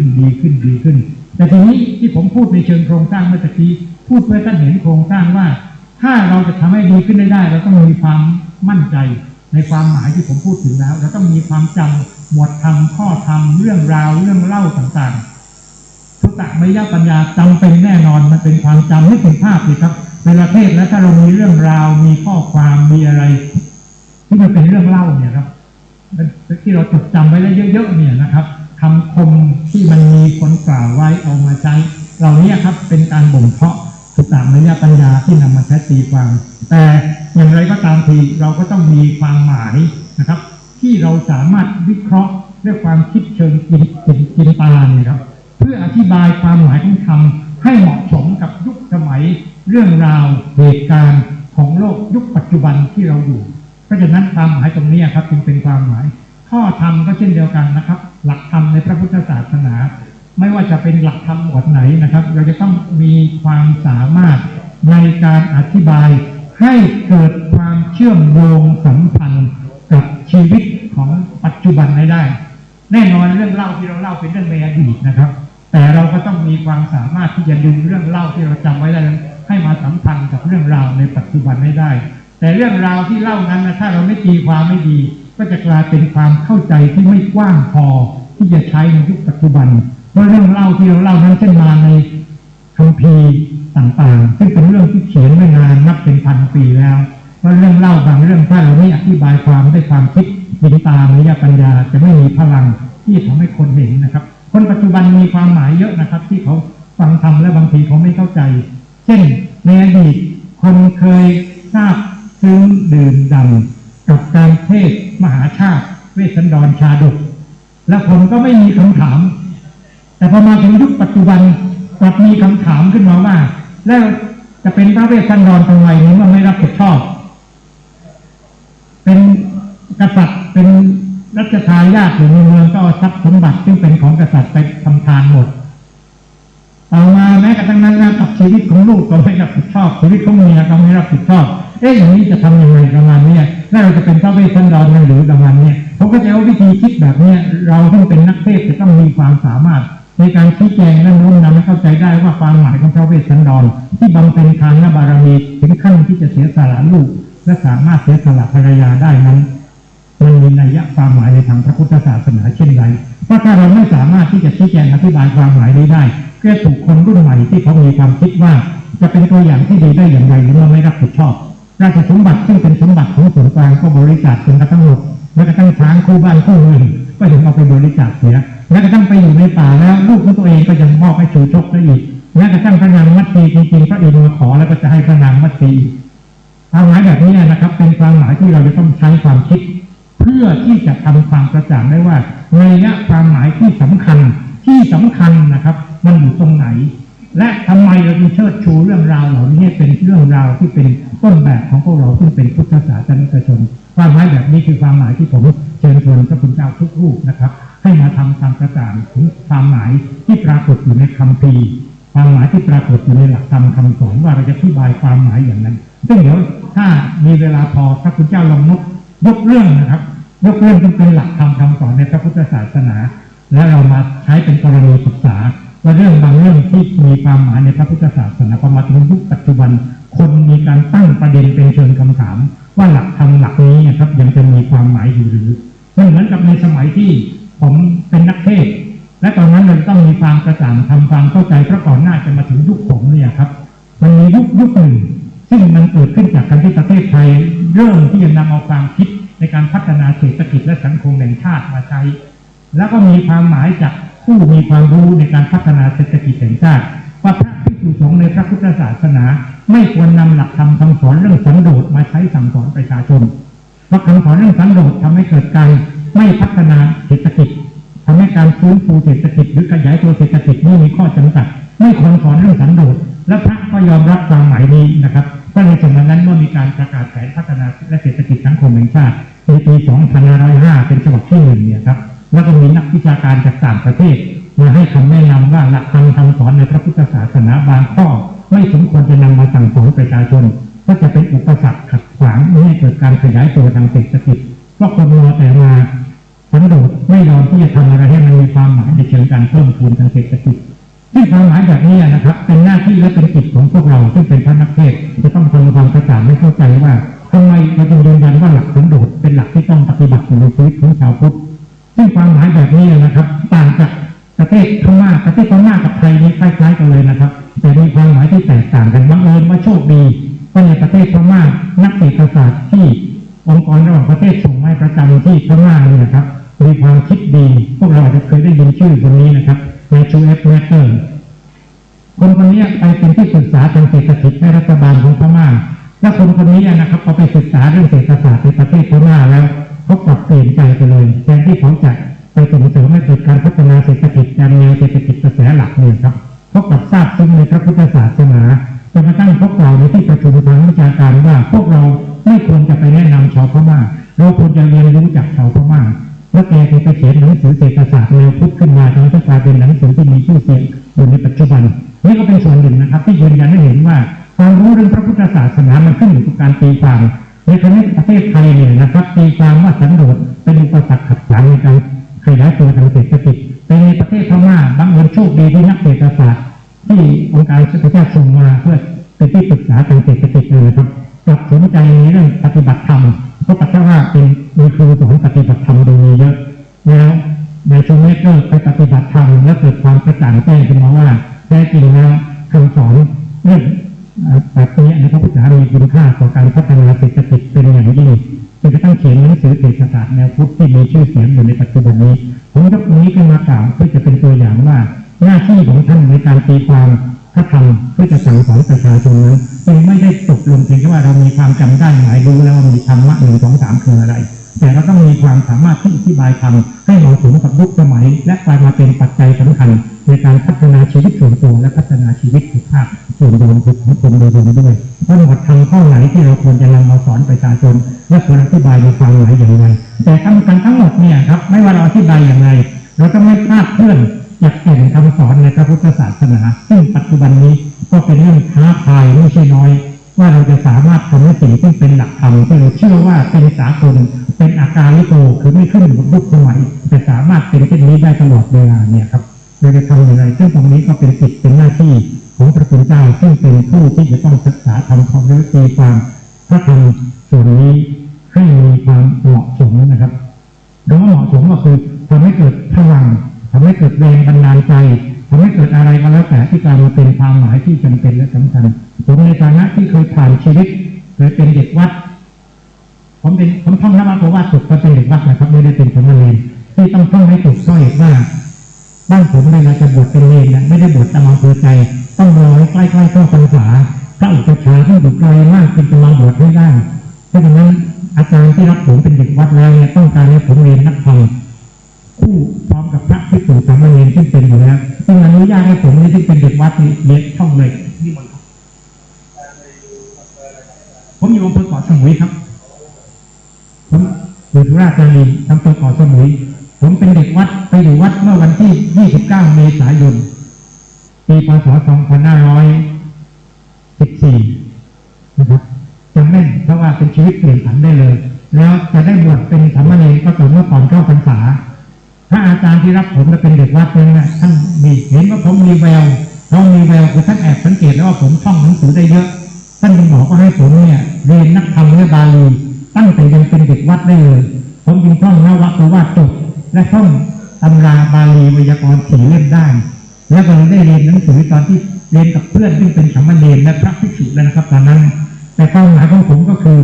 ผมมีความรู้สึกได้ถึงความหมายที่ว่าเราสามารถจดจำมาได้มากแต่ความหมายในการจดจำเนี่ยครับมันจะมีความหมายดีขึ้นอีกเมื่อเรามีความสามารถที่จะอธิบาย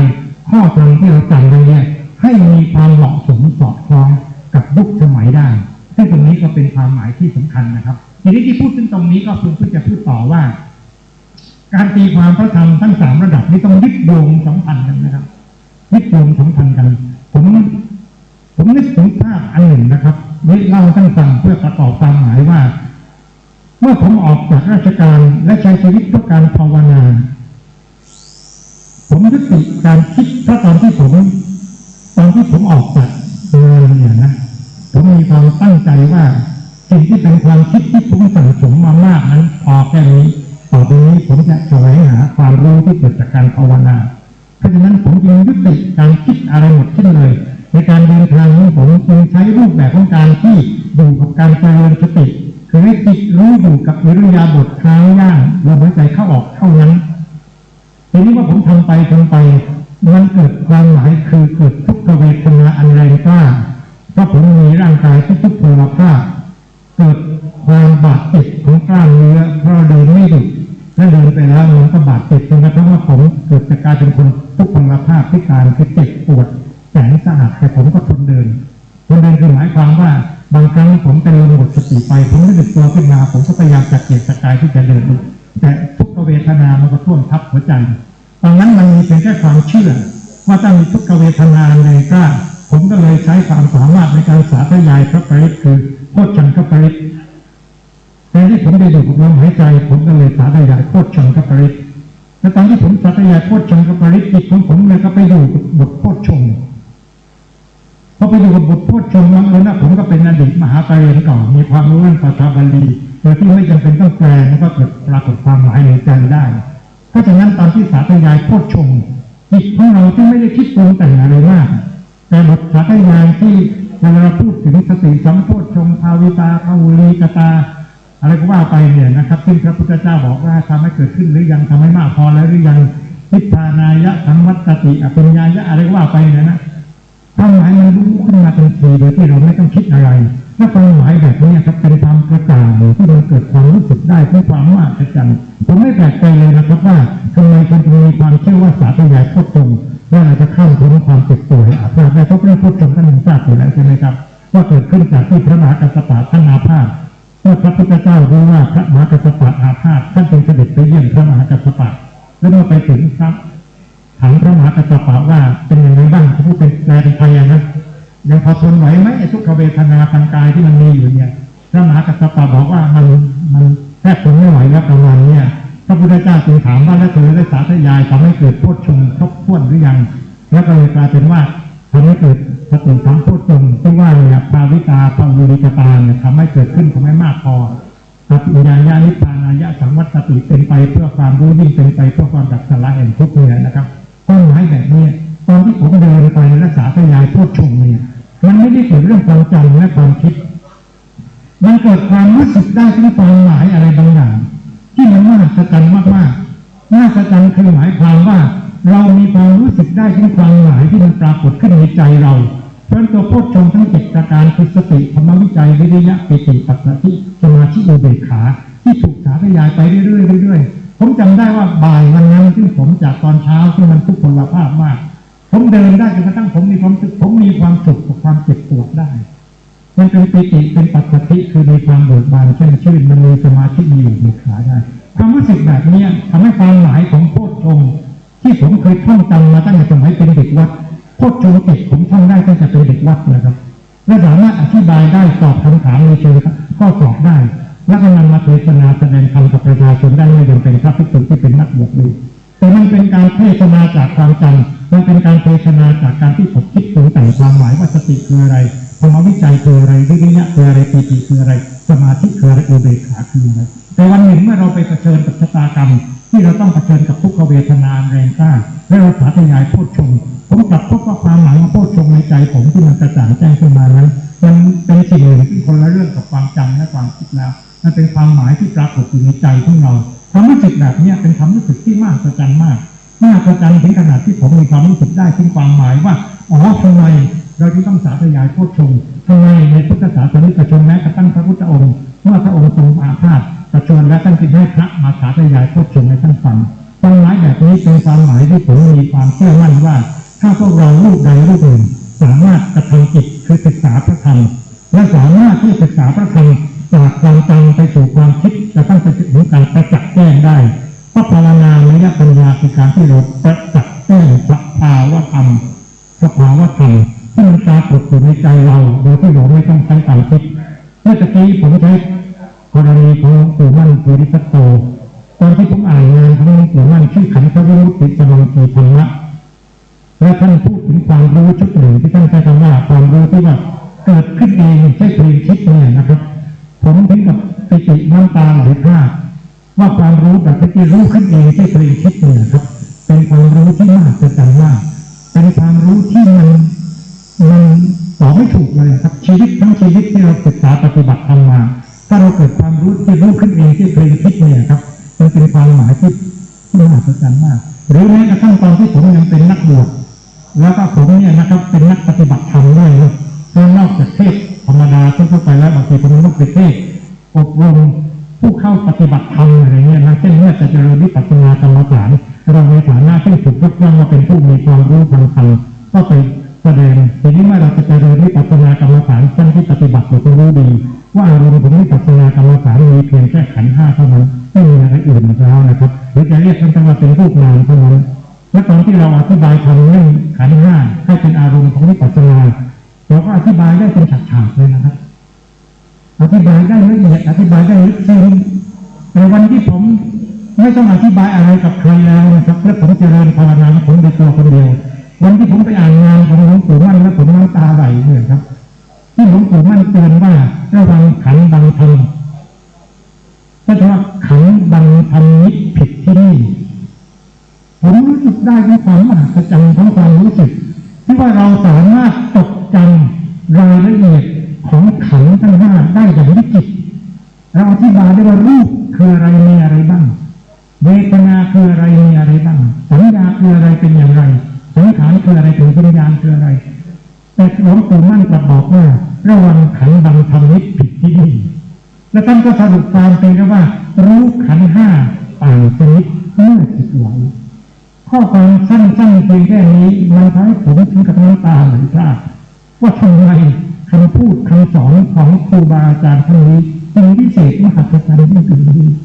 ว่าความรู้สึกแบบนี้เป็นความรู้สึกที่ทำให้ผมเกิดความรู้สึกเชื่อมั่นได้เลยนะครับไม่มีความเครือบแคลงสงสัยเลยว่าการศึกษาธรรมการตีความพระธรรมนั้นถ้าเราทำมาตามลำดับมาถึงจุดหนึ่งแล้วเราจะเกิดความรู้ที่เป็นการประจักษ์แจ้งความหมายของธรรมและความรู้ที่เป็นการประจักษ์แจ้งความหมายของธรรมนะครับมันจะมีพลังที่ทำให้เราสามารถ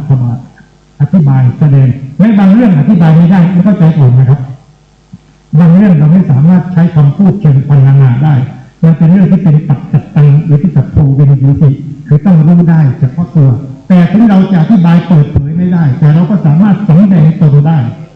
ให้คนอื่นเห็นได้เชื่อมั่นได้ว่าความรู้ประเภทนี้มีอยู่จริงและความรู้ประเภทนี้ที่มีอยู่จริงเนี่ยครับมันจะมีความหมายที่ทำให้เกิดสิ่งที่เป็นพลังและความหมายแบบนี้ครับเป็นความหมายที่ทำให้เกิดสิ่งที่ผมเชื่อว่าพระพุทธเจ้าทุกรูปนะครับที่เป็นนักเทศสามารถทำให้สิ่งที่เป็นตัวธรรมะที่เราจะเทศนาสู่สอนประชาชนมีอยู่ในเนื้อในตัวเรา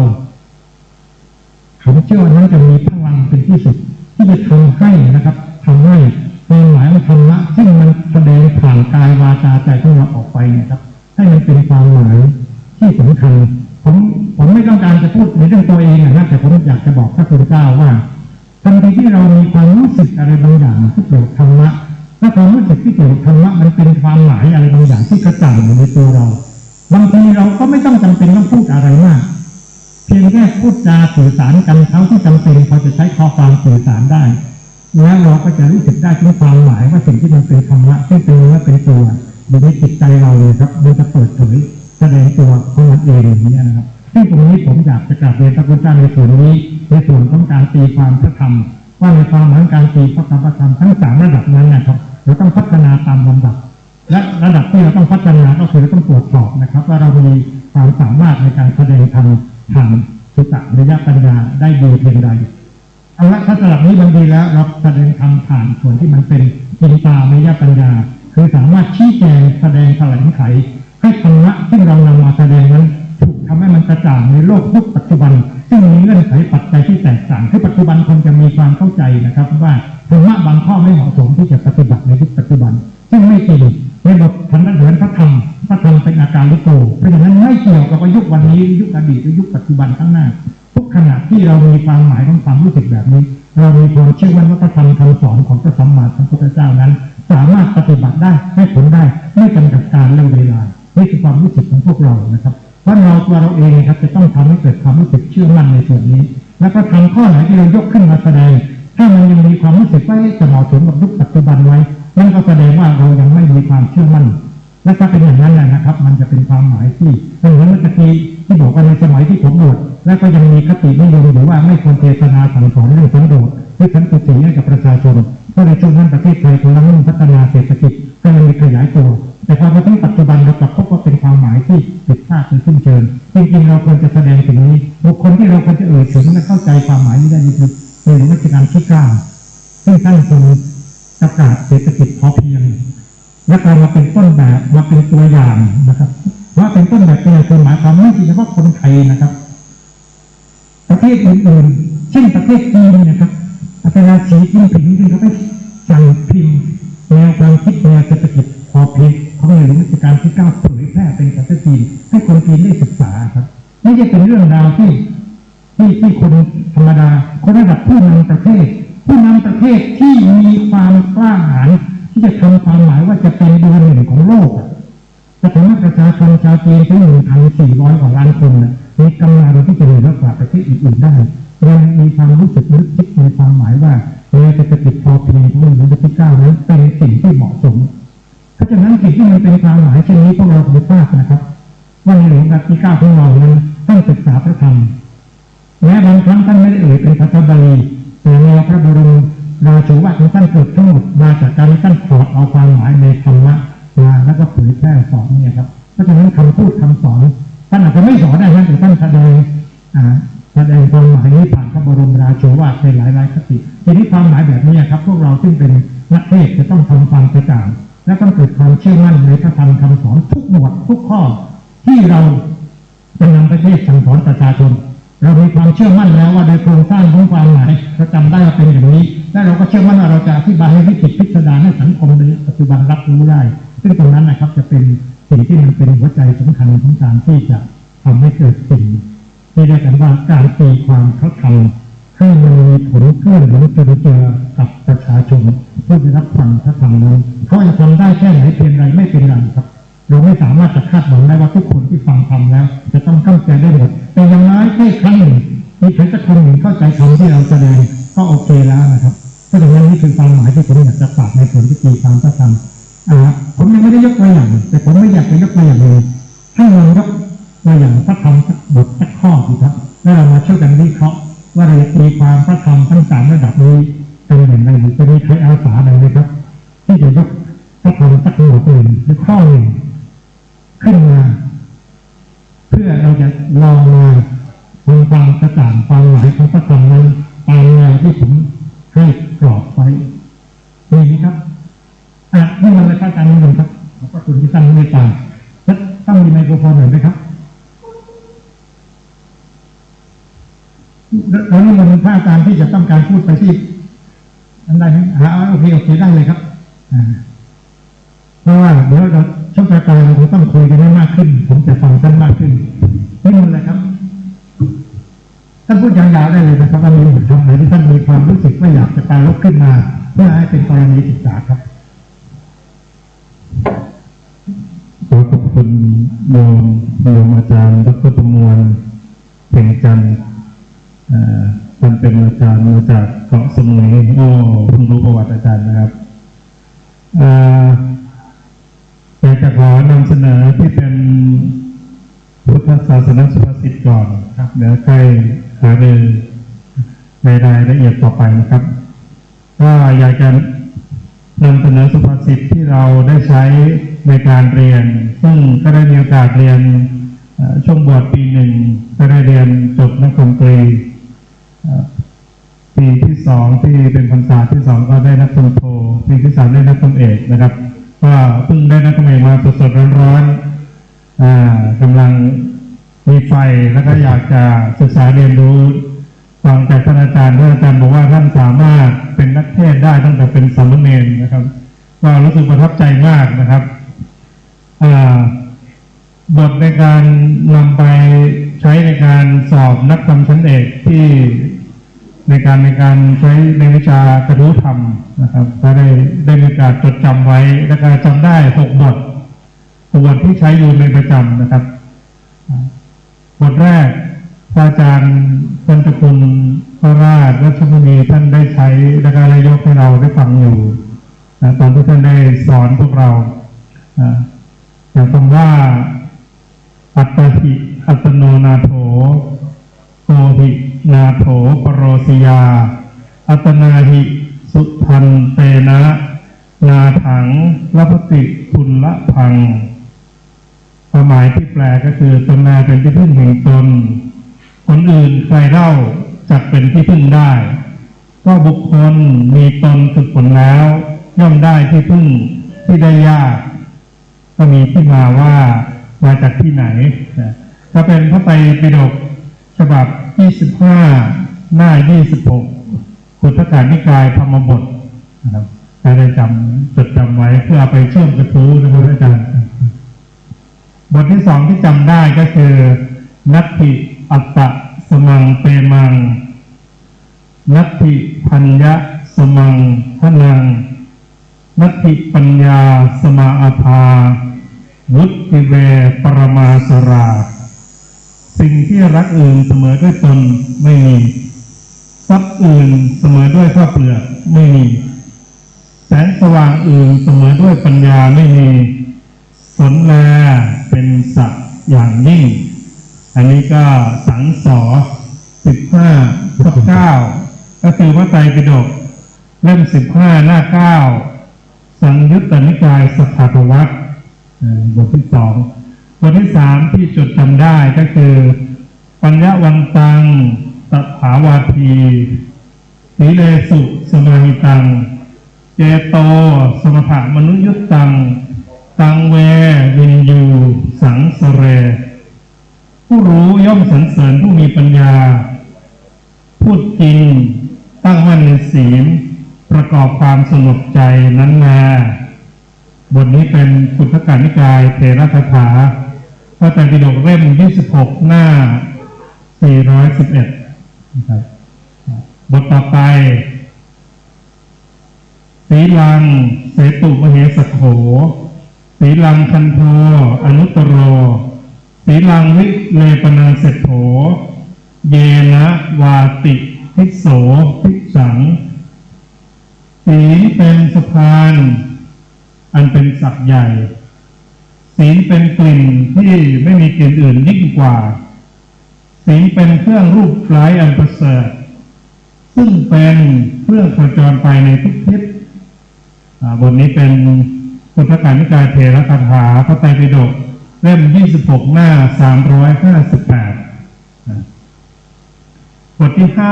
5ยาทิสังวัปเตทีชังยาทิสังวัปเตทีชังตาทิสังละปเตพลังกัลยาณการีกัลยาณังปาปการีจะปาปกังบุคคลหว่านพืชเช่นใดย่อมได้รับผลเช่นนั้นผู้ทำกรรมดีย่อมได้รับผลดี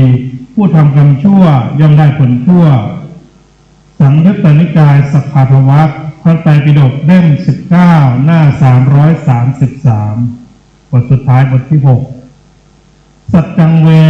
อนุตตวาจา เอสะธัมโมสนันตโนสัจเจอัตเถธัมเมจะอหุสันโตปฏิติตาคำสัตย์แลเป็นวาจาไม่ตายนั่นเป็นธรรมเก่า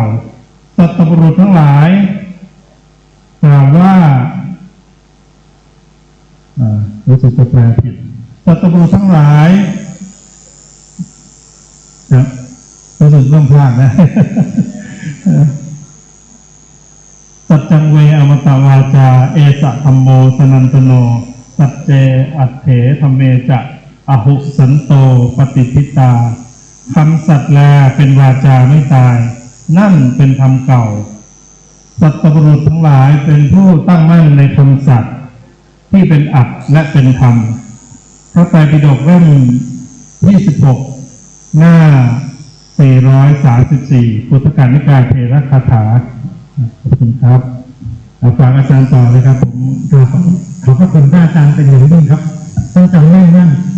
ที่เราพูดถึงว่าปัญญาที่ต้องใช้ในการวินิจฉัยพระธรรมขั้นที่หนึ่งในท่านสมบูรณ์นะครับ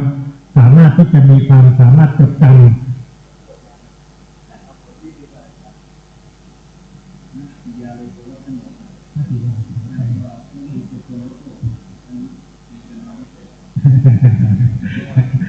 ท่านเจ้าคุณอาจารย์บอกว่า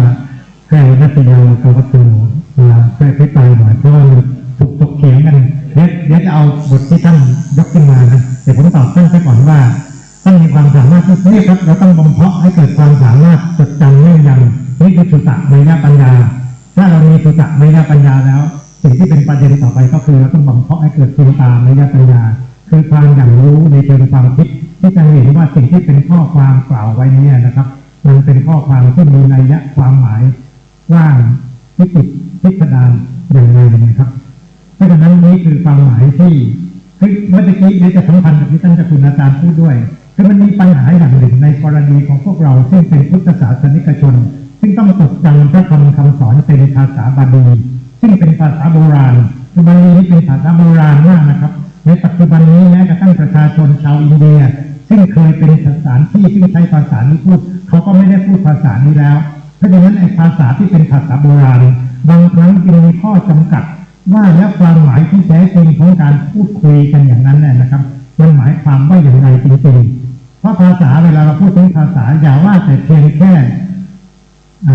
ต่างสมัยเลยนะครับภาษาของคนในยุคสมัยเดียวกันเนี่ยปัจจุบันเนี่ยผมไม่สามารถรู้ความหมายของภาษาที่คนสมัยใหม่พูดได้เป็นสำนวนที่เขาพูดกันทั่วไปนะครับผมไม่รู้และไม่รู้เขาหมายความถึงอะไรเพราะอะไรครับเพราะภาษาเป็นเรื่องการสมมุติเพื่อจะสื่อสารกันในพื้นที่นั้นๆในกลุ่มนั้นๆเนี่ยนะครับทีนี้ภาษาที่เราใช้สื่อสารพระพุทธวจนะที่เราเรียกว่าบาลีเนี่ยครับเป็นภาษาที่ใช้ในบริบทของการสื่อสารความหมายของพระธรรมที่พระบรมศาสดาได้แสดงไว้ทีนี้ความหมายแบบนี้นะครับมันเป็นความหมายที่มันทำให้เราพอมาถึงยุคหนึ่งนะครับเราจะเกิดความรู้สึกเหมือนไปหรือว่าเราต้องตีความและการตีความนี้ต้องอาศัยมิติของความหมายที่มันจะต้องยึดโยงกับเรื่องราวในบริบทที่ต่างกันมากๆเพราะฉะนั้นข้อความที่ท่านกล่าวถึงเมื่อกี้เนี่ยครับจึงเป็นข้อความที่ทำให้เป็นตัวอย่างที่น่าสนใจแต่ท่านเจ้าคุณอาจารย์บอกว่าอยากจะให้ผมปรารภถึงหัวข้อที่ว่านัตยาโลกวัฒโนอย่าเป็นคนโลกถ้าเป็นแบบนั้นอย่างนี้ทีนี้มันมีประเด็นที่เราต้องทำความเข้าใจมันเหมือนเมื่อกี้ตอนที่ท่านยกตัวอย่างอัตตนาโถโคหินาโถปโรติยาเนี่ยนะครับเพราะเวลาเราพูดเช่นนี้มันก็จะมีคำถามว่าในที่หนึ่งบอกว่าให้เป็นตนและเป็นที่พึ่งของตนแต่ในที่หนึ่งจะบอกทำไมไม่มีตัวตนเป็นอนัตตาเอามันอะไรกันแน่นี่แหละครับคือความหมายที่เรากำลังพูดถึงเมื่อกี้ว่าธรรมะ3 ระดับหรือธรรมะ2 ระดับก็แล้วแต่ถ้า3 ระดับคือระดับของสุตตะเมยปัญญาระดับของจินตาเมยปัญญาระดับของภาวนาเมยปัญญาเพราะคำที่ใช้คำหนึ่งเช่นคำว่าเจริญหรือรบเนี่ยโลกวัฒโนเนี่ยนะครับซึ่งความหมายตรงนี้เป็นความหมายที่มันทำให้เราจะต้องตีความว่าคำว่าโลกที่เรากำลังพูดถึงนี้คืออะไร และคำว่ายังโลกให้เจริญหรือทำโลกให้เจริญเนี่ยมันหมายความว่าอย่างไร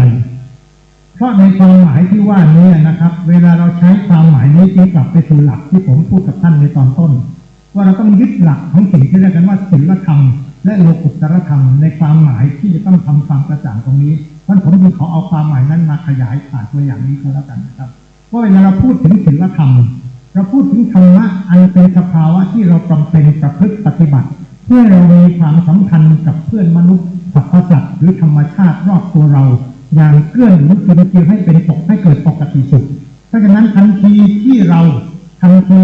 เนี่ยครับพูดถึงหลักศีลธรรมก็คือพูดถึงหลักหรือธรรมะที่เราต้องประพฤติปฏิบัติให้เราอยู่บนโลกใบนี้ร่วมกับเพื่อนมนุษย์และสรรพสัตว์รวมถึงธรรมชาติรอบตัวเรา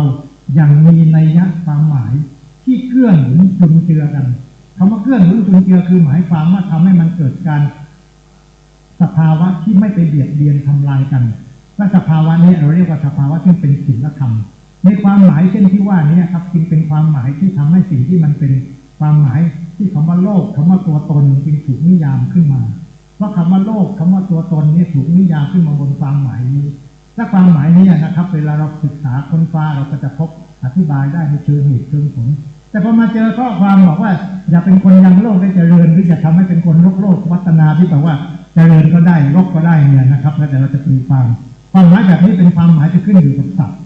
พท์ที่จะใช้เนี่ยครับเป็นศัพท์ที่จะมีนัยยะความหมายซึ่งบ่งชี้ถึงความหมายในความหมายเชิงศีลธรรมและในเชิงปรมัตถธรรมสมัยที่ผมเป็นอาจารย์ผมเล่าเรื่องประกอบนิดเดียวเพื่อจะบอกว่าผมมีความรู้สึกอะไรบางอย่างที่มหัศจรรย์มากในสมัยที่ผมยังเป็นอาจารย์สอนวิชาพุทธปรัชญาอยู่เนี่ยครับผมต้องใช้ความคิดในความหมายที่ต้องหาเหตุผลนะเพื่อจะมาสนับสนุนความหมายที่เราจะเสนอขึ้นมาและความหมายนี้เป็นความหมายที่ถูกต้องตรงตามพระธรรมคำสอนเราก็ต้องมีเหตุผลไปรองรับการหาแบบนี้นะครับมันมีเรื่องตลกมากเรื่องหนึ่งซึ่งเป็นเรื่องที่ทำให้ผมเกิดความตื่นระทึกมากเลยในสมัยที่ผมออกจากการใช้ความคิดสอนหนังสือไปสู่การภาวนาคือในสมัยที่ผมยังเป็นอาจารย์สอนวิชาปรัชญาก่อนช่วงที่ผมจะออกจากราชการไม่นานนักมีเรื่องเล็กๆเกิดขึ้นเรื่องหนึ่งคือผมเนี่ยไปหาพระภิกษุรูปหนึ่งที่วัดอุโมงค์หลวงตาเมงตอนนี้ท่านมรณภาพแล้วเนาะท่านเป็นคนจีนที่มาบวชและท่านมีความชำนาญเรื่องสมุนไพรเวลาเราไปหาท่านส่วนใหญ่เราก็จะไปหาท่านก็จะแจกสมุนไพรให้กับเรายาหอมยาอะไรก็ว่าไปนี่นะครับแล้ววันหนึ่งเราทราบข่าวว่าท่านเนี่ยถูกกสจ.คือสำนักงานสาธารณสุขจังหวัดเชียงใหม่ห้ามไม่ให้ท่านปรุงยาแจกประชาชนเพราะท่านไม่ได้จบมาทางด้านแพทย์แผนไทยไม่มีใบประกอบปรุงยาได้พอเรารู้ปุ๊บอาศัยที่เราเป็นอาจารย์ชอบดื้อชอบต้านคนอยู่แล้วนะก็ไปหาหลวงตาเม้งก็จะบอกว่ามีอะไรเขาจะช่วยตัวเพื่อทำยาต่อไปท่านบอกยอมดีแล้วอาตมาไม่ต้องทำยาดีแล้วอาตมาก็ขี้เกียจเป็นทีแล้วแต่ถ้าโยมมาหาแล้วไม่แจกเขาก็หาอาตมาที่เหนียวตอนนี้อาตมาอั้นได้แล้วอาตมาทำไม่ได้แล้วก็สทช.ก็ห้ามแต่เราก็คุยกับท่านไปจนกระทั่งถึงเวลาก็จะลากลับมันมีเรื่องเกิดขึ้นเรื่องหนึ่งที่ตอนจะลากลับออกมาจากกุฏิท่านอยู่ในฝั่งที่มีต้นไม้เยอะๆนะท่านเดินมาส่งเราท่านเดินมาส่งเราไปหลายคนแล้วมีภรรยาของเพื่อนคนหนึ่งซึ่งเขาเป็นอุบาสิกาครับตอนที่กำลังออกมาหลวงตาก็คุยกับเราต่อขณะยืนคุยอยู่เนี่ยนะครับภรรยาของเพื่อนคนหนึ่งเห็นมดกัดไส้เดือนพอมดกัดไส้เดือนเลยจึงเอาไม้เนี่ยนะครับไปเขี่ยมดให้ออกจากไส้เดือนนะพอหลวงตานี้เห็นนั้นท่านตวาดเสียงดังเลยว่าทำอะไรโยมอุบาสิกาภรรยาเพื่อนตกใจวางไม้แล้วก็คนลงมือบอกว่าช่วยไส้เดือนเจ้าค่ะหลวงตานี้บอกเราว่าช่วยไส้เดือนทำไมต้องเบียดเบียนมดทุกคนไปไม่เป็นเลยจริงนะครับผมจำได้ว่าเราก็ลาท่านตรงนั้นแล้วก็ไม่ได้ขยายความอะไรต่อแต่ผมในฐานะเป็นอาจารย์สอนพุทธปรัชญาก็ติดใจมากเอาเรื่องนี้มาเป็นโจทย์ให้นักศึกษาที่เรียนกับผมช่วยวินิจฉัยว่าในกรณีเช่นที่ว่านี้เราจะวางตัวและทำอะไรให้เหมาะสมกับหลักพุทธปรัชญาและพุทธจริยาเราจะวางเฉยหรือทำอะไรก็ว่ากันมาปรากฏเรื่องนี้เขียนนานมากเพราะเขาต้องไปเขียนรายงานมาแล้วเอามาเสนอแล้วก็เขียนมันจำได้ว่าเขียนกันอยู่หลายปีหลายชั่วโมงเลยนะหลายครั้งเขียนมันไม่จบแต่ละฝ่ายต่างก็มีเหตุผลรองรับความหมายของตัวเองว่าทำอย่างไรไม่ควรทำอะไรเป็นอย่างไรเนี่ยครับเอาละผมก็จบเรื่องนี้คาอยู่ในใจแล้วหลังจากนั้นผมก็ลาออกจากราชการพอลาออกจากราชการแล้วผมก็คิดว่าผมไม่กลับไปสู่โลกของความคิดปรุงแต่งอะไรแล้วผมจะไปหาของผมแล้วผมจะไปดูโลกของผมแล้วผมก็ทำสมาธิภาวนาที่เล่ามาตะกี้ตอนที่ผมออกจากบ้านที่เชียงใหม่เนี่ยผมก็เดินไปเรื่อยๆเดินทำสมาธิภาวนาเลยออกจากเชียงใหม่ไป โน่นไปเรื่อยๆนะครับจนกระทั่งผมไปจนถึงเข้าไปในเขตอุทยานแห่งชาติแม่ปิงที่เป็นรอยต่อระหว่างจังหวัดเชียงใหม่กับจังหวัดลำพูนกับลำปางประมาณนี้ผมจำไม่ได้เพราะว่าเราเดินเราไม่มีความรู้เรื่องแผนที่รู้แต่ว่าอุทยานแห่งชาติแม่ปิงสามารถเดินทะลุไปออกจังหวัดลำปางได้เลยผมก็เดินผ่านไปถามเจ้าหน้าที่เจ้าหน้าที่ก็บอกเดินได้มีทางเดินตำรวจที่ทักป่าแต่มันไม่มีเห็นเป็นทางหรอกมันเป็นแค่เป็นแนวพอผมบอกผมจะเดินไปเขากลัวผมจะหลงเขาก็พยายามที่บอกว่าหลงนะถ้าเดินไปนี่ไม่ทำงานแล้วหลงได้ถ้าหลงได้หลงในป่าเนี่ยกี่วันก็ยังไม่รู้จะออกจากป่าได้เลยผมก็บอกเป็นอะไรก็หลงเขาหลงนะไม่เป็นอะไรผมจะเดินผมก็บอกผมตั้งใจจะเดินในป่าเพราะผมเดินในบ้านเนี่ยมันทำสมาธิไม่ได้ถ้าเดินในป่าผมน่าจะทำสมาธิได้ดีเพราะว่าไปอย่างนี้นะครับผมยังจำได้มีเจ้าหน้าที่หน่วยพิทักษ์ป่าที่คุณสุริเลิศเป็นเด็กหนุ่มที่มีน้ำใจมากบอกว่าผมเป็นของอาจารย์ผมไปส่งอาจารย์ดูนะผมก็มีหน้าที่ดูแลป่าอยู่แล้วผมเดินส่งอาจารย์ก็ไม่ได้เสียเวลาอะไรผมบอกไม่ได้ผมหาโอกาสนี้มาทั้งชีวิตของผมทำไมคุณจะมาทำลายโอกาสผมเสียผมอยากจะเดินทำสมาธิภาวนาในป่าและปัจจุบันนี้ได้โอกาสแล้วด้วยความเป็นห่วงเขาก็บอกว่าอาจารย์ต้องเดินไปเรื่อยๆนะแล้วมันจะไปออกห้วยที่นกอำเภอแม่พริกจังหวัดลำปางแล้วเขาก็พูดดีเลยนะเขาบอกว่าถ้าอาจารย์รู้สึกว่าอาจารย์หลงนะอาจารย์อย่าไปคิดอะไรมากเดินให้เจอลำธารและพอเจอลำธารแล้วเดินไปตามสายน้ำในลำธารนั้นสายน้ำในอุทยานแห่งชาติแม่ปิงทุกสายจะไหลไปออกห้วยที่นกผมว่าเป็นคำแนะนำดีครับผมเลยบอกขอบคุณมากแล้วผมก็เดินผมยังจำบรรยากาศวันนั้นได้อยู่นะเดินตอนสายแล้วทีเดียวเขาจะไปส่งผมไม่ยอมไม่ส่งเขาก็เอาอาหารมาให้ผมกินก่อนจะเดินแล้วผมก็เดินทำสมาธิภาวนาไปเดินไปจากเช้าไปเที่ยงไปบ่ายคล้อยเลยมากนะผมจำได้ว่าตอนบ่ายจิตของผมนิ่งสงบมากไม่ได้ตื่นแต่งอะไรมีความสุขกับธรรมชาติที่มันเงียบสงบแล้วไม่มีใครมารบกวนผมจำได้ว่าตอนที่เดินไปที่จุดหนึ่งซึ่งมีต้นไม้อย่างเยอะมากข้างล่างมันมีเถาวัลย์แต่มันก็ไม่มากส่วนที่เป็นทางเดินของหน่วยพิทักษ์ป่าเถาวัลย์ไม่มีมันจึงเป็นทางเดินที่เราเห็นได้มีใบไม้อยู่บ้างแต่ขณะที่เดินและก้มหน้าไปผมทำเหมือนกับพระธุดงค์ครับไม่มองไกลทำแบบมองแค่แอบผมเห็นไส้เดือนถูกมดกัดทันทีที่เห็นไส้เดือนถูกมดกัดเนี่ยนะครับผมหยุดนิ่งเลยนะครับแล้วมองไปที่ไส้เดือนที่มันดิ้นแล้วมีมดหลายตัวกัดเพื่อจะดึงมันไปในช่วงขณะที่ผมยังเพ่งมองไปที่ไส้เดือนแล้วถูกมดกัดจริงๆเวลาใครเชิญความหมายคงยาวนะแต่ผมไม่ได้ปรุงแต่งอะไรมากเลยผมรู้สึกตัวเหมือนกันหนึ่งว่าผมเห็นอะไรบางอย่างที่มหัศจรรย์มากผมลืมไปเลยว่าเวลามันนานเท่าไหร่แต่ผมรู้สึกได้รู้สึกตัวได้ถึงความหมายที่จากที่ผมดูว่าผมอยู่ในท่านั่งในท่านั่งนั้นเนี่ยนะครับผมมีความรู้สึกบางอย่างที่มันเป็นปิติเกิดขึ้นในเนื้อในตัวผมน้ำตาผมไหลออกมาแล้วผมก็ยกมือขึ้นไหว้ไม่รู้ไหว้อะไรนะครับไหว้กับสิ่งที่อยู่รอบตัวผมมันคงเป็นประเด็นที่มันฉายแวบขึ้นมาในใจผมซึ่งมันเป็นกลไกของทางคิดที่ผมเคยชวนนักศึกษามาคิดเรื่องว่าถ้าถึงมดกัดไส้เดือนเราจะทำอย่างไรเพื่อให้เราปฏิบัติได้เหมาะสมกับหลักคำสอนในพระพุทธศาสนาและในตอนนั้นมันกลไกความคิดมันเข้ามาแวบเดียวแต่พลังของสติที่ผมจะเรียนมาเป็นเวลานานและวันนี้ทั้งวันตั้งแต่เช้าจนกระทั่งถึงบ่ายคล้อยผมอยู่กับตัวสติซึ่งมันทรงมีพันพลานุภาพเป็นมหาสติได้แล้วประมาณนั้นนะมันเกิดสภาวะของความตื่นรู้ที่มหัศจรรย์จนกระทั่งผมยกมือขึ้นไหว้สรรพสิ่งเลยนะน้ำตาผมไหลออกมามันเป็นความรู้สึกที่ไม่จะเป็นประเด็นว่าเราต้องทำอะไรแต่มันเป็นประเด็นที่ความหมายที่ผมเห็นความเคลื่อนหรือเป็นเจือของสรรพสิ่งที่มันอยู่บนโลกใบนี้แล้วมันอาศัยกันความรู้สึกที่ว่ามดกับไส้เดือนมันเป็นความหมายกันหรือว่าไส้เดือนตัวนี้เมื่ออายุมันแก่จะสิ้นอายุขัยแล้วไส้เดือนถ้าอายุแก่แล้วมันจะขึ้นมาบนพื้นดินนะครับแต่ถ้าไส้เดือนหนุ่มมันจะอยู่ใต้พื้นดินนะครับนี่เป็นหลักที่เราเรียนมาใช่ไหมครับมันจึงเป็นความมหัศจรรย์ที่ไส้เดือนเมื่อสิ้นอายุขัยก็ขึ้นมาอุทิศร่างให้เป็นอาหารแก่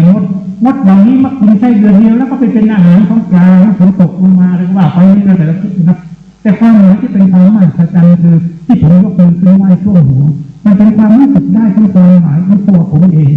ที่อยู่ในห่วงโซ่แห่งความเคลื่อนหรือซึมเจือ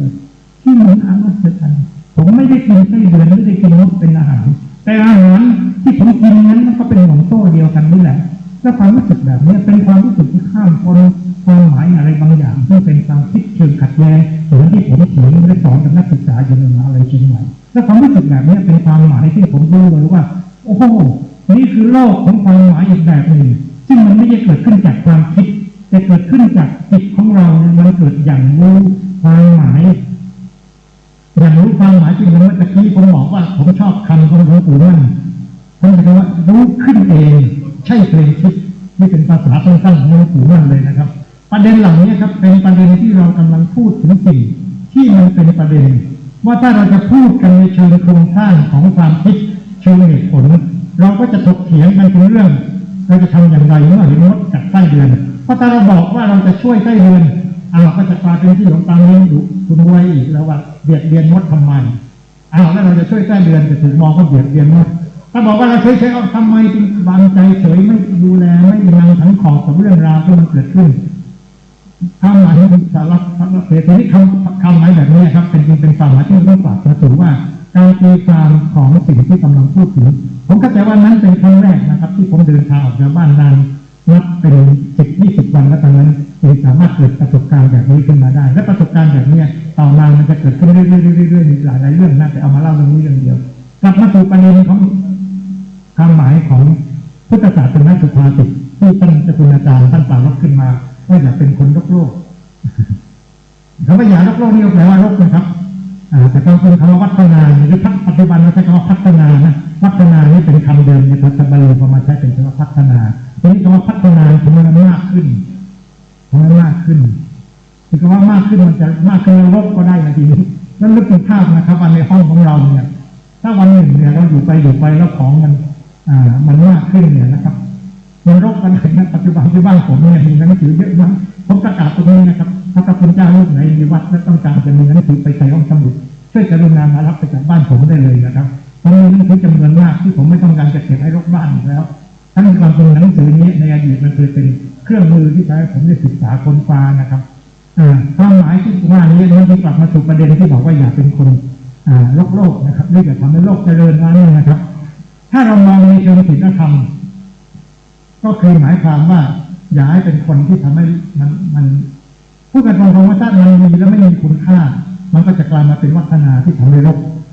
แต่ถ้ามันมีแล้วมีคุณค่าเหมือนกับหนังสือที่ผมมีที่บ้านไอ้แง่เด็กผมขวนฝายมีหนังสือผมแสวงหาหนังสือบางเล่มผมต้องใช้เวลานานมากกว่าจะหาซื้อมาได้แต่พอมาถึงวันหนึ่งหนังสือเหล่านี้ไม่มีความจำเป็นสำหรับผมมันก็มีความโลกประเด็นของความหมายที่ท่านเจ้าคุณอาจารย์ปรารภขึ้นมาในความหมายนี้นะครับมันที่กลับมาสู่ประเด็นว่าถ้าเราจะตีความ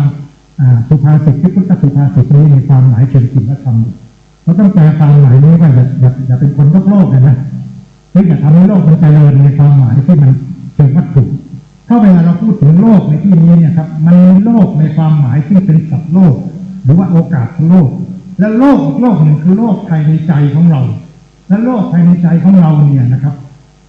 มันมีความหมาย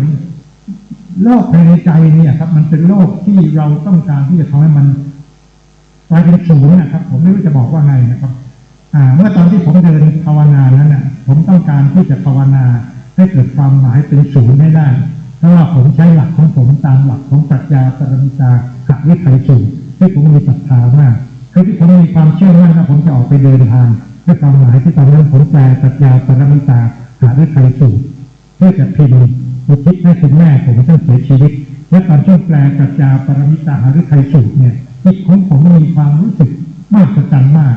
ข้อความในปรัชญาปรมิตาหักวิไทยสูตรมันทำให้ผมรู้สึกได้ถึงความหมายที่ผมไม่สามารถคิดเอาเองได้แต่ผมรู้สึกได้ถึงความมหัศจรรย์เพราะฉะนั้นตอนที่ผมเดินทางผมจึงอยู่กับการภาวนาบทมนต์ของปรัชญาปรมิตาหฤทัยสูตรด้วยในปรัชญาปรมิตาหฤทัยสูตรเนี่ยมันจะมีความหมายว่าที่เราไม่ทำให้โลกเป็นวัฒนา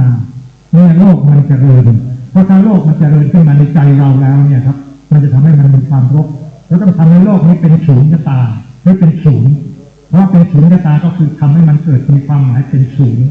คำว่าเป็นศูนย์เนี่ยมันตรงข้ามกับการที่ทำให้โลกมีความหมายเจริญเพราะตัววัฒนากับตัวศูนย์เนี่ยครับมันจะตรงกันข้ามเพราะฉะนั้นในความหมายที่ท่านเจ้าคุณอาจารย์ยกมาเป็นประเด็นนี้ครับเราสามารถตีความได้ในทั้งความหมายเชิงศีลธรรมถ้าในเชิงศีลธรรมเราก็สามารถบอกว่าอย่าเป็นคนโลก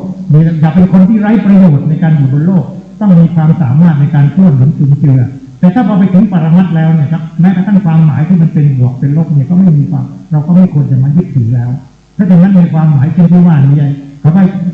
อย่าเป็นคนโลกหรืออย่าทำโลกให้มันโลกเนี่ยอย่าโลกมันเจริญนะครับก็คืออยากทำให้โลกซึ่งอยู่ในใจเราครับมันมีความหมายที่ตรงนี้เป็นความหมายที่จำเป็นและสำคัญมากนะครับขออนุญาตพูดก่อนที่จะหยุดพักเนี่ยนะครับว่าในส่วนของพวกเราซึ่งเป็นพระนักเทศเนี่ยนอกจากเราจะเทศสั่งสอนผู้คนแล้วนะครับผมว่าส่วนหนึ่งเราต้องเทศเพื่อจะเกิดการเรียนรู้ภายในตัวเราเองด้วยเพราะว่าการเรียนรู้ในตัวเราเองด้วยเนี่ยครับมันมีความหมายที่จำเป็นและสำคัญมากที่มันจำเป็นและสำคัญมากเพราะอะไรครับเพราะไปถึงจุดหนึ่งแล้วเนี่ยการเทศสั่งสอนผู้อื่นเนี่ยมันจะมีความหมายมาสู่ความรู้สึกเมื่อกี้ผมเล่าว่าทำไมตอนที่ผมแปลปรัชญาปรมิตาหรือไทยสูตรแล้วผมเกิดความสำนึกอะไรบางอย่างขึ้นมาเนี่ยที่ผมเกิดความสำนึกขึ้นมาเนี่ยนะครับผมนึกถึงเรื่องราวที่มันเกี่ยวกับตัวปรัชญาปรมิตานี้ได้และตัวปรัชญาปรมิตาเนี่ยเป็นสูตรที่สำคัญเพราะว่านะครับสูตรนี้เป็นสูตรของมหายานว่าที่ผมพูดมานี้ไม่มีอยู่ในคัมภีร์บาลีเทรวาทนะครับแต่สูตรนี้เป็นสูตรสำคัญของพุทธศาสนาฝ่ายมหายานตอนที่ผมเป็นนักศึกษาอยู่ที่ประเทศอินเดียผมศึกษาสูตรนี้ในการศึกษาสูตรนี้ผมก็พบเรื่องราวที่มันก็เป็นนิทานประกอบสูตรนี้นะครับว่าในการศึกษาปรัชญาปรมิตาสูตรเนี่ยมันมีเรื่องของท่านอาจารย์นโรปะอาจารย์นโรปะนี่ถ้าใครเป็นนักอ่านหนังสือในทางฝ่ายพุทธศาสนามหายานและวัชรยานจะรู้จักชื่อนี้ดีเพราะอาจารย์นโรปะเป็นครูองค์สำคัญของฝ่ายวัชรยานอาจารย์นโรปะเนี่ยครับเป็นอาจารย์ของอาจารย์มารปะซึ่งเป็นชาวทิเบตอาจารย์มารปะที่เป็นศิษย์เนี่ยครับนำพระพุทธศาสนาแนวเนี่ยไปเผยแพร่ในทิเบตและกลายมาเป็นพุทธศาสนาแนววัชรยานที่รุ่งเรืองอาจารย์นโรปะเนี่ยโดยประวัติที่เราศึกษาท่านเป็นหนึ่งในอธิบดีสงฆ์ของนาลังคามหาวิหารเป็นนาลังคามหาวิหารยาวนะครับและมีคนที่เป็นอธิบดีสงฆ์อธิบดีก็คือเป็นเจ้าวาดแต่เนื่องจากนาลังคามันมีเป็นมหาวิหารคือมีวัดจำนวนมากมายมารวมตัวกันเป็นมหาวิหารเป็นนาลังคามาวิหารแล้วเพราะฉะนั้นใครที่ขึ้นไปเป็นอธิบดีสงฆ์ได้จะต้องเป็นบัณฑิตเป็นผู้รู้ทีนี้การเป็นบัณฑิตเป็นผู้รู้เนี่ยครับมันไม่ใช่เรื่องที่จะมาสอบข้อเขียนกันต้องผ่านการยอมรับของผู้รู้องค์อื่นอาจารย์นโรปะตามประวัติท่านได้เป็นอธิบดีสงฆ์ของนาลังคามหาวิหารแสดงว่าท่านเป็นผู้รู้ที่สำคัญองค์หนึ่งในยุคสมัยนั้นแต่ประวัติของท่านมีอยู่ว่าวันหนึ่ง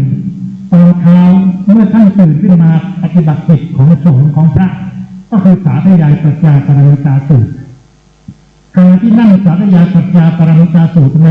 พื้นที่ของท่านเมื่อท่านเป็นอธิบดีสงฆ์ถ้าบ้านเราคงเป็นเจ้าว่าไม่ได้ลงไปทำวัดไหว้พระกับพระทั่วไปนะครับอยู่ในห้องส่วนตัวของท่านแต่ท่านก็ทำกิจของท่านขณะที่ท่านกำลังนั่งสวดสาธยายปรัชญาปรมิตาสูตรโดยใช้คัมภีร์ซึ่งวางข้างหน้าและมีแสงตะวันในตอนเช้าส่องมาท่านเห็นตัวอักษรบนคัมภีร์ขณะที่เพ่งไปที่ตัวอักษรและสาธยายไปปรากฏมีเงาดำปรากฏบนคัมภีร์คือมันก็มีใครไม่รู้มายืนบังแสงตะวันที่ส่องมาพอเห็นว่ามีเงาดำปรากฏบนคัมภีร์ท่านจึงแหงหน้าขึ้นมองพอแหงหน้าขึ้นมองปรากฏว่ามีผู้หญิงชราคนหนึ่งยืนบังแสงตะวันอยู่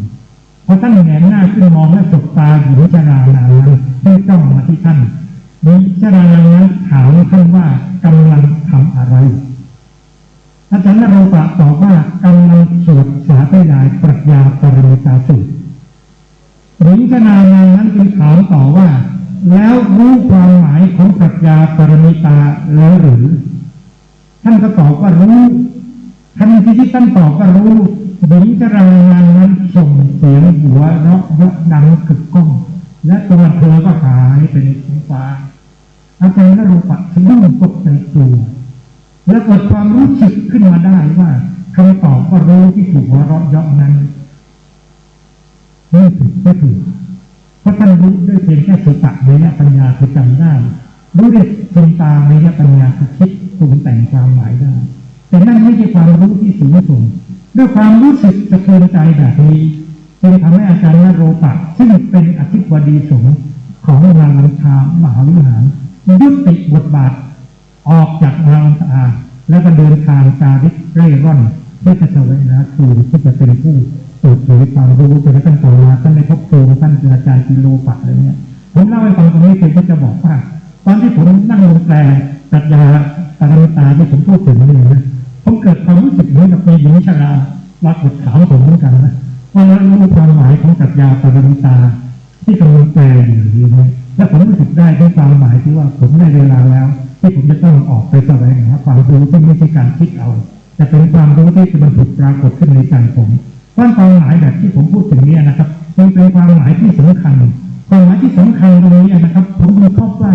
ความหมายที่สำคัญคือความหมายที่มันเป็นเรื่องโลกเป็นเรื่องที่เราเคยยึดเหนี่ยวเกี่ยวเกาะไว้ในความหมายที่มันบอกไม่ถูกเลยครับว่ามันคืออะไรแต่มันเป็นความมหัศจรรย์ในความรู้สึกของเรา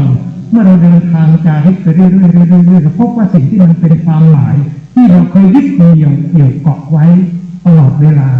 มันเป็นสิ่งที่รบกวนรังในใจเราจริงๆเพราะฉะนั้นตอนที่ผมเดินทางไปผมจึงเริ่มพบถึงความหมายที่เวลาเราไปพบอะไรที่มันเป็นสิ่งที่เราเคยจำแนกแยกแยะ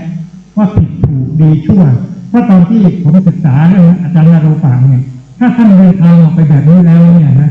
ถ้าไปเจออะไรแล้วท่านตัดสินว่าผิดว่าถูกเวลาไปเจอคนก็เถียงกันท่านจะเข้าไปตัดสินว่าที่พูดนี้อันไหนผิดอันไหนถูกถ้าเป็นอย่างนั้นหญิงชราก็จะปรากฏขึ้นและหัวเราะเยาะทุกครั้งไป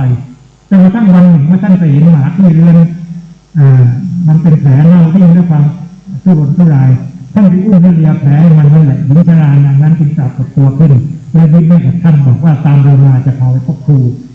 อาจารย์นโรปะตามหญิงชรานางนี้ไปก็ได้พบอาจารย์กิโลปะแล้วก็ได้ศึกษาธรรมปฏิบัติธรรมเป็นผู้รู้ความรู้สึกแบบนี้เป็นความรู้สึกที่มันทำให้เรา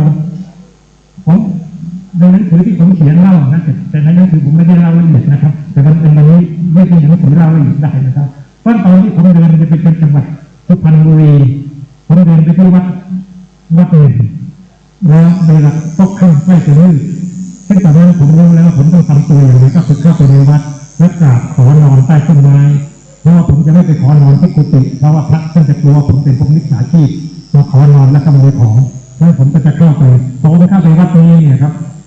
ที่วัดก็ได้ที่วัดศรีเฉลิมเขตผมได้พบหลวงพ่อเจ้าวาดท่านอาวุโสและผมก้มลงกราบท่านแล้วก็กล่าวกับท่านว่าผมขออนุญาตนอนใต้ต้นไม้สักต้นนะครับหลวงพ่อต้นไหนก็ได้ที่หลวงพ่ออนุญาตผมจะขอนอนใต้ต้นไม้ท่านคุยกับผมแล้วก็เห็นว่าผมไม่ใช่พวกมิจฉาชีพท่านบอกว่านั่นเป็นนอนศาลาดีกว่าท่านเลยชี้ให้ผมไปนอนที่ศาลาแต่ว่าถ้าได้ไปท่านก็ถามผมเยอะจนกระทั่งมืดผมเลยพอมันมืดแล้วและศาลาก็อยู่ข้างหลังวัดผมจะบอกว่าผมจะขอไปนอนที่ศาลาตามที่หลวงพ่อท่านบอกไปศาลาผมก็เลยไปที่ศาลาแต่พอไปที่ศาลาแล้วปรากฏว่าในศาลามันมีหมาอยู่เต็มเลยพอผมจะเข้าไปมันเห่าผมมันเหมือนกับหัวขี้ตอนนั้นผมไม่ได้มีปัญหากับหมากับสัตว์แล้วก็ผมรู้สึกว่าผมเลยพูดกับมันด้วยความสุภาพอ่อนน้อมถ่อมตนว่าผมเดินจากบ้านมันไม่ปรารถนาเบียดเบียนใครเลยว่าเป็นวันไม่ถือสัตว์เราอย่าเบียดเบียนกันแล้วมาเป็นเพื่อนร่วมโลกกันนะผมนอนตรงนี้ได้ไหมเพราะตรงนี้คือทางเข้าศาลานะพอผมพูดไปประมาณนี้มันหยุดเข่าผมเนื่องจากว่าผมไม่ลุกที่มันไปมากกว่านั้นมันเลยหยุดผมก็เลยเห็นว่ามันหยุดแล้วก็แสดงว่ามันอนุญาตให้ผมนอนตรงนั้นได้ผมเลยล้มตัวลงนอนตรงศาลาตรงประตูทางเข้าเนี่ยครับแน่นอนผมก็หลับเพราะผมมีความเหนื่อยล้าอ่อนแรงเป็นทีการเดินแต่ละวันนี้มาของมันพร้อมจะหลับตลอดเวลาเลยผมได้หลับเมื่อผมหลับไปผมมารู้สึกตัวตื่นขึ้นอีกครั้งหนึ่งตอนที่ตื่นขึ้นมาเนี่ยผมไม่รู้ว่าผมอยู่ที่ไหนในความสำนึกก็คือผมตื่นขึ้นมาผมไม่รู้ว่าที่นี่เป็นที่ไหนและผมมาอยู่ที่นี่ได้อย่างไรในความรู้สึกว่าที่นี่เป็นที่ไหนและผมมาอยู่ที่นี่ได้อย่างไรผมพยายามใช้ประสาทสัมผัสรับรู้โลกรอบตัวผมขณะที่ผมพยายามจะรับรู้โลกผมยิ่งได้กลิ่นได้เหม็นขาวๆแล้วมันมีแสงเจิงว่าดำๆเลยเพราะมันมีเสาไฟอยู่หน้าศาลาแต่มันไม่ได้มีไฟในศาลาและที่สำคัญมันมีอะไรไม่รู้มันอยู่ข้างตัวผมพอผมเห็นว่ามันมีอะไรมาแทรกผมเลยมันไปสัมผัสว่ามันเป็นหมามันมานอนข้างผมทั้งกายทั้งตาเลยและที่สำคัญพอเรามีสัมผัสในท่ามกลางความมืดเราสัมผัสหมาที่มันไม่มีขนนะครับหมาที่มันตาแต่มันมีหัวมีขามีอะไรเนี่ยทันทีที่ผมเอามือไปสัมผัสหมาที่มันข้างตัวผมได้เนี่ยความจำมันกลับมาว่าผมมาที่วัดนี้แล้วจะขอนอนใต้ต้นไม้แต่หลวงพ่อให้มานอนที่ศาลาที่ผมจะเข้าไปข้างในแต่หมามันเห่าไม่ให้เข้าไปแต่ตอนนี้หมาที่เห่าไม่ให้ผมเข้าไปมันก็ออกมาจากในศาลามันมากับผมอยู่ตรงทางเข้าความรู้สึกว่าหมาไม่รังเกียจผมแล้วจะทำให้ผมเอามือไปลูบตัวมันแล้วกอดมันแล้วผมน้ำตาไหลพรากเป็นความรู้สึกที่มหัศจรรย์เป็นที่สุดเป็นความรู้สึกที่มีพิเศษมหัศจรรย์มากมันเป็นความรู้สึกที่บอกไม่ถูก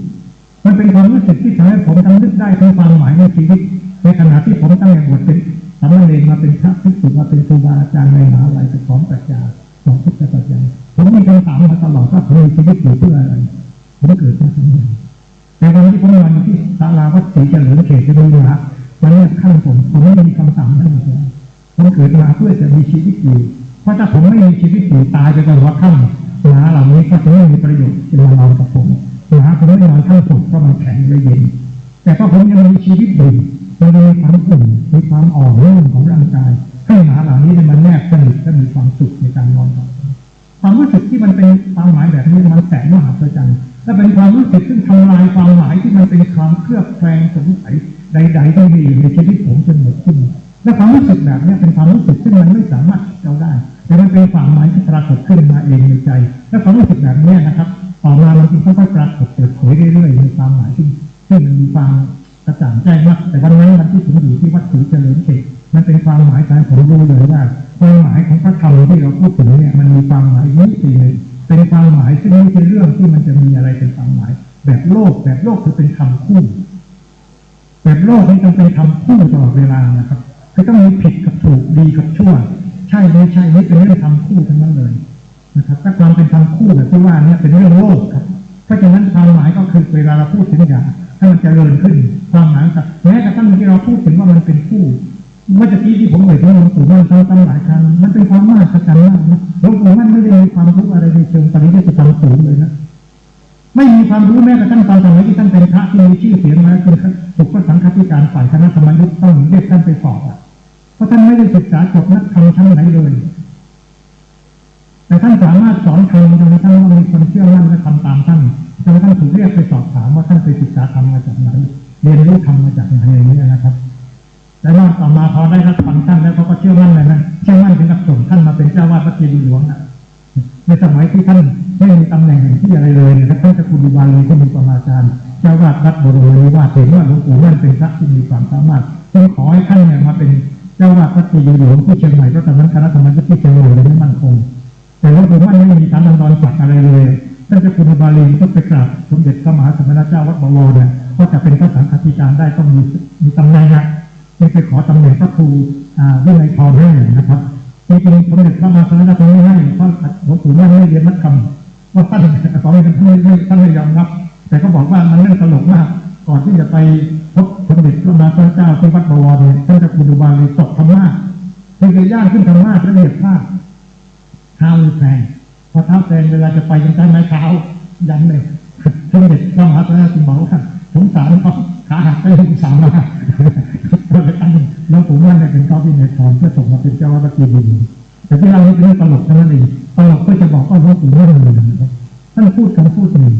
ว่าจิตของเราเนี่ยนะครับเมื่อรู้ภาวะธรรมทั้งปวงกับพระเดชธรรมแล้วจะคืนกลับสู่ความเป็นจริงท่านจะบอกว่าเลขศูนย์เนี่ยนะมันไม่มีความหมายใดๆเนี่ยแต่ถ้ามันไปอยู่ตามหลังใครทำให้ตัวหน้ามีความหมายเพิ่มขึ้นแต่ถ้ามันอยู่ของมันโดดๆมันไม่มีความหมายจิตของเราเหมือนกันที่มันมีความหมายเพราะเราไปสัมพันธ์กับโลกแล้วพอไปสัมพันธ์กับโลกมันจึงทำให้เกิดการปรุงแต่งเป็นความหมายขึ้นมาเป็นชอบเป็นทางเป็นดีเป็นชั่วเป็นผิดเป็นถูกเพราะทำจิตเนี่ยกลับไปสู่ที่เดิมหรือที่สูงและพอจิตที่เป็นที่สูงแล้วมันจะพบธรรมเองนี่คือความหมายที่ไม่เป็นทางคู่ของตลอดแล้วผมพูดเขามาดูเวลาว่าได้เวลาที่เราจะต้องพัก15 นาทีใช่ไหมตามที่เราจะพูดถึงเพราะจบไปตรงนี้ส่วนประเด็นที่ท่านเจ้าคุณอาจารย์ปรารภขึ้นมาเพราะฉะนั้นจะตีความได้ในความหมายว่าถ้าเราต้องการตีความสิ่งนี้ให้เป็นศีลธรรมก็ตีความได้ว่าย้ายเป็นคนที่รบงานโลกแต่เป็นคนที่เพื่อนหรือคุณเจือโลกแต่ถ้าเป็นปรมัตถธรรมมันมีความหมายแม้กระทั่งลักษณะที่เราพูดถึงเนี่ยนะครับเราจะไม่มีความหมายเลยเพราะว่าเราแม้กระทั่งเราไม่ต้องไปก็มันไม่มีค่าเป็นบวกเป็นลบแล้วเพราะฉะนั้นอย่าทำให้เป็นคนที่ทำให้มันมีความหมายเป็นบวกในที่ความหมายเนี่ยจะต้องพูดกันอีกเยอะนะครับเพราะว่าประเด็นเหล่านี้มันเป็นประเด็นที่เกิดขึ้นในบริบทและทีนี้บริบทที่เราพูดถึงเนี่ยเรากำลังพูดถึงในบริบทไหนอย่างไรเอาเป็นว่าพัก15 นาทีแล้วเดี๋ยวกลับมาฟัง3 โมงเราจะมาต่อประเด็นนี้ดูลึกพร้อมกับแม้กระทั่งที่ท่านอาจารย์ท่านยกพุทธศาสนาสุภาษิตยังไม่ได้กลับมาวิเคราะห์กันเลยนะครับเดี๋ยวจะมาวิเคราะห์ต่อช่วงนี้ขออนุญาตพัก15 นาทีครับ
เ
นัก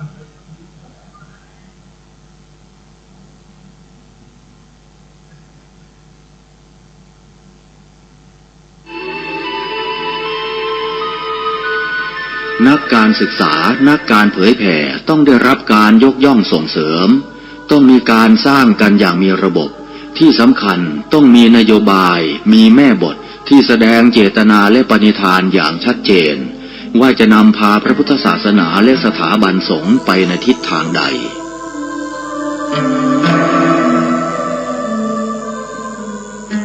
เราอาจจะต้องผนึกกำลังกันทำงานหนักคือสถาปนาวิทยาลัยศาสนทายาทหรือวิทยาลัยการเผยแผ่เพื่อผลิตนักการเผยแผ่เพื่อสร้างงานพระธรรมทูตให้เข้มแข็งเพื่อจะได้เป็นหลักประกันว่าเราทำงานตามรอยบาทพระพุทธองค์อย่างแท้จริง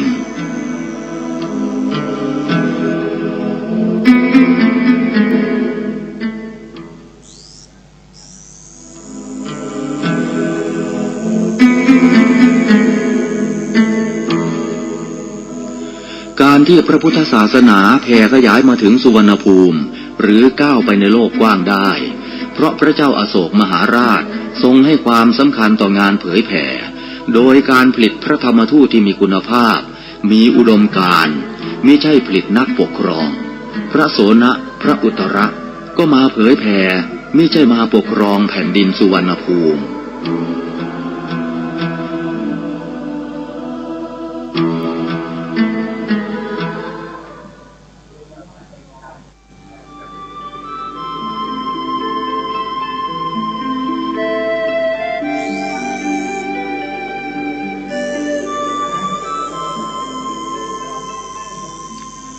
ในโลกยุคปัจจุบัน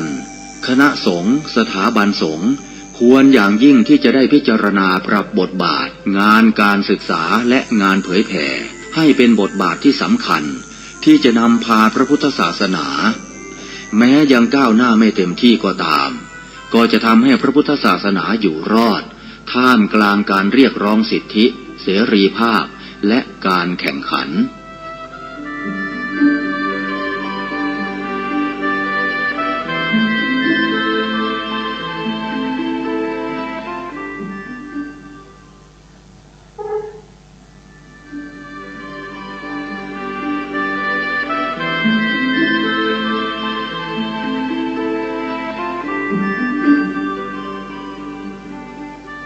ในยุคโลกกำมือเดียวนักเผยแผ่ควรฝึกใช้สื่อให้เป็นประโยชน์ภายในประเทศควรจะมีรายการวิทยุเผยแผ่พระพุทธศาสนาประจำจังหวัดอย่างน้อย1 ชั่วโมงต่อ1 วันเพื่อประชาสัมพันธ์หรือเทศนาอบรมสั่งสอนประชาชน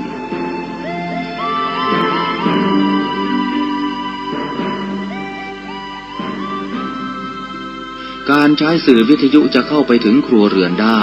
โดยพระสงฆ์ไม่ต้องเดินทางเข้าบ้านการใช้สื่อคือการทำงานเชิงรุกที่ดีที่สุดการรอให้คนเข้าวัดแล้วจึงแสดงธรรมเหมือนแต่ก่อนนั้นอาจจะสายเกินไป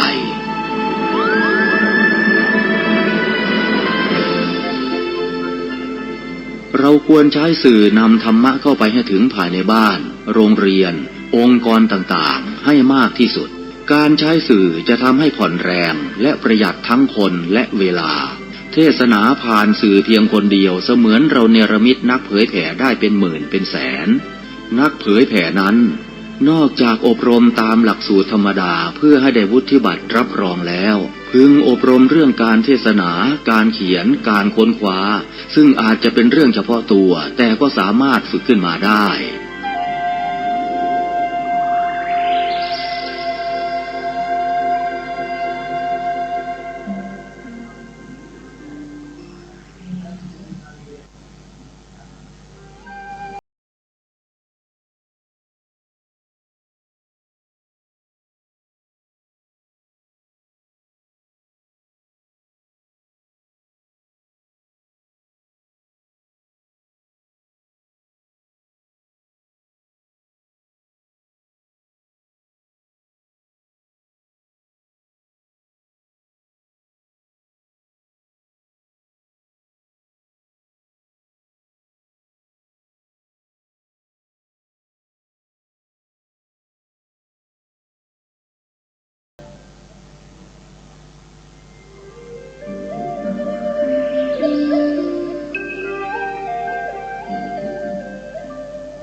ระมหาเถระท่านหนึ่งกล่าวเอาไว้เป็นคติว่าให้ไปเผยแผ่ไม่ใช่ให้ไปตีแผ่กันข้อนี้ก็ควรจะเก็บไปคิดว่ามีความหมายอย่างไร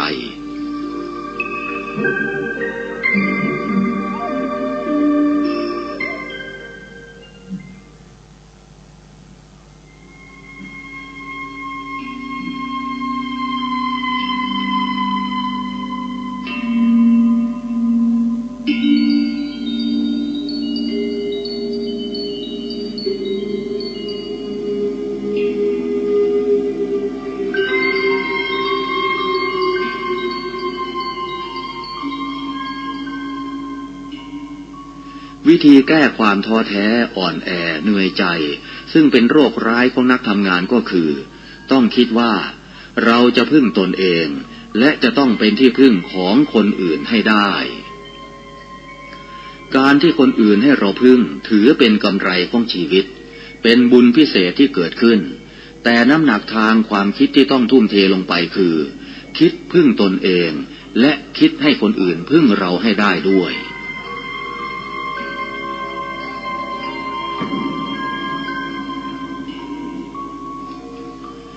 การคิดปักธงชัยของชีวิตไว้เช่นนี้จะทำให้เราไม่มีคำว่าเสียใจเพลียใจหรือหมดกำลังใจ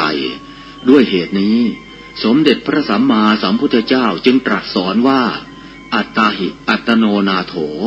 ตนแลเป็นที่พึ่งของตนโกหินาโถปโรสิยาคนอื่นใครเล่า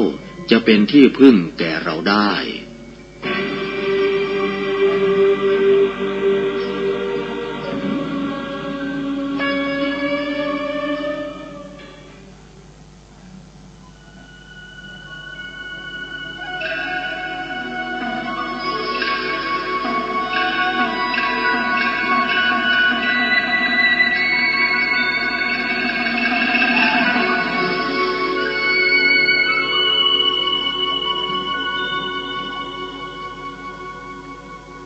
งานเผยแผ่เป็นงานหลักของพระพุทธเจ้างานเผยแผ่เป็นงานเสียสละงานเผยแผ่คืองานทำความเข้าใจกับคนการทำความเข้าใจคือการศึกษาเรียนรู้คนอื่นและให้คนอื่นศึกษาเรียนรู้เราด้วยพระสงฆ์อยู่ได้เพราะศรัทธาจากศาสนิกและศาสนิกอยู่ได้เพราะปัญญาจากพระสงฆ์หน้าที่หลักของพระสงฆ์คือการทำงานเผยแผ่ชี้ทางสวรรค์คือทำให้คนที่ยังไม่เข้าใจมีความเข้าใจถูกต้องแม้ในสิ่งเล็กน้อยก็ตาม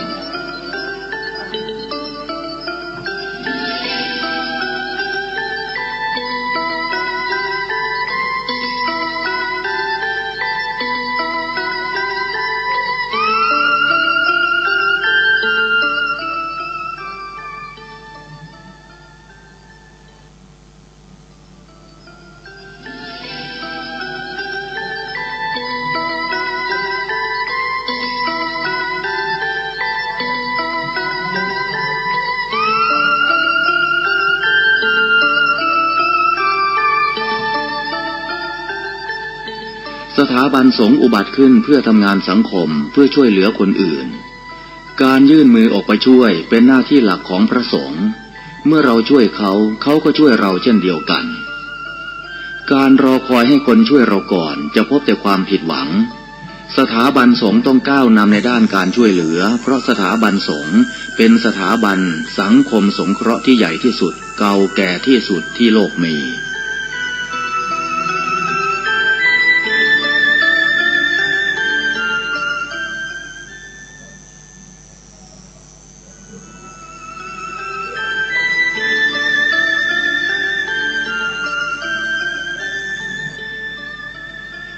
ในสมัยพุทธกาลงานสังคมสงเคราะห์คืองานหลักของพระพุทธเจ้าปณิธานของพระองค์คือการออกไปช่วยเหลือคนอื่นไปให้ความรู้เขาพระสงฆ์จึงเป็นองค์กรอาสาสมัครที่ทำงานเพื่อประโยชน์สุขของคนอื่นงานการศึกษาถือเป็นหัวใจสำคัญของการทำงานเผยแผ่พระสงฆ์ต้องออกไปทำงานกันให้มากพระสงฆ์ต้องออกไปสัมผัสกับความจริงเราอยู่เฉยๆไม่ได้เราตั้งรับอย่างเดียวไม่พอ โลกยุคข้อมูลข่าวสารเร็วเกินกว่าที่เราจะตั้งรับการรับรู้แตกต่างจากการเรียนรู้การรับรู้คือตั้งรับแต่การเรียนรู้คือการทำงานเชิงรุกพระธรรมทูตยุคใหม่ต้องทำงานเชิงรุกให้มากขึ้นต้องก้าวไปข้างหน้าต้องนำเสนอ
กับนมัสการในช่วงที่สองครับ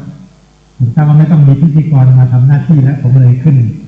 ไม่ได้เวลาแล้วก็เราจะมีการสนทนากันในประเด็นต่างๆเป็นถึงเวลา4 โมงครึ่งนะครับในช่วงที่สองนี้นะครับถ้าเป็นไปได้ผมอยากให้มีประเด็นของการที่มีข้อคำถามหรือข้อปรารภอาจจะไม่ถามก็ได้เป็นเชิงปรารภเมื่อตะกี้ที่หลวงพ่ออาจารย์มาปรารภถึงเรื่องทำไมเข้าเกิดจึงเป็นสำคัญเลยนะถ้าเราไปศึกษาคัมภีร์ทางพระพุทธศาสนาเนี่ยนะครับจะมีอุปมาเรื่องเข้าเกิดมีเยอะมากโดยเฉพาะคัมภีร์ฝ่ายมหายานคัมภีร์ที่สำคัญคัมภีร์หนึ่งของฝ่ายมหายานคือคัมภีร์รัตนโคตรวิภาคเป็นคัมภีร์ว่าด้วยพระรัตนตรัยเนี่ยนะเป็นอุปมาเรื่องเข้าเกิดมีเยอะมากครับเช่นอุปมาว่าเราที่เกิดมาเป็นมนุษย์เนี่ยนะครับเปรียบประดุจดังเข้าเกิดมีพุทธภาวะอยู่ภายในหากแม้ไม่ขัดเอาผิวออกไปเราจะบริโภคข้าวได้อย่างไรคือหมายความว่าตัวเราที่เกิดมาทุกๆคนเนี่ยนะมีความเป็นพุทธะอยู่ภายในแต่ทุกห่อหุ้มไม่ได้เปลือกและเปลือกนั้นนะครับต้องกัดเทาะออกไปจึงจะทำให้ได้ข้าวสารมาหุงเป็นข้าวสวยเราทุกคนจะต้องปฏิบัติเพื่อกระเทาะเปลือกออกไปให้เกิดพุทธะขึ้นมาอะไรเงี้ยนะครับซึ่งเป็นคำอุปมาอุปไมยที่มีความไพเราะชัดเจนเพราะว่าเป็นสิ่งที่มีในสังคมของยุคสมัยนั้นๆเนี่ยนะครับเพราะฉะนั้นอุปมาอุปไมยหรือแม้กระทั่งในภาษาที่ใช้เนี่ยครับซึ่งในสมัยนั้นเวลาพระพุทธองค์ท่านสอนหรือพระเถระท่านสอนก็จะมีเรื่องราวเพื่อให้ชาวบ้าน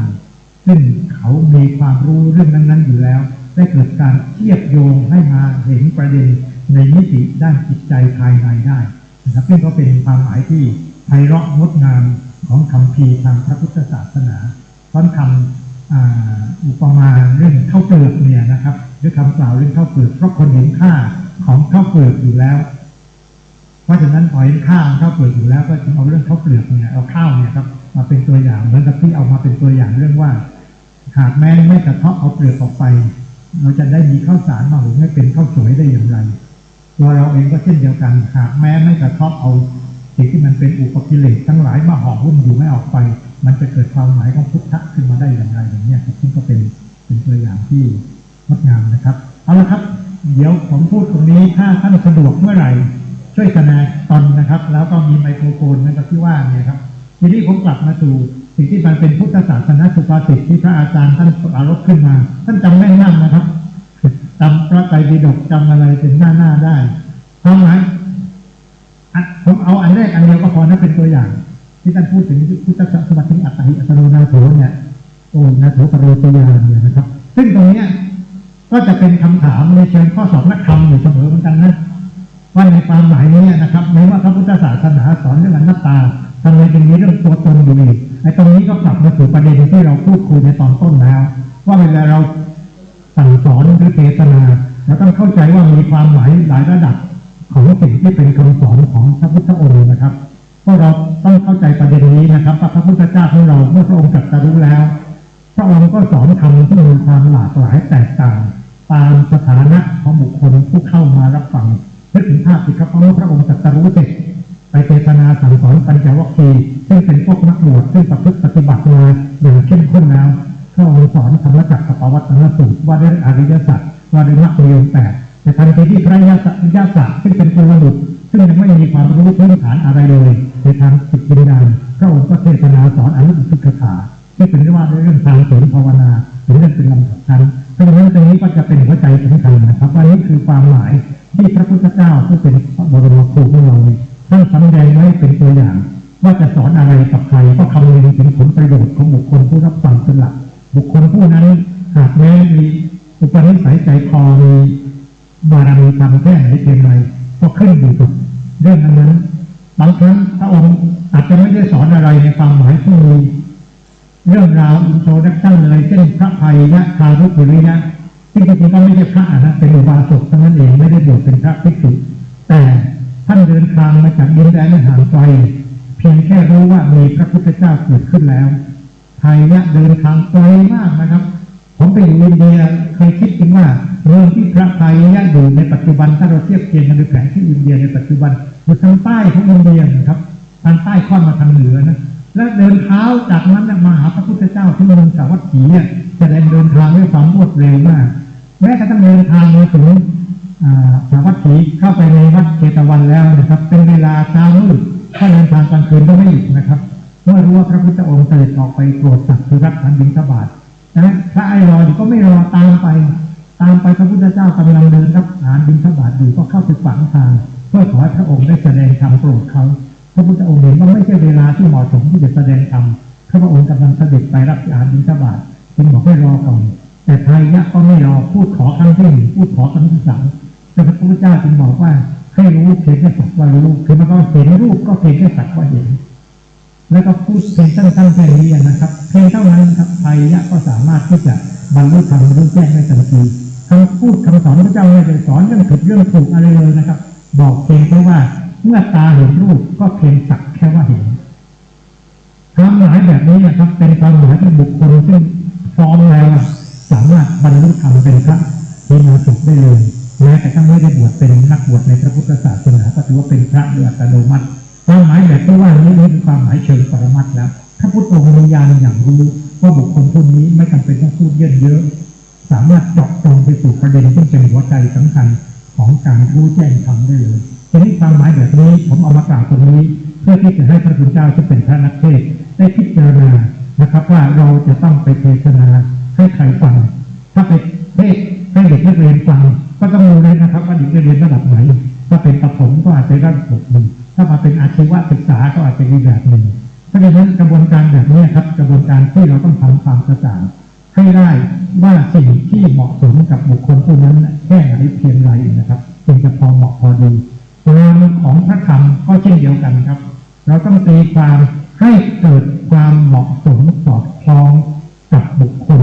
กับยุคสมัยกับการเวลาเพราะฉะนั้นในความหมายเช่นที่ว่านี้มันเป็นเหตุเป็นปัจจัยสำคัญที่พระพุทธเจ้าซึ่งอยู่ในยุคสมัยปัจจุบันซึ่งข้อมูลข่าวสารในปัจจุบันเนี่ยมันแพร่หลายเข้าถึงได้ไม่มากไม่ได้ว่าได้เลยง่ายก็ได้เลยนะครับเพราะฉะนั้นคำว่าเข้าถึงได้เลยง่ายนี่มันมีความหมายถึงว่าใครก็เข้าถึงได้เพราะเราจะต้องมีมิติของความสามารถที่จะอย่างรู้ว่าเราจะเอาข้อความแบบไหนอย่างไรเพื่อไปโปรดหรือไปให้เขาได้เกิดประโยชน์ตรงนี้เป็นหัวใจสำคัญมากเนื่องจากว่าต่างจากโบราณเพราะว่าโบราณว่าเราจะไม่ผมก็ได้ ในสมัยผมเป็นเด็กๆเนี่ยนะหนังสือธรรมะมันหายากมากนะครับหายากมากๆผมเนี่ยเป็นคนชอบอ่านหนังสือแล้วก็มีบุญอยู่ว่าความก็ไม่มีเงินซื้อหนังสือทำชอบอ่านหนังสือก็เลยจึงต้องไปหา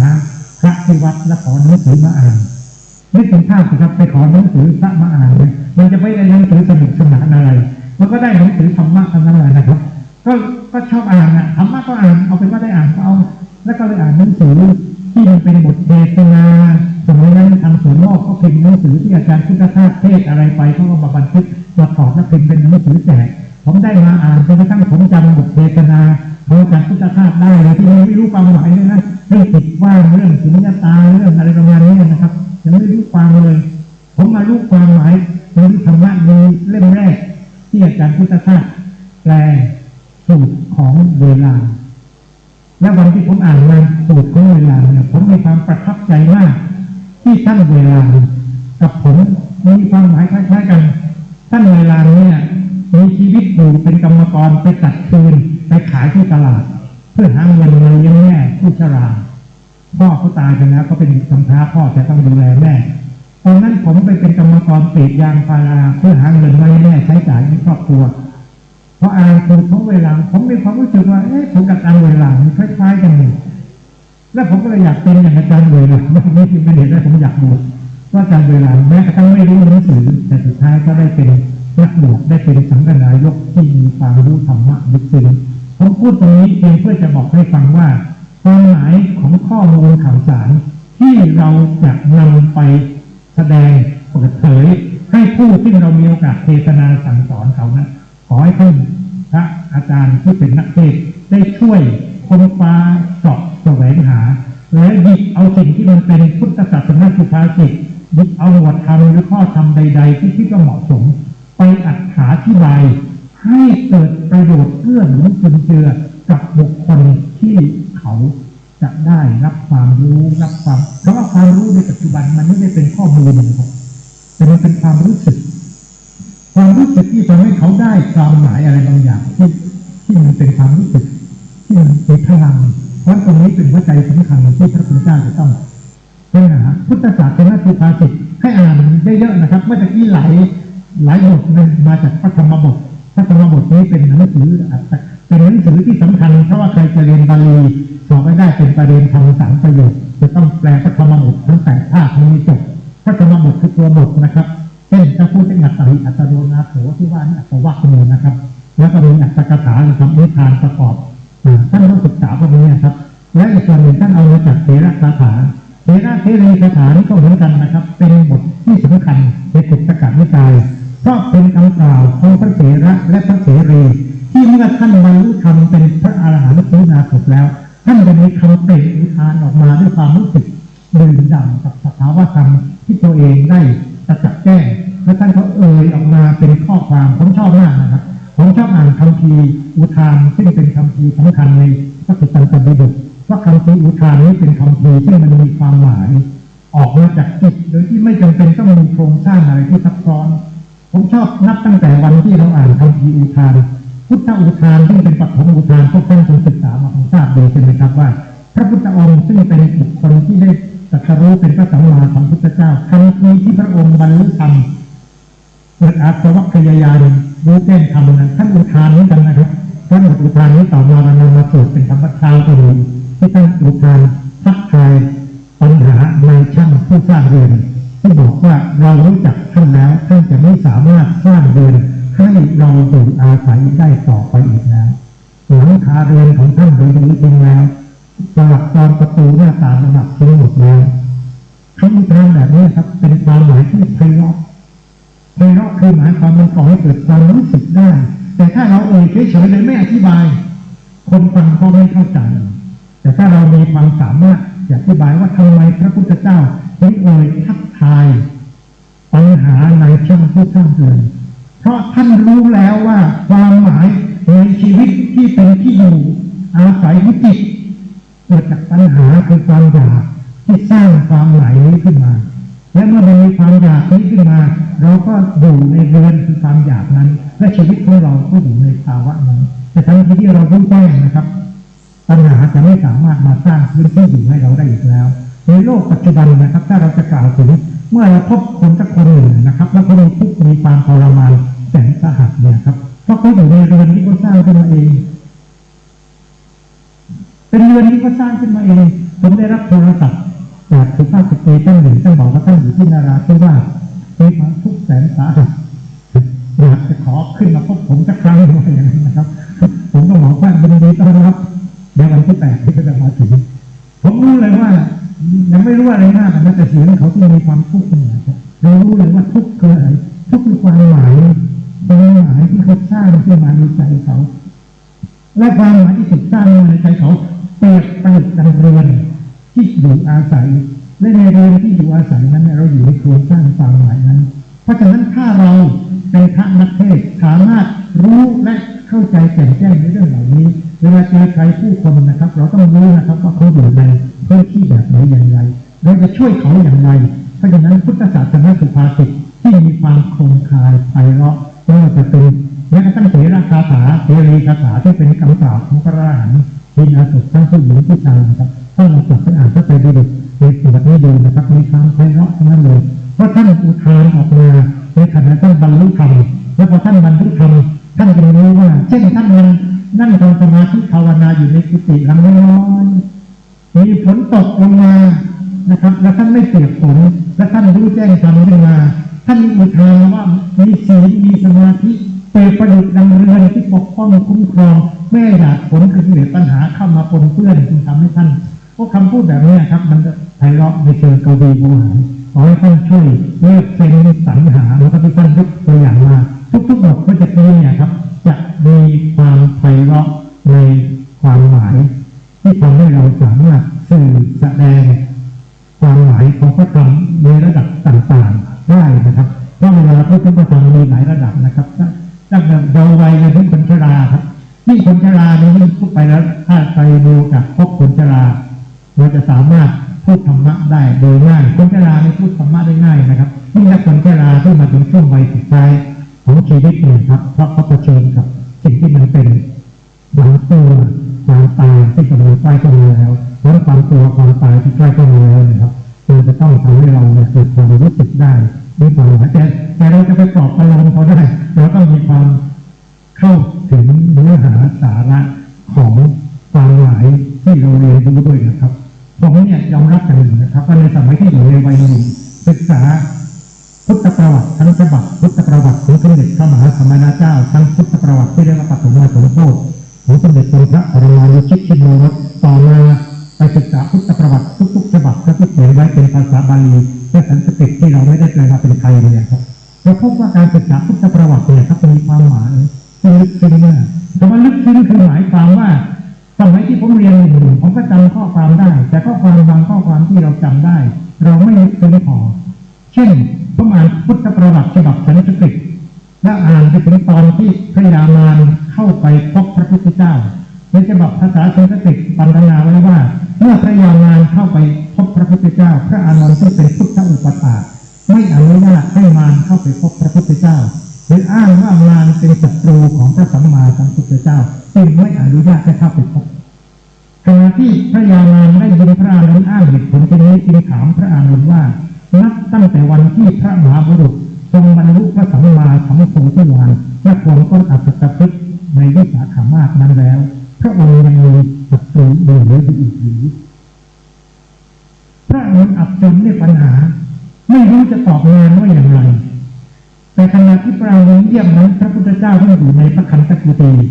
ได้ยินเสียงสนทนาของมารกับพระอานนท์ได้กล่าวกับพระอานนท์ว่าอานนท์เชิญเขาเข้ามาเขาเป็นเพื่อนเรารอพบเขาอยู่มารที่ได้เข้าไปพบพระพุทธเจ้าและทูลเชิญให้พระองค์ดับขันธปรินิพพานและเขาอ้างว่าพระองค์มีพุทธประสงค์ที่จะภาวนาพุทธบริษัทให้ครบทั้งสี่และปัจจุบันนี้พุทธบริษัททั้งสี่มีครบแล้วพวกเขาเหล่านั้นมีความสามารถในการเข้าใจธรรมวินัยที่พระองค์แสดงไว้ดีแล้วสามารถปกป้องโต้ตอบกับปรวาทีที่เข้ามาโต้เรียนได้แล้วพระพุทธเจ้าจึงรับคำทูลเชิญเข้ามาว่าจะเสด็จดับขันธปรินิพพานนับอีก3 เดือนจากนี้ไปในสมัยที่ผมยังอยู่ในวัยหนุ่มผมอ่านข้อความเหล่านี้แล้วผมก็ทราบซึ้งใจตามภาษาด้วยความคิดตีความหมายแต่วันนี้ ว่าข้อความนี้ที่มีความหมายที่หมดจดงดงามเป็นที่สุดนั่นคือคำพูดว่าเขาคือเพื่อนที่เรารอพบอยู่มันเป็นความหมายที่เหนือกว่าที่เราจะคิดจินตนาการใดๆครับมันเป็นความหมายที่ทำให้เรารู้สึกตัวได้ถึงความหมายว่าถ้าเราคิดว่าความตายน่ากลัวเขาคือศัตรูและถ้าเรากลัวความตายเราก็ไม่ปรารถนาจะพบว่าเราจะทุกข์ทรมานโดยแสนสาหัสที่ต้องเผชิญกับศัตรูแต่ถ้าบอกว่าเขาคือเพื่อนคือมิตรที่เรารอพบอยู่โอ้เรามีความสุขที่จะได้พบมิตรเพราะฉะนั้นบางทีผมเป็นพบคนทุกคนเวลาเขาศาสนาจะให้ผมไปไม่สงบผมไม่อยากไปไหนแล้วผมนัดเพื่อนไว้รอเวลาเขาจะมาพบผมเขาใกล้จะมาแล้วผมมีความสุขมากที่จะได้ต้อนรับเพื่อนที่มันมีความหมายที่ลึกซึ้งยิ่งใหญ่ความรู้สึกแบบนี้เป็นความรู้สึกที่ผมอยากจะต่อหน้าพระพุทธเจ้าซึ่งเป็นพระนักเทศน์ว่าถ้าเราสามารถศึกษาข้อมูลข้อความเหล่านี้ในคัมภีร์ต่างๆทั้งในพระไตรปิฎกอัตถกถาหรือคัมภีร์ประกรณ์ที่เด็ดต่างๆและนำข้อความเหล่านี้นะครับมาสู่การตีความและนำไปขยายความให้เหมาะสมกับผู้บุคคลที่เขาได้รับฟังเรา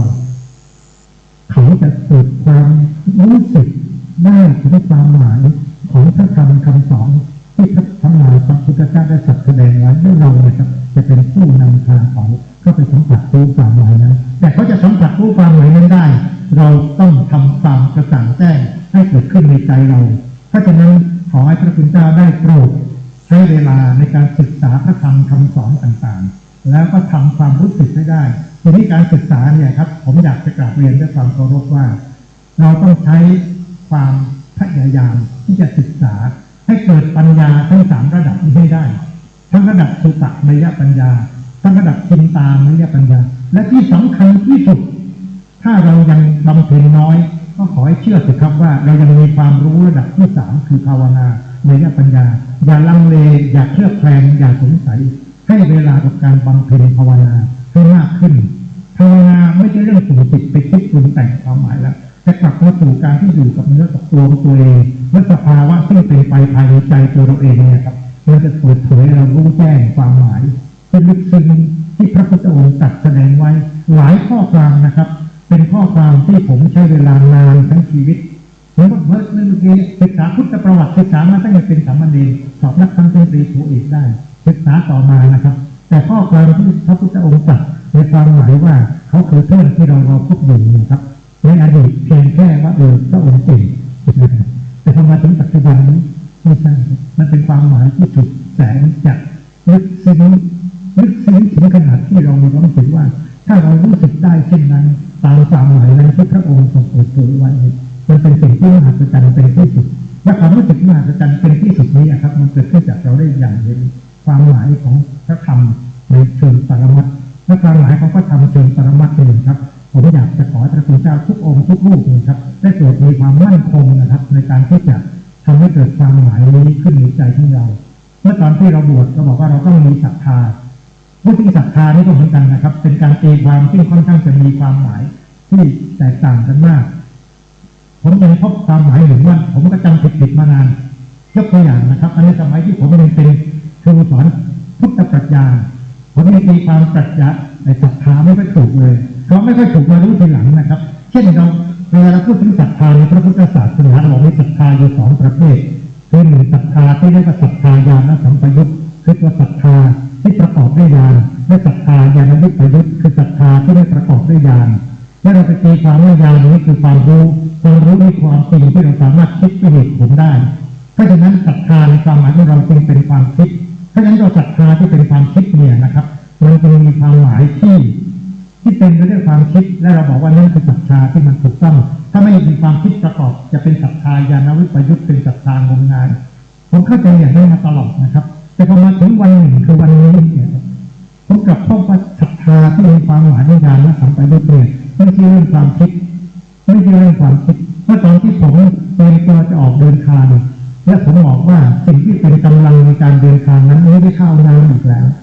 เพราะข้าวน้ำนั้นมันจะมีหรือไม่มีผมไม่สนใจแล้วแต่ผมจำเป็นผมต้องมีกำลังคือศรัทธาละวิริยะพละสติพละปัญญาพละคือกำลังที่มันเป็นพละทั้งห้าต้องมีอยู่ในเรื่องในตัวผมแต่ผมรู้สึกว่าศรัทธาที่มันศรัทธาพละมันคืออะไรผมมา พบว่าพอถึงวันหนึ่งศรัทธาภละที่ผมพูดถึงนี้ไม่ใช่ความคิดครับมันเป็นความหมายภายในใจของผมถ้าพวกเราพูดถึงความหมายภายในใจเนี่ยกลับไปสู่ประเด็นเรื่องศรัทธาซึ่งเรามีพูดถึงอะไรนะกรรมศรัทธาวิปากศรัทธากรรมสกตาศรัทธาและตถาคตโพธิศรัทธาจริงๆในพระบาลีมีเพียงอย่างเดียวคือตถาคตโพธิศรัทธาและตถาคตโพธิศรัทธาเนี่ยนะครับเราไปแปลว่าเชื่อในการตรัสรู้ของพระพุทธเจ้าเพราะเราไปตีความว่าตถาคตคือพระตถาคตและเราก็ไม่เคยแปลคำว่าตถาคตเลยตถาคตซึ่งเป็นภาษาบาลีเนี่ยเราไม่เคยแปลนะว่าแปลว่าอะไรจริงๆแล้วคำที่พระพุทธองค์ตรัสปฐมอุทานเมื่อกี้ที่ผมเอ่ยถึงนั่นนะครับพระองค์เรียกสรรพนามเรียกตัวเองว่าตถาคตเลยนะครับนั่นเป็นสรรพนามที่พระองค์เอ่ยออกมาครั้งแรกเรียกตัวเองว่าตถาคตตถาคตแปลว่าอะไรเราไม่ได้แปลว่าเราทับศัพท์กันแล้วว่าตถาคตแต่คำว่าตถาคตมีความหมายที่ลึกซึ้งมากครับที่ความลึกซึ้งมากคือหมายความว่าคำว่าตถาคตเนี่ยมันมาจากคำว่าตถะคำว่าตถะเนี่ยครับเป็นคำที่มีอยู่ก่อนที่พระพุทธเจ้าของเราพระองค์ปัจจุบันจะอุบัติขึ้นคำนี้เป็นคำที่นักบวชฤาษีชีไพรในอินเดียที่ออกแสวงหาโมกขธรรมจะรู้จักคำนี้เพราะว่าพวกนักบวชออกแสวงหาโมกขธรรมเนี่ยครับจะต้องเอ่ยคำ3 คำที่เป็นคำที่เขาต้องเอ่ยมาว่าเป็นความหมายในการออกแสวงเขามีคำว่าโอมนะครับเพราะคนมันก็คือโอมนี่คือสัญลักษณ์ของพระเจ้าใช่ไหมครับและคำว่าตัทธะคือตัทธะนะครับและคำว่าสัตคำที่2เนี่ยคืออะไรครับคือความในภาษาบาลีคนที่มาแปลคำนี้จะดีคือท่านอาจารย์พุทธทาสนะตัทธะคือตัทธะนี่มาเป็นคำนามว่าตัทธตาอาจารย์พุทธทาสเลยว่าเป็นเช่นนั้นเองความรู้สึกที่เราพูดถึงความเป็นเช่นนั้นเองเนี่ยเป็นไม่ใช่ความคิดมันเป็นความรู้สึกซึ่งกระจ่างแจ้งขึ้นภายในใจที่เราเกิดความนึกถึงภาพนะครับพระพุทธเจ้าของเราเมื่อก่อนที่จะออกมาบวชและได้บรรลุธรรมเป็นพระสัมมาสัมพุทธเจ้าเมื่อไปเห็นคนแก่คนเจ็บคนตายพระองค์เกิดความรู้สึกหวั่นกลัวหวาดหวั่นไหว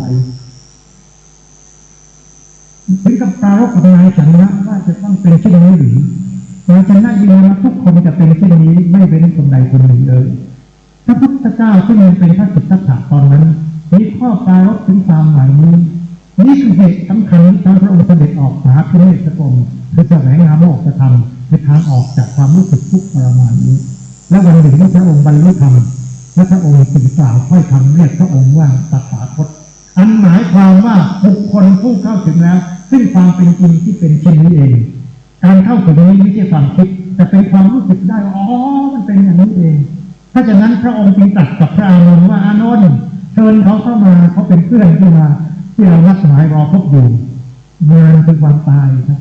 ความตายที่มาเคาะประตูแล้วเราปิดประตูหนีครับซึ่งปัจจุบันเวลาเราเจอสภาพนี้เราปิดประตูหนีด้วยความหวาดกลัว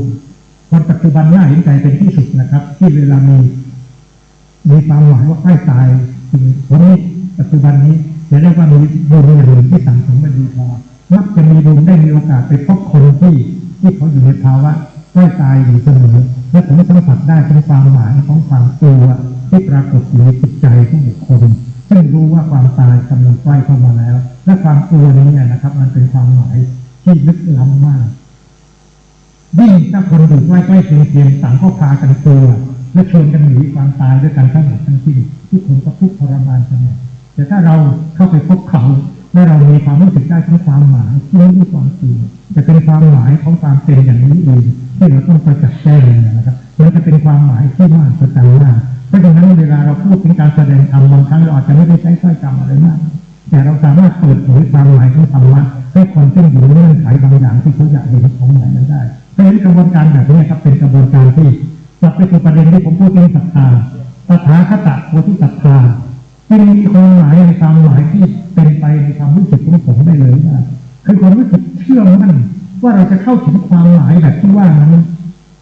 ความหมายแบบที่ว่านั้นคือความหมายของความเป็นเช่นนี้เองของชีวิต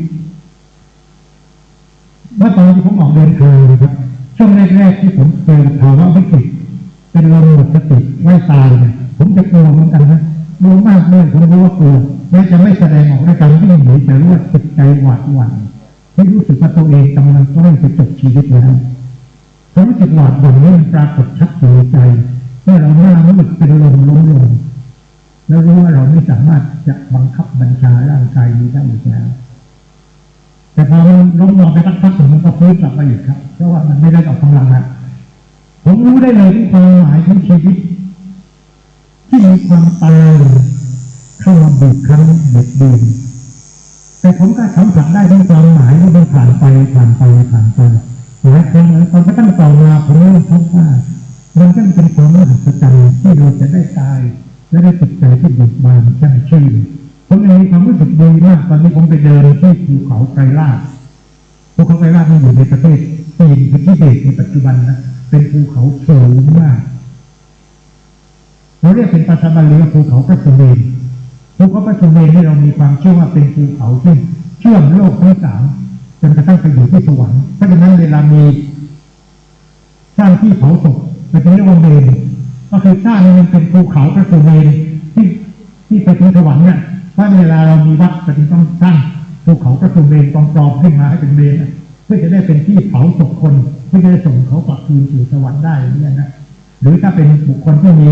บุญญาวาสนาสูงส่งเช่นในหลวงเราต้องสร้างให้มีรูปภาพจำลองที่สนามหลวงอย่างนี้นะครับแล้วทำให้เห็นเป็นภาพจำลองตอนที่ผมไปเดินที่ภูเขาพระสุเมรุที่เป็นภูเขาลูกหนึ่งที่อยู่บนเทือกเขาหิมาลัยและภูเขาลูกนี้มันอยู่สูงมันอยู่เหนือทะเลสูงมากตอนนี้ผมเดินขึ้นไปสูงที่ระดับ 5,000 กว่าเมตรแล้วผมรู้เลยว่าชีวิตนี้ช่างเปราะบางออกซิเจนมันเหลือน้อยเรากำลังจะจบชีวิตแล้วเรากำลังจะขาดใจแล้วแต่เป็นสิ่งที่มหัศจรรย์มากขณะที่เรามีพลังที่ถ้าเป็นตะเกียงหรือเทียนมันกำลังจะมอดดับแต่เรามีความรู้สึกที่ดีมากๆตอนที่ผมไปเดินแล้วผมรู้ว่าผมกำลังจะตายแล้วผมรู้สึกดีที่จะได้เดินเพื่อบูชาคุณพระรัตนตรัยผมจึงตั้งใจว่าเมื่อผมก้าวเท้าเดินผมจะเดินให้ครบ3 ก้าวที่1เดินเพื่อบูชาคุณพระพุทธเป็นพุทธบูชาก้าวที่2จะเดินให้บูชาคุณพระธรรมเป็นธรรมบูชาก้าวที่3เดินจริงบูชาคุณพระสงฆ์เป็นสังฆบูชาท่านเชื่อไหมครับว่าขณะที่ผมก้าวเท้าแรกที่ผมมีพลังที่มันจะหลุดแต่ก็ฝืนใจที่จะเดินก้าวที่2ให้ได้เดินก้าวที่3ให้ได้ช่วงที่ผมเดินครบ3 ก้าวแล้วผมหยุดเนี่ยนะครับมันบอกไม่ถูกแล้วมีครั้งหนึ่งผมเกิดความรู้สึกได้ที่ความมหัศจรรย์ของชีวิตที่เราเดินได้เป็นร้อยเป็นพันเท่าทุกวันแต่เราไม่เคยเห็นค่าของความสามารถตรงนี้เลยวันตอนที่ไปเดินที่ภูเขาพระสุเมรุผมรู้สึกมีความสุขมากที่รู้สึกตัวว่าตัวเองกำลังสิ้นใจแปลกมากเลยนะครับเป็นพื้นที่ที่เราเดินและเรามีความสุขที่รู้ว่าเราจะตายมันเป็นความรู้สึกมันเหมือนกับประหนึ่งว่าเราได้เคยศึกษามาตั้งแต่ยามเยาว์วัยว่าเขาพระสุเมรุเป็นแกนกลางของจักรวาลเชื่อมโลกทั้ง3ให้สัมพันธ์กันและผมกำลังจะมาจบชีวิตที่ดินแดนแบบนี้และจะมีความหมายของกันไม่ต้องไปสร้างเบญจำลองนะครับผมจะได้ตายที่ภูเขาพระสุเมรุจริงๆแต่ความรู้สึกแบบนี้มันไม่สามารถคิดเอาได้นะครับมันต้องเป็นความรู้สึกที่กลายมาเป็นความหมายอยู่ภายในใจและความหมายภายในใจแบบที่ว่านะนี่ครับตอนสุดท้ายตอนนั้นผมก็ไม่ตายสุดท้ายผมก็ขึ้นไปถึงจุดสูงสุดของภูเขาพระสุเมรุได้แล้วพอเดินลงชีวิตก็กลับมาอีกเพราะว่ามันขึ้นอยู่กับว่าเราไปอยู่ในที่สูงเกินไปออกซิเจนมีน้อยออกซิเจนมีน้อยพวกเราอยู่ที่ร้านเราไม่รู้เลยนะครับผมก็ไม่เคยรู้เลยนะครับว่าออกซิเจนน้อยนี่มันมีปัญหามากเป็นว่าตอนที่ผมนอนเวลากลางคืนคนที่เขาดูแลผมเนี่ยก็ต้องเอาถังออกซิเจนมาวางไว้ข้างตัวผมแล้วบังคับให้ผมสวมหน้ากากนะเพื่อจะสูดออกซิเจนเข้าไปเนี่ยขอโทษนะปกติผมเวลาจะนอนหลับผมต้องทำอานาปานสติฝึกมาตั้งแต่การเป็นพระแล้วครับแล้วก็ทำติดเป็นนิสัยนะก็ต้องติดมาเป็นอุบาสกนะก็ยังทำอยู่เป็นปกติผมจะหลับด้วยการเจริญอานาปานสติทุกวันตอนที่ผมไปนอนอยู่ที่ภูเขาสูงแบบนั้นแล้วก็เอาสารออกซิเจนไว้ผมใช้เนี่ยนะแล้วผมก็สูดเอาออกซิเจนจากถังเข้าไปเนี่ย แล้วเรารู้สึกตัวกับลมที่เข้าไปเนี่ยขอโทษนะผมทำอานาปานสติขณะที่ใช้ออกซิเจนช่วยบนภูเขาไกลมากเลยน้ำตาผมไหลพรากเลยเพราะออกซิเจนที่สูดเข้าไปมันคือชีวิตครับถ้าชีวิตของเราคือเปลวเทียนที่มันกำลังจะมอดดับหรือเปลวตะเกียงนะเหมือนน้ำมันมันจะหมดพอเราไปเติมน้ำมันก็เปลวออกมาพอผมสูดเอาออกซิเจนเข้าไปมันชีวิตมันก็ฟื้นขึ้นมาอีกฟื้นขึ้นมาอีกแล้วก็ที่ผมน้ำตาไหลก็คือด้วยความรู้สึกสำนึกได้ในความหมายอันมหัศจรรย์ว่าเรามีชีวิตโดยมีออกซิเจนหล่อเลี้ยงมานับตั้งแต่วินาทีแรกที่ออกมาจากท้องแม่จนบัดนี้แก่ขึ้นมาที่60 ปีแต่ไม่เคยสำนึกถึงคุณค่าความหมายของออกซิเจนเลยวันนี้สิเราจะรู้ว่าออกซิเจนคือชีวิตมันช่างมีคุณมันจะมีความหมายที่มหัศจรรย์ที่ออกซิเจนบนโลกใบนี้มาก่อให้เป็นชีวิตเลยและความรู้สึกแบบนี้นะครับมันทำให้เกิดความหมายที่ยิ่งใหญ่มหัศจรรย์ในการที่จะจัดแก้สภาวะธรรมที่พระพุทธเจ้าท่านตรัสแสดงไว้เป็นอย่างดีแล้วและความหมายแบบนี้ครับเป็นความหมายที่ทำให้เราสามารถที่จะรู้สึกได้ถึงความหมายต่างๆที่เราเพียรพยายามที่จะท่องจำผมท่องจำพระธรรมบทที่ท่านเอามาอ้างเนี่ยนะผมท่องได้บทแรกมโนปุพังสมาสัมมามโนปุสามโนมยามนาสาเตปทุเถนะภารติวาการติผมท่องได้ตั้งแต่ตอนไปเรียนไปเรียนแล้วนะครับเพราะว่ามีความสามารถที่จะจำตอนนี้ลืมบ้างแล้วก็ตั้งบทที่ท่านบางบทผมลืมแล้วเหมือนกันนะก็ความจำมันเลื่อนไปแต่ความหมายก็คือตอนนั้นเราท่องจำและเราก็รู้สึกดีมากที่ได้ท่องจำและเราก็แปลได้สอบปริญญาธรรม3 ประโยคได้เรารู้ว่าเราเข้าใจความหมายนี้แล้วแต่โอ้โหพอมาถึงวันนี้มันเป็นอะไรที่พิเศษมากอาจารย์เท่ากับบทที่พระพุทธองค์ตรัสว่ามโนปุพังขมาธรรมถ้าเขาฟังตั้งหลายมีใจจริงวันนี้มีใจเป็นอย่างสำเร็จแล้วได้ด้วยใจตอนที่ผมจะเรียนภาวนาด้วยการเดินไปเนี่ยครับผมไม่รู้เลยว่าใจมโนเนี่ยนะครับมโนทวารที่เปิดรับรู้ธรรมารมณ์ที่มาให้เกิดมโนวิญญาณเนี่ยมันคือสิ่งยิ่งใหญ่สำคัญที่เราจะต้องมาความรู้แจ้งรู้และความรู้สึกแบบนี้นะครับจริงๆรู้สึกดีย้อนหลังกลับไปถึงว่าโอ้ช่างมากสุดจังที่ผมสามารถท่องบทพระธรรมบทนี้ได้ตั้งแต่แรกๆของการถ้าผมจำไม่ผิดผมน่าจะท่องได้ตั้งแต่ตอนเป็นเด็กวัดเพราะตอนที่ผมเรียนหนังสือนี่ผมเป็นคนชอบอวดรู้เขาบอกว่าให้เรียนให้ท่องหนังสือบาลีไวยากรณ์4 เล่มไม่ได้ผมก็ท่องได้แล้วก็บอกถ้าท่องได้แล้วจะได้แปลพระธรรมบทผมก็เอาพระธรรมบทเนี่ยมาท่องไว้ก่อนทั้งที่ยังไม่ได้แปลอะไรมากมายนะครับแล้วมันท่องดีและที่พูดเช่นนี้พูดเพื่อจะบอกกับพระคุณเจ้าทุกรูปทุกองค์ว่ากระบวนการที่เรากำลังพูดถึงเรื่องการตีความพระธรรมและตีความพุทธศาสนาสุภาษิตเนี่ยครับใจของเราครับตีความให้กระจ่างเมื่อตะกี้ผมพูดถึงเรื่องศรัทธาที่บอกว่าเราต้องมีศรัทธาเป็นพละเป็นกำลังนะครับถ้าเรามีตถาคตโพธิศรัทธาเราก็จะมีพลังเป็นที่สุดเพราะพวกเราทุกคนมีความเชื่อมั่นว่าเราจะเข้าถึงความรู้แจ้งในความหมายที่เป็นเช่นนั้นได้โดยที่ไม่มีการยกเว้นกับใครคนใดคนหนึ่งเลยและความรู้สึกแบบนี้จะทำให้เราใช้เวลาในชีวิตของเราอย่างมีคุณค่าและอย่างมีประโยชน์และเราก็จะทำจิตของเราในการสื่อสารเปิดเผยแสดงความหมายนี้ในแง่มุมต่างๆให้กับพุทธศาสนิกชนทุกคนทั่วไปสามารถประจักษ์แจ้งได้นะครับนี่คือสิ่งที่อยากจะปรารภไว้ในวันนี้เวลาจะดูจนถึง4 โมงครึ่งผมอยากจะฟัง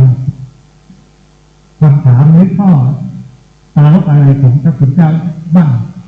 ถ้ามีโปรดแสดงตนพูดคุยปรารภหรือมีอะไรจะเล่าให้ผมฟังบ้างในปัจจุบันมันยากเย็นเหลือเกินที่จะเทศนาสอนประชาชนปรารภปัญหาก็ได้ครับเดี๋ยวเราจะเอาปัญหานั้นมาช่วยกันวิเคราะห์หรือมีข้อความสงสัยใดๆที่เกี่ยวกับเรื่องของการตีความหมายของพระธรรมหรือพุทธศาสนาสุภาษิตถ้ามีเราจะใช้เวลาในช่วงสุดท้ายนี้ปรารภเรื่องนี้กันครับ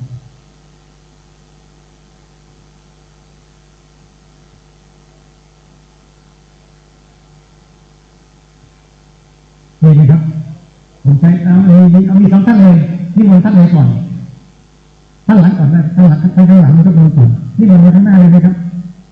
แต่หลังไม่ใช่มนมาข้างหน้าเพื่อจะได้พูดไทยมาโปรโมทเพื่อจะได้ฟังกันอย่างทั่วถึงแล้วเดี๋ยวอาจารย์ข้างหน้าถัดไปนะครับนี่มนครับ มีไมโครโฟนอยู่นิมนต์เราเป็นนักเทศเราก็ต้องทำตัวมันขึ้นธรรมะก็ไปจะเทศได้สมฟังเลย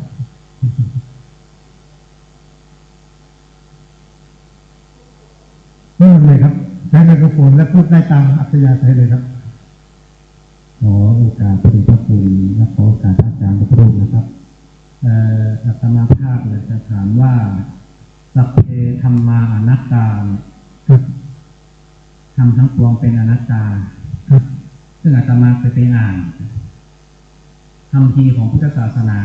หลายนิกายครับทั้งเถรวาททั้งมหายานวัชรยานมีความหมายของอนัตตาโดยเนื้อแท้แล้วก็เป็นอันเดียวกันแต่การอธิบายค่อนข้างต่างกันนี่อาจารย์จะมีคำอธิบายตรงนี้ครับครับจากขอบคุณมากครับที่ตารบเรื่องนี้ขึ้นมาเรื่องนี้เป็นหัวใจสำคัญเลยนะครับเรื่องนี้เป็นหัวใจของพระพุทธศาสนาที่เราพูดถึงสัพเพธัมมานัตตาเนี่ยนะครับเป็นบทภาวนาที่สำคัญท่านพูดถูกนะครับว่าข้อความนี้มีปรากฏอยู่ในพระพุทธศาสนาทุกนิกายไม่ว่าจะเป็นเถรวาทมหายานหรือวัชรยานคำอธิบายคืออะไรในพระพุทธศาสนาฝ่ายเถรวาทเรามักจะอธิบายในเชิงโวหารว่าทำทั้งหลายเนี่ยไม่มีตัวตนไม่ใช่ของเรานะครับเราไม่สามารถไปบังคับบัญชาได้ในนิกายอื่นๆก็มีลักษณะคล้ายๆกันเนี่ยครับแต่หัวใจสำคัญของเรื่องนี้ครับที่มันเหมือนกันทุกนิกายเลยต้องกลับมาสู่ประเด็นว่าเรื่องนี้เป็นเรื่องการเจริญภาวนานะครับถ้าเราพูดในความหมายเชิงความคิดเราอธิบายได้ว่ามันไม่ใช่ตัวมันไม่ใช่ตนมันไม่ใช่ของเราบังคับบัญชาเราอธิบายได้ครับทุกคนก็คิดตามได้แต่ความหมายที่ลึกซึ้งยิ่งใหญ่ก็คือเมื่อเราเจริญภาวนาเมื่อเราเจริญภาวนาเนี่ยครับมันจะทำให้เราเนี่ยกลับมาสู่ความหมายภายในใจเราภายในเมื่อกี้เราบอกว่ามโนปุพังธรรมามโนเศรษฐามโนมยาที่ว่าเนี่ยนะความหมายนี้เป็นความหมายที่มหัศจรรย์มากตัวสภาวะธรรมที่เราพูดถึงเนี่ยนะครับไม่ใช่สิ่งที่มันเป็นข้างนอกแต่มันเป็นสภาวะธรรมที่เรามาปรากฏเป็นธรรมารมณ์ปรากฏทางมโนทวารให้เกิดมโนวิญญาณนิพุทธผมพูดภาษาบาลีผสมเพื่อเราได้เกิดความหมายเพราะฉะนั้นสภาวะธรรมที่เราพูดทั้งหมดนี้นะครับเป็นสภาวะธรรมที่มันไม่มีอยู่เองที่สำคัญนะครับเมื่อเราปฏิบัติธรรมเจริญภาวนาและจิตของเราไม่ได้ส่งไปรับรู้โลกข้างนอกผ่านตาหูจมูกลิ้นกายคือเวลาเราส่งจิตไปข้างนอกเนี่ยครับจะส่งผ่านตาไปรับรู้รูปส่งผ่านหูไปรับรู้เสียงส่งลิ้นไปรับรู้รสรับรู้กลิ่นและกายสัมผัสรับรู้เย็นหนาวอ่อนแข็งแต่เมื่อเราเจริญภาวนาจนกระทั่งโลกภายนอกไม่ได้มาปรากฏในการรับรู้แล้วสภาวะที่มันปรากฏเนี่ยภาษาหลวงปู่มั่นเรียกว่าเมื่อโลกภายนอกดับหมดปรากฏธรรมหลวงปู่มั่นนี่ผมจะอ่านถึงว่าท่านนี้เยอะเลยครับเมื่อโลกภายนอกดับหมดปรากฏธรรมนั่นคือโลกคือรูปโลกคือรสโลกคือเสียงโลกคือกลิ่นเนี่ยนะครับดับหมดแล้วเนี่ยมันจะปรากฏธรรมธรรมคือสภาวะธรรมที่ว่าธรรมารมณ์ซึ่งเราจะรู้ได้ด้วยใจและธรรมารมณ์ที่เรารู้ด้วยใจเนี่ยนะครับมันเป็นสภาวะธรรมที่มันปรากฏอยู่คำถามก็คือสภาวะธรรมเนี่ยยังมีการปรุงแต่งไหมถ้ามันมีการปรุงแต่งนะครับที่ปกติเวลาเรารับรู้อารมณ์ต่างๆเราจะไปปรุงแต่งนะเวลารับรู้รูปเนี่ยไม่ใช่สักว่ารู้เหมือนที่พระพุทธเจ้าตรัสกับไตรยะแล้วนะพระพุทธเจ้าทรงตรัสกับพระไตรยะว่าเห็นรูปเพียงสักแค่ว่าเห็นแต่ปกติเวลาเราพวกคนทั่วไปเห็นรูปเราไม่ใช่เป็นแค่สักว่าเห็นแต่เราเห็นรูปแล้วเราจะรู้สึกว่ามันรูปสวยหรือรูปไม่สวยรูปที่เราชอบหรือรูปที่เราไม่ชอบรูปแบบนี้ถูกปรุงแต่งให้มีรสแล้วนะครับมันจะปรากฏผ่านเวทนาหรือรสแล้วนะครับแต่ความหมายที่เราพูดถึงสภาวะธรรมที่รับรู้เนี่ยครับถ้าเราไม่ส่งจิตเข้าไปปรุงแต่งและพอจิตเขาไม่ปรุงแต่งเนี่ยครับสภาวะธรรมเนี่ยนะครับมันจะกลายเป็นสภาวะธรรมที่ตัวรู้คือจิตเนี่ยครับกับสภาวะธรรมที่ถูกรู้เนี่ยนะครับมันจะเป็นสภาวะที่ไม่มีแยกกันอีกแล้วพอไม่แยกกันอีกแล้วเนี่ยครับมันจะไม่มีผู้รู้ไม่มีสิ่งถูกรู้ไม่มีตัวตนอะไรเลยครับภาษาของฝ่ายวัชรยานและมหายานบอกว่ามันเป็นสุญญตาทีนี้เขาเป็นก็คือเป็นศูนย์และพอเป็นศูนย์ก็คือไม่มีความหมายเชิงบวกเชิงลบอีกแล้วสภาวะธรรมแบบนี้นะครับเป็นสภาวะที่เป็นอนัตตา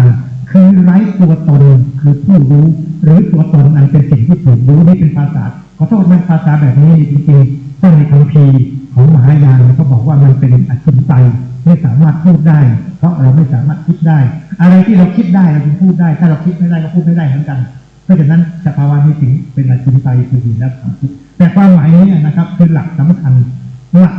ญของพุทธศาสนาทุกนิกายเพราะคำว่าสัพเพธัมมะอนัตตาเนี่ยครับจึงเป็นหัวใจ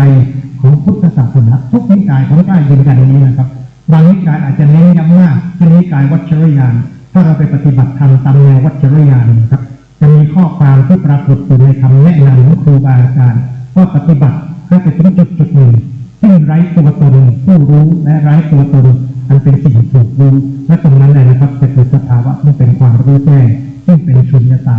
ความหมายแบบที่ว่านี้นะครับมันอธิบายยากมากแต่ผมอยากจะกล่าวกับพระคุณเจ้าด้วยความรู้สึกเคารพ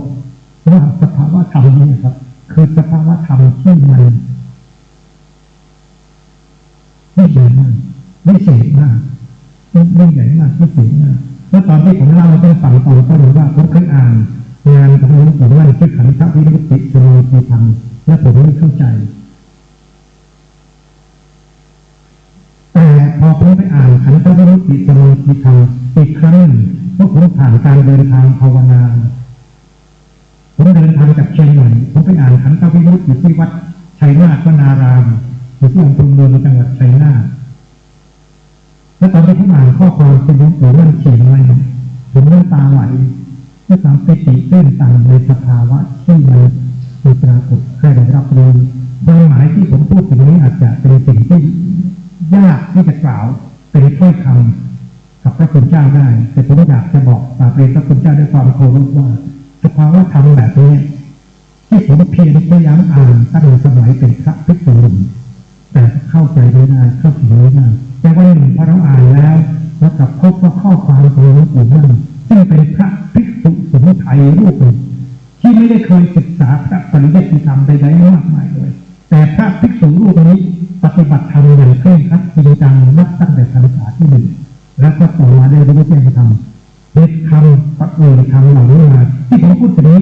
ไม่ได้เป็นคำพูดที่หลวงปู่มั่นพูดแล้วเป็นคำบันทึกนะครับคือหนังสือที่เกี่ยวกับหลวงปู่มั่นมันมีอยู่สองแบบนะครับหนังสือที่ท่านเทศแล้วมีลูกศิษย์ท่านบันทึกเช่นหนังสือมุตโตไทยนี่เป็นเล่มหนึ่งที่มีคนอ่านกันมากนั่นท่านไม่ได้เขียนนะครับมุตโตไทยเป็นหนังสือที่หลวงปู่มั่นเทศและหลวงพ่อวิริยังซึ่งตอนนั้นยังเป็นพระภิกษุหนุ่มซึ่งติดตามหลวงปู่มั่นบันทึกไว้แล้วก็ยังไม่ได้ตั้งชื่อหลวงปู่เทศอะไรก็มาบันทึกไว้จนกระทั่งวันหนึ่งเมื่อหลวงปู่มั่นละสังขารศิษยานุศิษย์ที่ต้องการจะพิมพ์หนังสือแต่เป็นที่ระลึกงานที่หลวงพ่อวิริยังเขียนไว้มาพิมพ์จะตั้งชื่อว่าอย่างไรก็เลยมีคนเสนอว่าตั้งชื่อว่ามุตโตไทยเพราะหลวงปู่มั่นตอนที่มาเป็นเจ้าวาดวัดเทวีหลวงที่เชียงใหม่เนี่ยครับพอมาถึงท่านเจ้าครูบาลีก็ให้หลวงปู่มั่นเทศสั่งสอนพระภิกษุสามเณรและประชาชนเลยท่านเทศมีจนกระทั่งเจ้าครูบาลีบอกว่าท่านมั่นเทศเป็นมุตโตไทยและคำพูดนี้เป็นคำชื่นชมหลวงปู่มั่นสุดท้ายก็เลยนำเป็นชื่อหนังสือชื่อว่ามุตโตไทยหนังสือมุตโตไทยเป็นบอกว่างานเทศงานของหลวงปู่มั่นแต่นี่ท่านไม่ได้เขียนท่านพูดแล้วมีคนบันทึกไว้หลายบทเทศนาก็เหมือนกันมีหลวงพ่อวิริยังบันทึกไว้บ้างมีหลวงตาหมาบันทึกไว้บ้างมีหลวงตาใครต่อใครบันทึกไว้บ้างนะครับหลวงปู่อะไรเงี้ยนะครับแต่มันมีงานชิ้นเดียวที่ท่านเขียนด้วยลายมือท่านเองเลยเขียนด้วยลายมือท่านเองและท่านบอกได้ว่าเขียนที่ไหนท่านเขียนจบลงวันที่เลยลงเลยนะครับว่าเขียนที่วัดสักประทุมวัดสักประทุมปัจจุบันคือวัดประทุมวนารามนะครับแต่สมัยนั้นยังไม่เรียกว่าวัดประทุมวนารามหลวงปู่มั่นเคยลงไปจำพรรษาที่วัดสักประทุมแล้วก็เคยสอนวิปัสสนาให้กับพระภิกษุสามเณรหลวงพ่อที่ได้เจ้าคุณบาลีรู้แล้วว่าหลวงปู่มั่นเป็นพระที่มีความรู้ด้านวิปัสสนากรรมฐานดีมากจึงให้พระภิกษุสามเณรศึกษาวิปัสสนากรรมฐานจากหลวงปู่มั่นโดยท่านเคยทักเป็นภาษาที่วัดสักประทุมผมเข้าใจว่าท่านเขียนหนังสือเรื่องนี้ขึ้นมาเพื่อเป็นเครื่องมือในการที่จะสอนพระภิกษุสามเณรปฏิบัติวิปัสสนากรรมฐานท่านตั้งชื่อหนังสือเรื่องนี้ว่าขันธวิมุตติสมังคีธรรมนะครับเป็นลายมือท่านผมเขียนไว้ได้ติดย่างเรื่อยผมจะเอาไปแจกคนเรื่อยนะครับแล้วพูดสั้นและไม่ใช่ใช้ภาษาบาลีไม่ใช่ใช้ภาษาบาลีเ ช่นท่านพูดถึงสภาวะที่ท่านเรียกว่าต้นจิตหรือจิตต้นในปัจจุบันคำนี้ใช้ว่าจิตเดิมแท้ทำไมนั้นท่านไม่มีคำนี้ท่านจะบอกว่าจิตต้นจิตแต่ท่านนิยามว่าต้นจิตไม่คิดเป็นสองนั่นแสดงว่าในความหมายก็คือถ้าเราไปถึงต้นจิตเนี่ยนะครับจิตของเราจะไม่มีการคิดปรุงแต่งแล้วเมื่อจิตของเราไม่มีการคิดปรุงแต่งแล้วเนี่ยท่านจึงบอกว่านั่นแหละคือจิตเข้าถึงธรรมเอกเข้าถึงธรรมเอกคือเฉพาะว่าธรรมซึ่งเป็นอนัตตาไม่มีตัวตนอีกแล้วอย่างนี้นะครับภาษาที่ท่านนี้เป็นภาษาไทยผมเลยมีความรู้สึกชื่นชมมากว่าทำไมพระภิกษุรูปหนึ่งที่ไม่ได้รู้ภาษาบาลีมคธเลยแต่ใช้ภาษาไทยและมีไพเราะงดงามได้ทั้งเพลงนี้นะครับแต่ท่านตั้งชื่อเป็นภาษาบาลีนะครับที่ว่าขันธวิมุตติสมังคีตังแล้วว่าคนที่เกิดขึ้นพร้อมแล้วทำให้เราหลุดพ้นจากการยึดมั่นถือมั่นโดยประการขันธ์และท่านพูดเลยนะครับว่าการรู้ขันธ์ห้าที่ท่านบอกเมื่อกี้ว่าไม่ใช่เป็นเรื่องของการจดจำนะครับท่านบอกถ้าเราไปจำอยู่เนี่ยไปจำมันจะทำให้เขาเรียกว่าขันธ์บังธรรมภาษาท่านจะว่าเล็กบังใหญ่ขันธ์บังธรรมและเวลารู้ขันธ์ห้าเมื่อก่อนผมเคยมีความรู้สึกว่าผมรู้ขันธ์ห้าแล้วทำไมผมถึงไม่บรรลุแต่วันที่ผมอ่านพุทธะอ่านขันธวิมุตติที่ผมพูดถึงอย่างนั้นท่านใช้ภาษาท่านง่ายเพียงแค่บอกว่ารู้ขันธ์ห้าต่างชนิดเมื่อจิตไหวเพราะขันธ์ห้าเป็นเรื่องของสภาวะที่มันเป็นรูปจิตเจตสิกนี่เราท่องมาแล้วนะครับกายรูปก็คือรูปเห็นไหมจิตก็คือส่วนที่เป็นวิญญาณขันธ์เจตสิกก็คือเวทนาขันธ์สัญญาขันธ์สังขารขันธ์เพราะฉะนั้นเวลาจิตเรารู้อาการของจิตเนี่ยนะครับคือการเคลื่อนไหวของจิตเป็นเวทนาสัญญาสังขารท่านใช้ภาษาเป็นแค่ว่ารู้ขันธ์ห้าต่างชนิดเมื่อจิตไหวการที่จิตไหวก็จะทำให้มันมีเวทนาสัญญาสังขารกระบวนการแบบนี้เป็นกระบวนการที่มีความหมายที่ลึกซึ้งมากและกระบวนการนี้นะครับนำไปสู่สิ่งที่สุดท้ายเราจะหลุดพ้นออกจากขันธ์ทั้งห้าโดยการยึดมั่นถือมั่นในขันธ์ทั้งห้าและท่านเขียนดีท่านบอกท่านไม่ได้เขียนอะไรซับซ้อนนะท่านบอกว่าท่านอย่ารักตัวคิดตัวทุกข์แล้ววันหนึ่งท่านพบถ้ำสนุกทุกข์ทลายคือกายคตาสติภาวนาและท่านเลยชวนพวกเรานี้ให้ไปชมถ้ำนี้ด้วยการเข้าไปสู่การปฏิบัติธรรมที่ว่ากายคติภาวนาท่านว่าชมถ้ำสนุกทุกข์ทลายจะไปหรือไม่ไปฉันไม่เองคือเป็นความว่าต้องทำเองนะครับแล้วมันเป็นความหมายที่มหัศจรรย์มากที่ผมนำมาโฆษณาไปดูคำว่าโฆษณาคือเชิญชวนว่าถ้าท่านผู้ใดสนใจให้อ่านศึกษางานเช่นนี้แล้วท่านจะพบว่าลายแทงของการปฏิบัติธรรมที่สั้นกระชับที่เขียนขึ้นโดยพระภิกษุไทยไม่ได้มาจากที่อื่นเป็นคำพูดที่งดงามบริสุทธิ์และถ้าเราไปถึงจุดหนึ่งเราจะพบสภาวะที่เรียกว่าสัพเพธรรมะอนัตตาสุท่านไม่ได้ใช้คำนี้เพราะท่านไม่มีบาลีนะแต่ท่านจะบอกว่าเมื่อเราเห็นธรรมเอกวิเวกจริงตรงนั้นแหละครับคือสภาวะธรรมซึ่งไม่มีนะสิ่งที่มันเป็นผู้รู้และสิ่งที่ถูกรู้มันเป็นสภาวะธรรมซึ่งเป็นธรรมอันเป็นเอกนะครับไม่มีที่มาไม่มีที่ไปที่สุดเพียงแค่นี้ท่านจบลงแค่นี้เพราะฉะนั้นประเด็นที่ท่านถามเนี่ยครับตัวธรรมสัพเพธรรมานัตตาเนี่ยซึ่งเป็นสภาวะธรรมขั้นปรมัตถ์ที่เราจะประจักษ์แจ้งสิ่งนี้ได้ในตัวเราเองทุกท่านทุกองค์ที่นั่งที่นี้มีความสามารถและมีโอกาสจะประจักษ์แจ้งสัพเพธรรมาอนัตตาได้ด้วยกันทุกนามนะครับโปรดนำเอาธรรมะบทนี้ไปเก็บไว้ในใจแล้วอย่าลืมนะครับเราก็สามารถประจักษ์แจ้งสภาวะธรรมนี้ได้ตั้งความหวังไว้นะครับว่าในชีวิตนี้เราจะประจักษ์แจ้งข้อความว่าสัพเพธรรมาอนัตตาให้ได้นี่เป็นข้อความของท่านรูปแรกนะครับท่านอาจารย์นาฏนิมนต์ครับ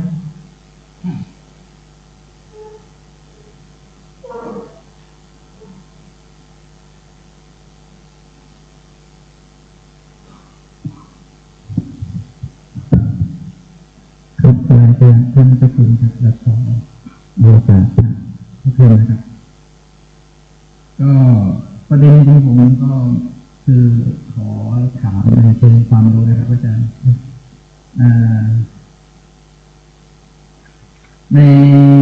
ในสังคมทุกวันนี้ครับคือการที่เราจะเป็นนักเทศแต่ว่าเราจะมีประเด็นที่เรื่องจะคุยในสังคมนี้ให้เข้าใจเรื่องหลักธรรมคือผมมองไปที่สังคมเด็กว่าเราจะมีธรรมะหรือมีข้อคิดในธรรมะตรงนี้ตรงไหนบ้างที่อาจารย์จะสามารถชี้แนะให้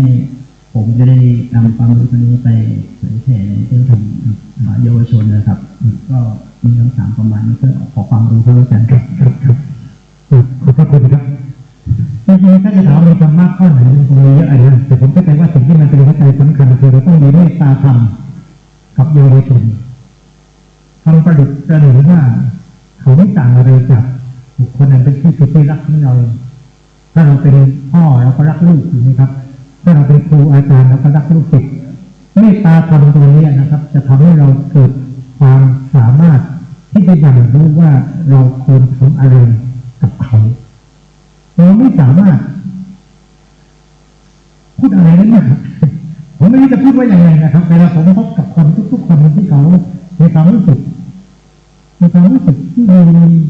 ผมไม่มีความสามารถขอโทษบางครั้งผมพบคนบางคนเมื่อเดือนอะไรผมจำไม่ได้แล้วผมลงไปกรุงเทพที่สวนโมกกรุงเทพเพื่อไปทำกิจหนึ่งเพื่อจะพูดคุยเรื่องเราตอนเรียนผมเป็นคนต่างจังหวัดว่าจะไปไม่ทันรถเมล์ผมก็เลยไปด้วยกันเลยตอนถึงเวลาผมก็ไปเลยพอไปถึงยังไม่มีคนเลยนะแต่มีเด็กผู้หญิงคนหนึ่งเขาไปนั่งอยู่ที่หน้าห้องที่ผมจะพูดคุยนี่แหละนะจะพบปะกับคนที่เขาทำเขาเป็นนักดนตรีคนหนึ่งเขาเป็นนักดนตรีแล้วเขาอยากพบผมและผมคิดว่าการพบกับนักดนตรีเราจะได้ชวนเข้ามาทำดนตรีเพราะว่าผมไม่มีความสนใจเรื่องจะประดิษฐ์ประดอยถ้อยคำมากแล้วผมช่วยดนตรีจะมีพลังเด็กผู้หญิงคนนี้พอเห็นผมเขาลุกขึ้นยืนยกมือไหว้ผมมาทำอะไรผมว่าผมไม่เข้ามาร้องไห้ทำไมไม่มีปัญหาเลยแล้วเขาก็บอกมีอะไรคุยกันมาทำอะไรหรือมารออาจารย์ผมบอกด้วยครับแล้วก็จะประสานเขาว่าเขาใจรานานถึง11 ปีนี่มันนานขนาดไหน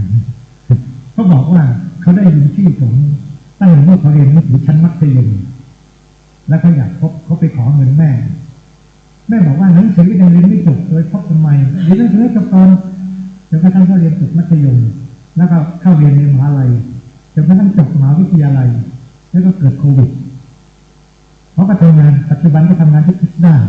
นี่คือเป็นองค์กรมหาชนเลยนะครับที่ศึกษาเรื่องอะไรดินฟ้าอากาศนะครับและตอนนี้เขาไม่ต้องขอเงินแม่แล้วเพราะเขามีเงินด้วยตัวเขาเองแล้วทันทีที่เขาเห็นแล้วมีเหมือนว่ากรุงเทพเขาเปิดลงทะเบียนให้ลงทะเบียนออนไลน์เขาจะอนุญาตให้คน80 คนเข้ามาร่วมกิจกรรมที่ผมจะทำนี้ได้แล้วเขาบอกว่าเขาลงทะเบียนทันทีแต่เขาได้คนลำดับที่79เขาตกใจตื่นเต้นมากว่าถ้าเขาช้าไปวินาทีเดียวเขาจะไม่มีโอกาสเพราะวันนี้เขาจึงมาทันทีพอผมฟังเรื่องเล่าของเขาผมไม่รู้จะทำยังไงผมทำได้แค่กอดเขาแล้วตอนนั้นเขาเป็นเด็กผู้หญิงปัจจุบันอายุ28 ปีผมกอดเขาผมรู้สึกได้ที่ความหมายบางอย่างที่เป็นความน่าสนใจที่เด็กผู้หญิงคนหนึ่งนิสัยใจคอเป็นอย่างไรแต่รู้ว่าเขาเป็นคนใต้เป็นคนภูเก็ตแล้วเรารู้สึกได้ที่ความหมาย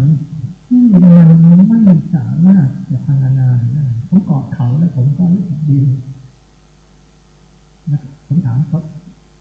ว่าชื่ออะไรเขาก็บอกผมแต่ที่ผมตอบเขาชื่อรุ่งแล้วผมก็รุ่งเป็นความรู้สึกดีที่เราได้เจอกันความรู้สึกการงานนี้นะครับมันเป็นความรู้สึกที่ทำให้ผมรู้สึกดีผมอยากจะบอกพระอาจารย์ว่าทันทีที่เราอยู่กับเด็กเยาวชนเพราะเรามีเมตตาธรรมที่มันเป็นความรักที่จะปรารถนาช่วยเหลือเพื่อนหนุนจุนเจือเขาเราไม่มีทฤษฎีสำเร็จว่าเราต้องพูดอะไรทำอะไรขอเพียงแค่เรามีความรักเอื้ออาทรต่อเขาและเราจะพบว่าด้วยพลังแห่งความเมตตาอาทรที่อยู่ในใจเราจะมีความสามารถในการที่จะพูดคิดทำสิ่งต่างๆอย่างมากมายมหาศาลผมปรารถนาที่จะเห็นพระภิกษุที่มีความเมตตาอาทรต่อเยาวชนขอโทษนะพูดตรงๆเราออกจากบ้านมาเราไม่มีเรือนเพราะสิ่งที่มันเป็นความหมายก็คือเราไม่ได้มีลูกเป็นส่วนตัวแล้วแหละแต่เรามีลูกเป็นสาธารณะเต็มไปหมดเลยเด็กเยาวชนทุกคนที่เขามีโอกาสมาพบเราถ้าเรามีเมตตาธรรมตรงนี้ตัวเมตตาธรรมนี้นะครับจะเปิดเผยจะบอกวิธีการว่าเราควรทำอะไรกับเขาแค่ไหนเพียงไรและการทำด้วยความรักแบบนี้ครับมันเป็นความหมายที่อธิบายไม่ได้ผมชอบคนบางคนที่เขามีภาษาเขาดีนะเช่นค คุณวิกรมที่เป็นนักเขียนหนังสือที่มีชื่อเลยเนี่ยเขาบอกผมไม่รู้ว่าเมตตาหน้าตาเป็นยังไงแต่ทุกครั้งที่ผมคิดถึงเมตตาผมนึกถึงอาจารย์ประมวลเขาว่าอย่างไรเมตตาหน้าตามันเป็นประมวลเลยที่เป็นภาษาของวิกรมที่เขาเป็นนักเขียนก็เลยมีภาษาจำนวนโบราณแต่ความหมายที่ผมเข้าใจในความรู้สึกของเขาคือเรามีความรู้สึกได้ถึงความหมายของการที่เราได้พบกันและเกื้อหนุนกัน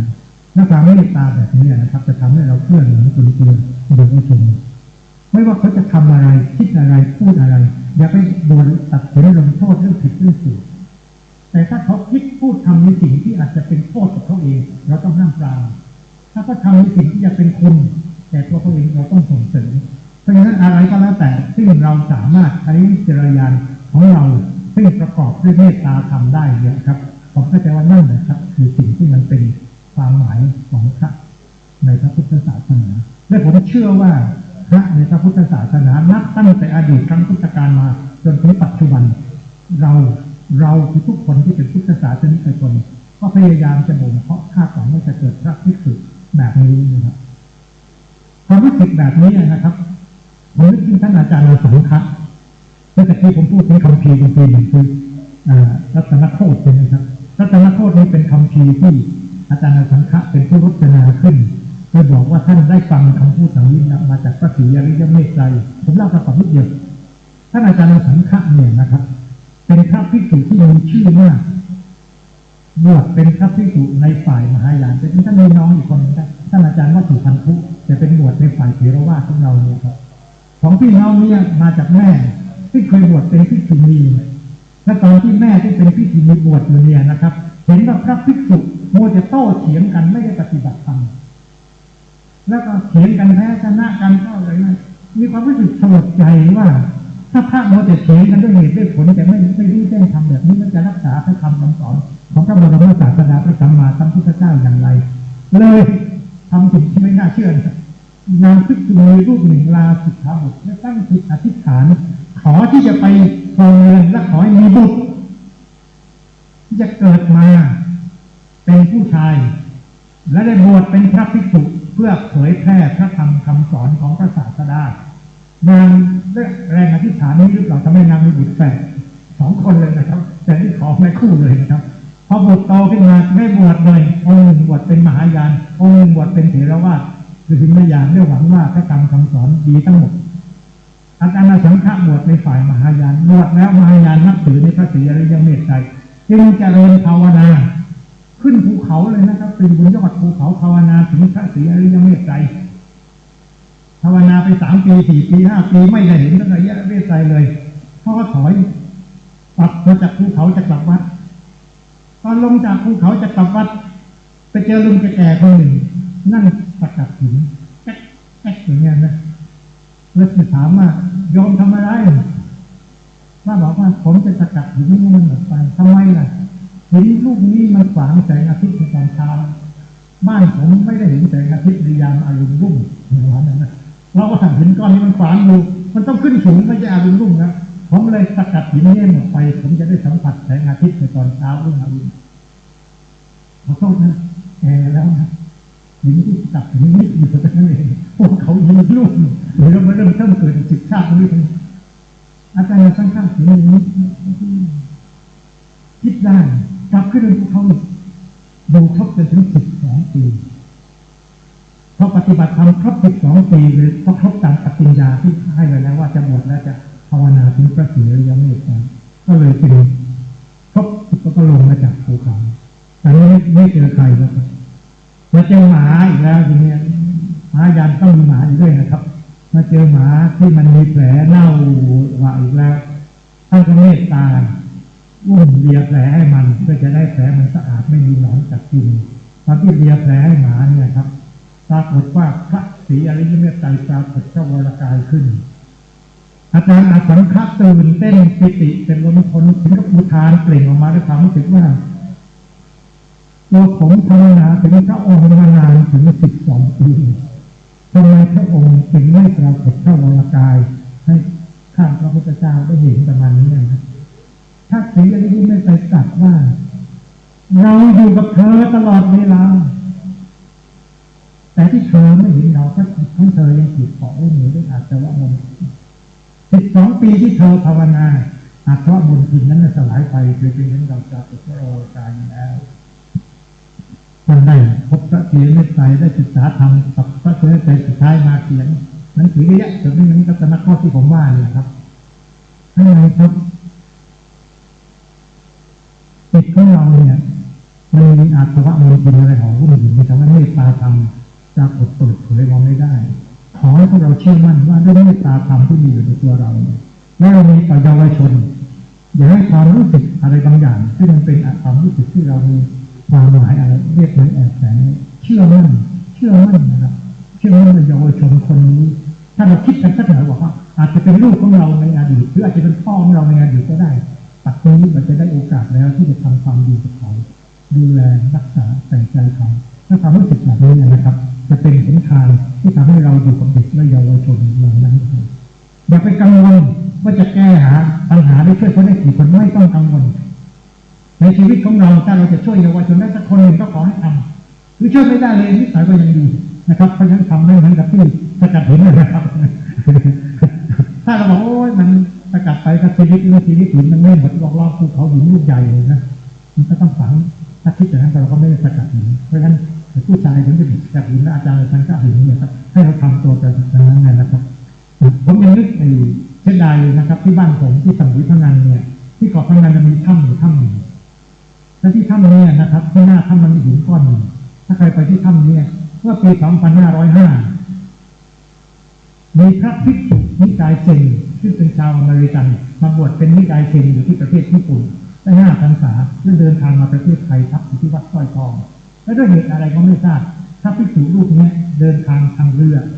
เพื่อจะไปสุราษฎร์ธานีไปขึ้นเรือที่เกาะสมุยบ้านผมและพระภิกษุนี้นะครับชาวบ้านเห็นว่าเป็นพระที่ต้องการทำสมาธิจึงให้ไปอยู่ที่ถ้ำที่เกาะพนันที่หน้าถ้ำมีหินก้อนใหญ่พอสมควรถ้าพวกเราไปในปัจจุบันเราจะเห็นว่าที่หินก้อนนี้จะมีร่องรอยของพระพักตร์ของพระพุทธรูปมีจมูกมีนิดหน่อยเป็นหน้าแล้วแต่ไม่เป็นแต่ไม่มากเสียดายว่าพระภิกษุนี้ไปอยู่เกาะพนันเพียงไม่กี่เดือนพระภิกษุรูปนี้ไม่ได้ทำสมาธิภาวนาด้วยอะไรมากเลยนะครับนั่งสมาธิด้วยใช้ค้อนเหล็กสกัดหินให้เป็นพระพุทธรูปเพราะท่านอยู่หลายปีจะมีพระพุทธรูปองค์หนึ่งท่านพระภิกษุรูปนี้ที่ท่านเชอร์แมนบังเอิญว่าท่านป่วยแล้วก็ท่านไม่สัญญาในสมัยนั้นนะท่านปฏิเสธการใช้สารเคมีเจ้าหน้าที่อนามัยบอกว่าท่านไม่ยอมสัญญาเอาไปให้ก็ไม่สัญญาเพราะท่านป่วยไม่สัญญาท่านก็มรณภาพชาวบ้านก็ฝังท่านไว้ที่ท่านทำเลยแต่บังเอิญว่าชาวบ้านเนี่ยนะครับพอท่านตายแล้วเนี่ยคือท่านพูดไทยไม่ได้ท่านจะเทศนาสั่งสอนประชาชนก็ไม่ได้แต่ท่านเป็นศิลปินท่านเลยทำภาพสอนพอท่านตายไปแล้วชาวบ้านก็เลยเอาภาพที่บ้านเนี่ยมามอบให้ท่านอาจารย์พุทธทาสที่สวนโมกอาจารย์พุทธก็เห็นว่าใครทำภาพเหล่านี้เขาบอกว่าเป็นพระตายแล้วแต่ไม่ฝังจะบอกไปขุดศพก็มาเผาภาพนี้มีค่ามากอาจารย์พุทธทาสเอาภาพนี้มาทำเอาไว้ที่โรงน้องสุดทางวิญญาณภาพหนึ่งที่คนรู้จักดีเป็นภาพพระนิพพานที่มีภาษาอังกฤษเขียนว่าเทียนแอนนาวที่ปัจจุบันคำนี้แพร่หลายมากนะครับที่นี่ที่อยู่นี้อย่างนี้นะครับผมพูดตรงนี้เพื่อจะบอกว่าท่านเจอแมนอาจจะตายไปแล้วแต่ผมก็ถือว่าความหมายที่ท่านทำสิ่งที่สำคัญมากๆและความหมายแบบนี้นะครับพวกเราไม่ต้องกังวลว่าเราจะทำได้มากน้อยขนาดไหนเพียงไรขอเพียงมีความรู้สึกว่าฉันเกิดมาเพื่อจะพบเด็กน้อยคนนี้ฉันจะช่วยดูแลเขาให้ดีและความรู้สึกแบบนี้ครับจะมีพลังมีภาพจะมีพลังจะทำให้ท่านได้สามารถทำจิตของพระภิกษุที่ยิ่งใหญ่นักบวชที่ยิ่งใหญ่สำคัญของพุทธศาสนาทุกองค์จับไปดูสิครับท่านมีประวัติของความหมายจิตที่ประกอบด้วยเมตตาธรรมเพราะเป็นต้นแบบที่พระสัมมาสัมพุทธเจ้าของเราท่านก็มีเมตตาธรรมเพราะท่านเป็น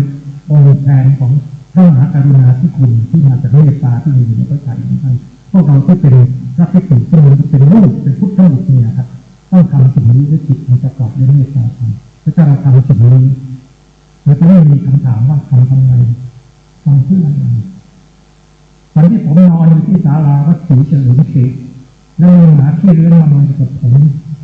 แล้วผมกอดเขาอาจจะเพราะผมติดว่าผมผูกพันอยู่กับตำนานธรรมอาจารย์นาโรปัตอาจารย์นาสังฆะอะไรเรื่องหมาขี้เลื้อนเนี่ยนะแต่ความรู้สึกผมตอนนั้นเป็นด้วยความตื้นตันเป็นที่สุดเป็นความหมายที่มันทำให้ผมไม่มีถ้อยคำจะไปพรรณนาแต่ผมรู้สึกได้ถึงความหมายในชีวิตที่เรามีชีวิตอยู่และเรามีชีวิตอยู่ในความหมายที่เรามีจิตที่ต้องทำอะไรบางอย่างเพื่อคนบางคนเราไม่รู้ว่าคนนั้นคือใครแต่คนนั้นคือคนที่อยู่เบื้องหน้าเราเลยครับคนนั้นคือคนที่เรากำลังอยู่กับเขาและเราทำสิ่งนี้ตอนที่ผมกอดเด็กผู้หญิงอายุ18 ปีที่ชื่ออุ้มเป็นจังหวัดภูเก็ตเลยผมกอดเขาแล้วผมบอกเขาว่าที่ผมยังไม่ตายของหน้านี้เพราะผมมีจิตตาของน่าจะกอดอุ้มเลยผมจะกอดอุ้มแล้วอุ้มแล้วผมมีความจิตนี้ตอนที่เราพูดกันจบสักพักเขาไม่ร้องเขารีบยกโทรศัพท์โทรหาแม่แล้วเขาร้องไห้บอกแม่หนูเรียกเขาอาจารย์จำนวนแล้วเขาร้องไห้อีกทันทีโทรศัพท์คุยกับแม่ผมไม่รู้ว่าแม่คุยอะไรก็เสียงไม่ได้เปิดนะแต่ความหมายที่ผมประจักษ์แจ้งก็คือโอ้ช่างงดงามที่เรามีชีวิตอยู่และเราได้ทำจิตของเราโดยที่เราไม่จำเป็นต้องคิดอะไรปรุงแต่งอะไรเลยนะครับเพราะฉะนั้นความหมายที่ผมอยากจะเป็นอาจารย์ที่ผมว่ามีทำอะไรผมอยากจะกลับเรียนตรงนี้ทำในฐานะที่อาจารย์ได้รับภารกิจหน้าที่เป็นท่านนักเทศภารกิจที่เป็นภารกิจที่ยิ่งใหญ่ศักดิ์สิทธิ์มากนะครับไม่ใช่ภารกิจที่ธรรมดาเพราะฉะนั้นขอให้เรามีความรู้สึกตัวขึ้นมาเป็นสีว่าเราเกิดมาเพื่อจะเป็นนักเทศคือนักแสดงธรรมเปิดเผยธรรมให้ปรากฏแก่บุคคลที่เราผ่านพบธรรมะนั้นหน้าตาเป็นอย่างไรไม่รู้แต่เราต้องการให้เขาได้เห็นความหมายของชีวิตและความหมายของชีวิตที่มันมีสภาวะที่มันเป็นความเคลื่อนไหวจริงๆเนี่ยเป็นความหมายที่ยิ่งใหญ่มากและผมก็แต่ว่านี่คือความหมายที่ผมอยากจะขอพระพุทธเจ้าทุกรูปนะครับที่เรามีโอกาสมีบุญได้มาพบกันในวันนี้ในพื้นที่แห่งนี้ขอให้เรามีความรู้สึกดีกับภารกิจที่เรากำลังทำและขอให้มีความสุขมีความพอใจกับกิจกรรมแม้มันจะหนักหนาแม้มันจะเหนื่อยขอโทษนะครับหนักเหนื่อยยังไงก็ไม่ใช่เป็นประเด็นครับสุดท้ายแล้วประเด็นที่สำคัญคือจิตที่หนักจิตที่เหนื่อยเนี่ยครับคือจิตที่ทำให้เรารู้สึกเห็นค่าของความหมายที่เราทำอยู่ขอให้ความรักคือเมตตาธรรมได้เป็นคำตอบ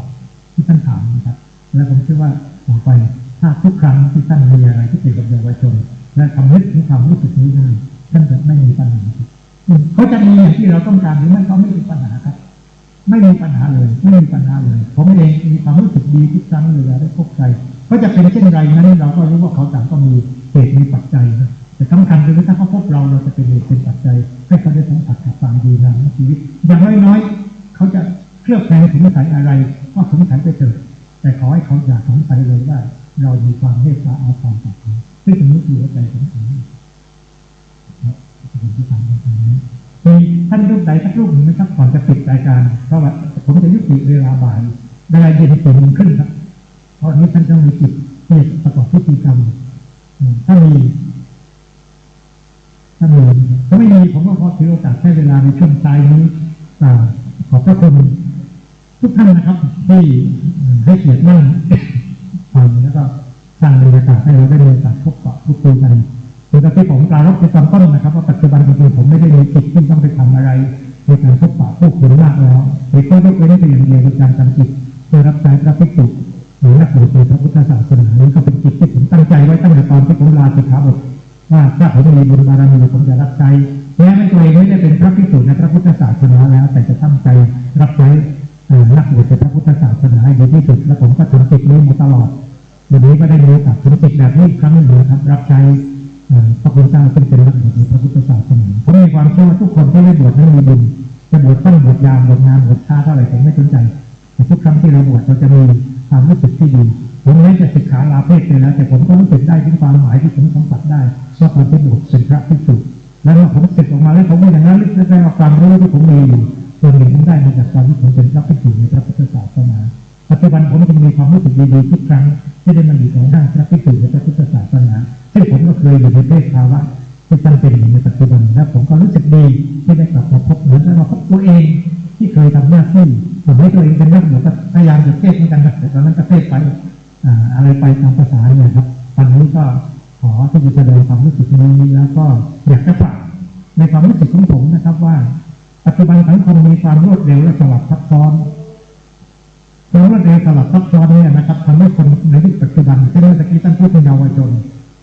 เขาจะมีความรู้สึกได้ถึงความหมายที่บางทีก็ไม่เหมือนเราแล้วความเร็วมันทำให้คนสูญเสียความสามารถที่จะอดทนและรอคอยเพราะอะไรที่มันช้า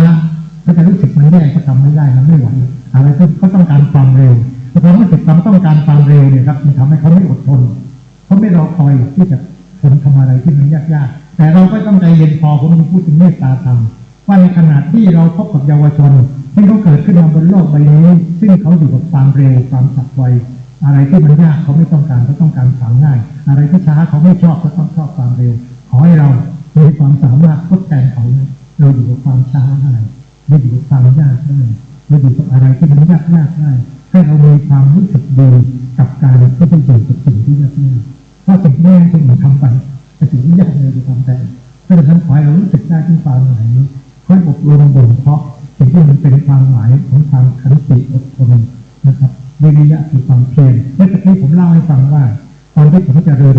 โคชชังคตริกเนี่ยนะครับผมรู้เลยว่าผมแปลวิริยะผิดสมัยที่ผมยังเป็นครูของพุทธปัญญา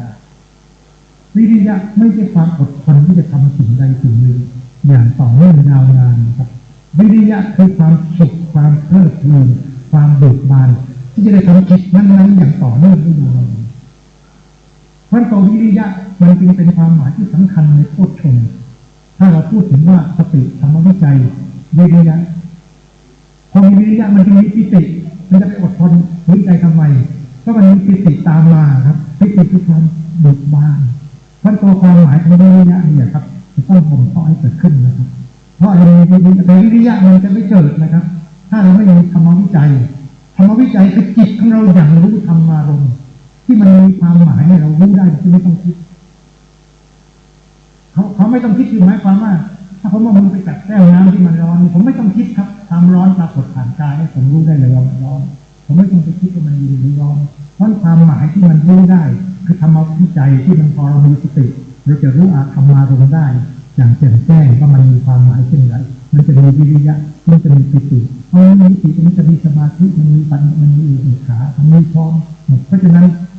ปัจจุบันผมจะไม่แปลวิริยะว่าฝืนใจที่จะอดทนทำอะไรวิริยะคือความเบิกบานที่จะทำกิจที่ยากเพราะฉะนั้นถ้าท่านมีวิริยะกับเยาวชนที่ท่านพูดถึงนี่ท่านจะมีความสุขเป็นล้นพ้นเมื่อเจอไอ้เด็กๆที่มันชนแล้วมันดื้อแล้วมันเราเกิดมาก็เจอเด็กคนนี้นะถ้าคนอื่นเราไม่อยู่ประมาณนี้นะแล้วเราจะมีความรู้สึกที่ดีเพราะฉะนั้นกระบวนการแบบนี้นะครับเป็นกระบวนการที่เราไม่ใช่ช่วยเด็กเพียงแค่เด็กถูกช่วยแต่เราได้ช่วยดูแลตัวเราเองให้เราได้มีความหมายผ่านการช่วยเหลือเด็กเยาวชนคนนี้และถ้าพอเราช่วยเหลือเด็กเยาวชนคนหนึ่งได้นะครับความรู้สึกอะไรบางอย่างที่มันไม่ได้ก็ต้องมาปฏิบัติธรรมท่านใหญ่เพราะขณะที่เรามีวิริยะในการทำกิจกับเด็กก็มีความเพลิดเพลินกับการทำกิจของเขาเราก็จะมีสติมีความจำใจเพราะฉะนั้นทั้งหมดทั้งปวงเหล่านี้ขอให้ท่านได้โปรดเข้าใจเลยนะครับว่าการทำกิจในฐานะเป็นนักบวชที่เป็นพระภิกษุในพระพุทธศาสนาทุกช่วงขณะที่เราทำกิจของพระภิกษุการปฏิบัติธรรมเจริญภาวนาความรู้ทั้งหมดที่เป็นสุตตะมยปัญญาจินตามยปัญญาที่สั่งสมมามากพอแล้วจะทำให้เราเกิดการประจักษ์แจ้งในสภาวะธรรมต่างๆที่เป็นภาวนามีปัญญาและความหมายนั้นนะครับจะเป็นความหมายที่ถ้าเขาเกิดขึ้นในใจท่านแล้วท่านจะพูดอะไรท่านจะเทศแสดงอะไรท่านก็จะพูดและแสดงได้อย่างกระจ่างแจ้งขอโทษนะครับไม่จำเป็นต้องมีภาษาวิจิตรอลังการหรูหราอะไรที่ผมชื่นชมเคารพหลวงปู่มั่นภูริทัตโตเพราะพอผมอ่านข้อความของท่านแล้วเนี่ยไม่น่าเชื่อว่าผู้ซึ่งไม่ได้ศึกษาทฤษฎีอะไรเลยแต่มีถ้อยคำที่กระชับชัดเจนสั้นตรงชัดหมดเลยทุกข้อความที่ท่านมีเป็นคำพูดที่สั้นๆเพราะฉะนั้นคำพูดที่บอกว่ารู้กันหน้าต่างชนิดเมื่อจิตไหวข้อความนี้ผมคิดแทบตายผมยังไม่รู้เลยเพราะมันไม่ใช่ความคิดแต่มันเป็นความรู้สึกเป็นความรู้สึกแล้วพอท่านบอกว่ารู้จิตต้นไม่คิดเป็นสองรู้เลยว่าท่านเข้าไปถึงสภาวะที่มันเป็นตัวต้นจิตท่านบอกปลายจิตผิดทันทีเพราะปลายจิตมีการคิดแล้วแต่ถ้าเป็นต้นจิตไม่คิดเป็นสองกระบวนการอธิบายแบบนี้ครับเป็นกระบวนการอธิบายที่ผมเชื่อว่านี่คือหัวใจสำคัญขอให้ท่านมีความเชื่อมั่นขอให้ท่านมีความมั่นคง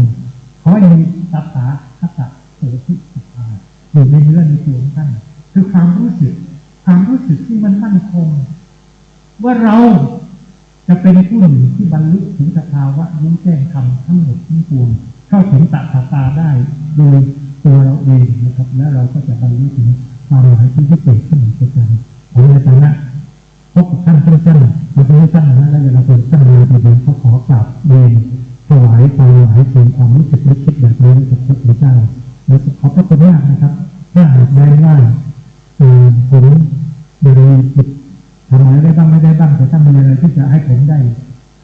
ทำในฐานะรับใช้ท่านก็ด้วยความรู้สึกยินดีนะครับรู้สึกมีหลายครั้งนะครับที่ผมได้รับการเทศเชิญและอ้างว่าเจอกันตอนอบรมท่านนักเทศที่ผมเดินทางมาถึงนครสวรรค์เพราะท่านโทรมาหาผมบอกว่าอาตมาเป็นลูกศิษย์อาจารย์ที่บอกเป็นที่ไหนล่ะครับปฏิบัติตอนนี้ผมไม่ปฏิเสธนะครับแต่อยากจะไปเลยแต่ก็เล่าให้ฟังว่าไม่ได้พบกันสั้นๆแต่ความรู้สึกก็คือเราได้พบปะรู้จักกันก็ขอขอบพระคุณนะครับที่ท่านได้เมตตาอนุเคราะห์ให้ผมได้มีโอกาสที่คุยประเด็นต่างๆตั้งแต่ต้นจนจบและก็ขอที่จะกล่าวข้อความเป็นว่าถ้าเราเรียนรู้ให้ผมรับใช้พระพุทธศาสนาได้คือบริบูรณ์ที่รับใช้นะครับขอการรักษาให้ผมได้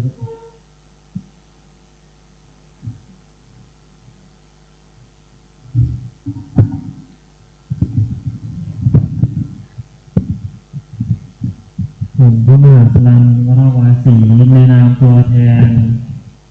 พระนักเทศน์ผมเหนือรุ่นที่18ขอขอบคุณ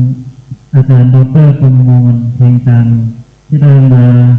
บรรยายให้ความรู้ในหัวข้อเรื่องการตีความธรรมและพุทธศาสนาภาษิตในวันนี้ซึ่งในวันนี้ท่านอาจารย์ได้พูดในเบื้องต้นว่าปัญญามี3ระดับคือ1จุตตมยปัญญาที่เราได้รู้จากการอ่านหนังสือการฟังจากครูบาอาจารย์อันที่2จินตมยปัญญาก็คือปัญญาที่ได้จากการรู้แจ้งคิดวิเคราะห์แยกแยะในส่วนสิ่งที่เป็นจุตตมยปัญญาและจุดสุดท้ายปัญญามยปัญญาที่เราเอาทั้งจุตตมยปัญญาและจินตมยปัญญามาคิดให้รู้แจ้งด้วยปัญญาของตัวเองวันนี้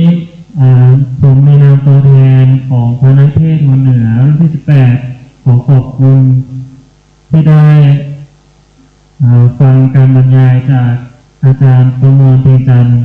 และหวังว่าโอกาสหน้าจะได้รับการบรรยายพิเศษจากอาจารย์ในครั้งต่อไปขอบคุณครับ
เดี๋ยวเราเจริญพระพุทธมนต์ข้างในเนี่ยเนาะพักก่อน15 นาทีแล้วก็เจริญพุทธมนต์แล้วก็รอให้พร้อมกัน17:15 นาทีแล้วก็พร้อมกันทั่วประเทศชัยมงคลคาถาเรียนตัวมุ่ง17:15 นาทีพร้อมกันทั่วประเทศแต่ว่าเราขอพัก15 นาทีแล้วก็15 นาทีกว่านะเดี๋ยวจะได้เรียกเข้ามาแล้วก็เจริญพุทธมนต์แล้วก็นั่งสมาธินะครับนิมนต์ครับ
ค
เ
นี้ผมหายไปไหนเนี่ย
กับรัตนาท่านพระอาจารย์รูปนะครับได้นั่งประจำที่ครับ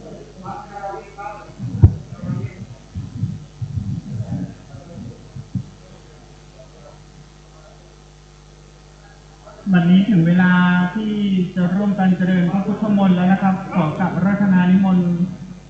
ขอกราบรัตนาพระอาจารย์ทุกรูปได้นั่งประจำที่ก่อนครับท่านอาจารย์เจ้าคุณพระราชรัฐมุนีได้รอแล้วนะครับนิมนต์ก่อนครับขอยุติก่อนครับนิมนต์นั่งที่ก่อนครับ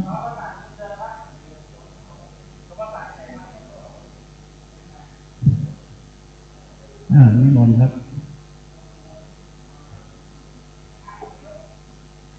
นะโมตัสสะภะคะวะโตอะระหะโตสัมมาสัมพุทธัสสะนะโมตัสสะภะคะวะโตอะระหะโตสัมมาสัมพุทธัสสะธังสรณังคัจฉามิธัมมังสรณังคัจฉามิสังฆังสรณังคัจฉามิทุติยามปิพุทธังสรณังคัจฉามิทุติยามปิธัมสรณังคัจฉามิทุติยามสรณังคัจฉามิธังสรณังคัจฉามิตติยามปิสรณังคัจฉามิตติยามปิสรณังคัจฉามิสัมพุทเถอัตถเวจะภวาทัสสันจะสหัสสเกปัญจะสัตตสหัสสานินามามิสิราสาหังเต ธัมมัญจะสังฆัญจะอาทะเรนะนะมานามาการานุภาเวนะหันตวาสัพเพอุปัฏฐเวอเนกาอันตรายาปิวินาสตัวสัมโภเทปัญจปัญญาสัมจักจตุเวสติสหัสทัสสะทัสสะหัสสะนินามามิสิรสะอาหังเตธัมมัญจะสังฆัญจะอาทะเรนะนะมามิหังนะมะการานุภาเวนะหันตวาสัพเพอุปัฏฐเวอเนกา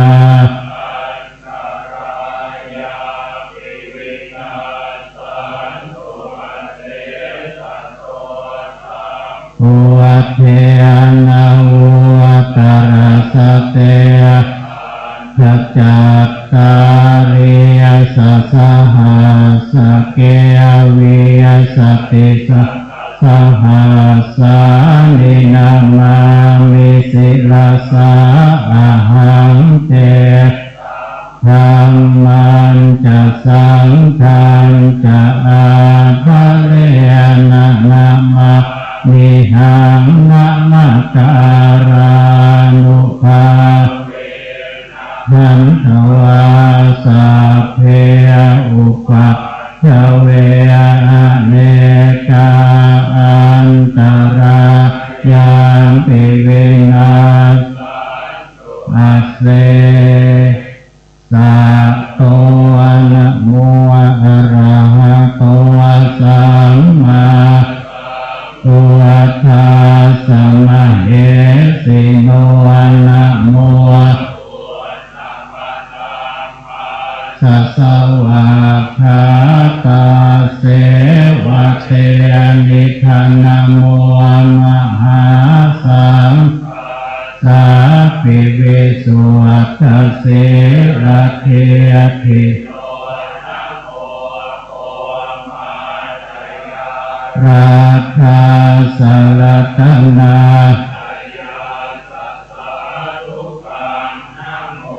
โอมกาติตัสสะตาสวัตถุตยาสปินะโมการะปะภาเวนะวิคัจฉันตุอุปะทวานะโมการะสุวัตถิโหตุสัพพทานะโมจะเตเทนะวิธิหิโหเตชวะอะเสวนาจะภา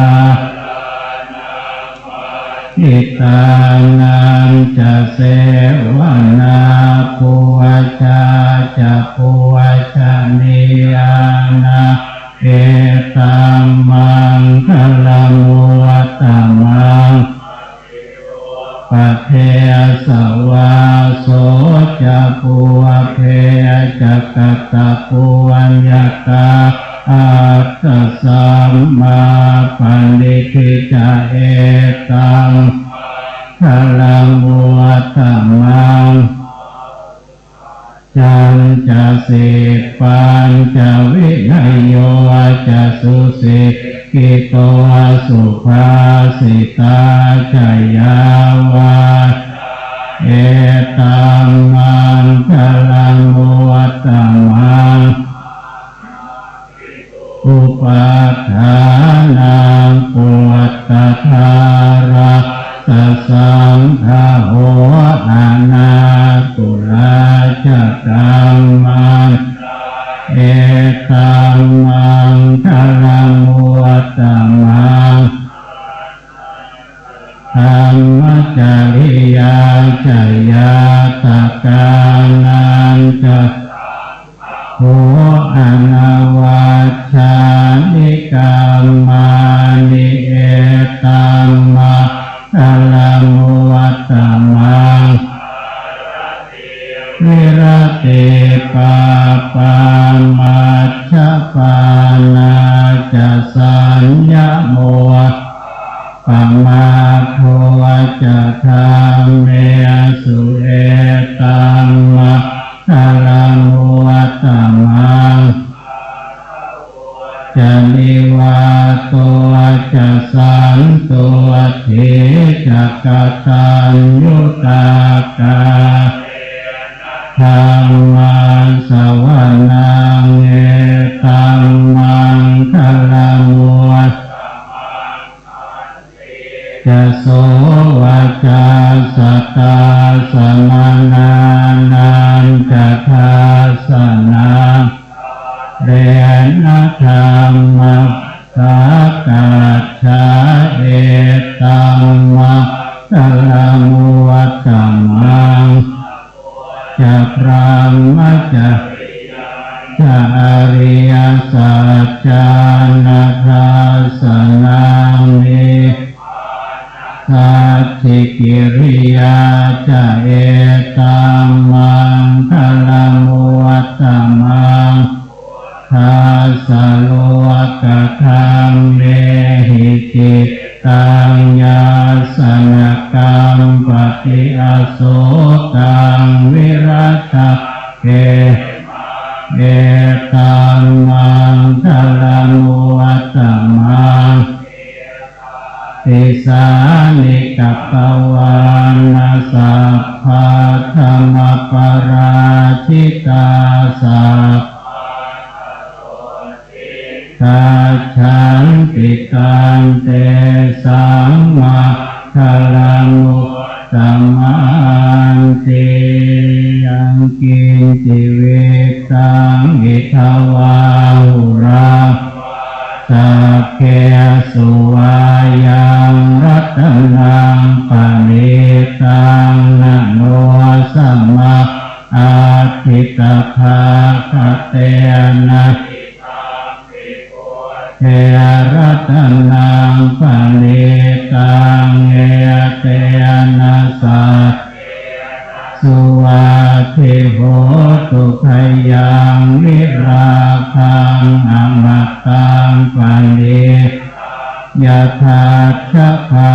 สัพพยมุนียสัมมาหิโตธรรมเมนะสัมมาทิฏฐิติธรรมปิเมรัตนังปณิตังเอเตนะสัสสุวาทิโหตุภูวัฏเสโธปริวานนายเยสุจิสัมมายะมามุสัมมาทินาเตนะสัมโมนะเวชติธรรมปิเมรัตนังปณิตังเอเตนะสัจเจนะสุวาตุเยปุคลาอาทัสสะตังปัสสัทธาจัตตานิเอตานิยุคานิโหติเตตาสุขตาสัสสาวกาเอเตสุทินนานิมหาภลานิธรรมปิรัตนังปณิตังเอเตนะสัจเจนะสุวา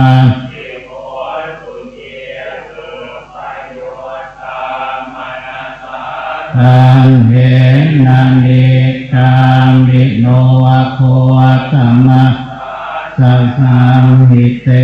ปาติปัตตาอมตังวิคัยหารา เดียพุทธิพุทธมานาอิธัมปิเอรัตนังปณิตังเอเตนะสัต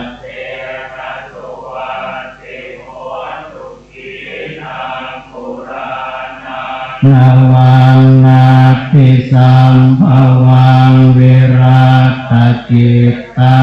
ยติภวัสสมิงเต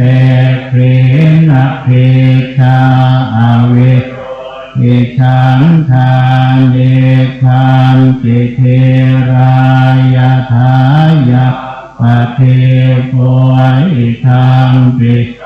เกลัตนังปณิตังเอเตนะสัตตุเมตัญจะสัพพะโลกัสสมิมานะสัพพะวะเยอะปริมาณังทังอะโทจะกิริยัญจะอาสัมภะอเวลังอสัพพะตังติทังนิสิโนวาสยานโนวายาวตาสาวิกตังดิโทเอตังสติอาภิไขยพระมเมตตาวิหารังอิธัมมาหุภิเทจะอนุปกัมมสีรวะทาสเนนะสัมปันโนตามเดสุวินัยนาหิชาตุขาภาสายยะกุณาเรติติอัปปมาโนพุทธอัปปมาโนธัมโมอัปปมาโนสังโฆอัปปมาณวะตาริสิริงสัพพานิอาหิวิสัตตปะเทอุณนา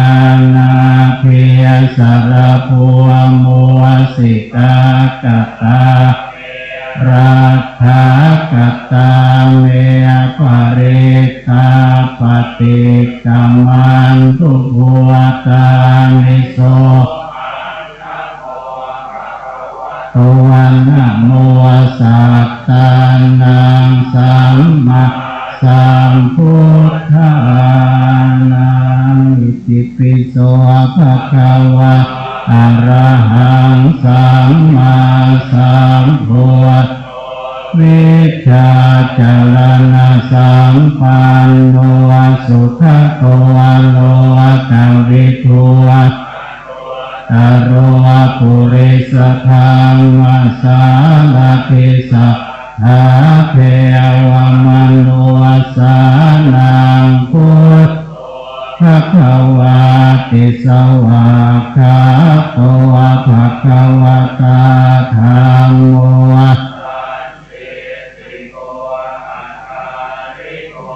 เอหิปัสสิโกโอปัญญิโกปัจจัตตังเวทิตาวิญโยเหติสุปฏิปันโนภะคะวะโตสาวกสังโฆอุชุปฏิปันโนภะคะวะโตสาวกสังโฆยะปฏิปันโนภะคะวะโตสาวกสังโฆนิยจิปฏิปันโนภะคะวะโตสาวกสังโฆจัตตาริปุริสายุคา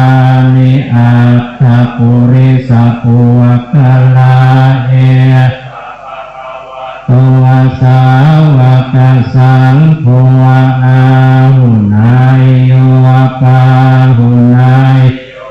ทักขินายโยอัญชลียกรณิโยอนุวัต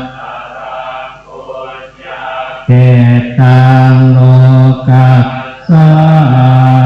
ติ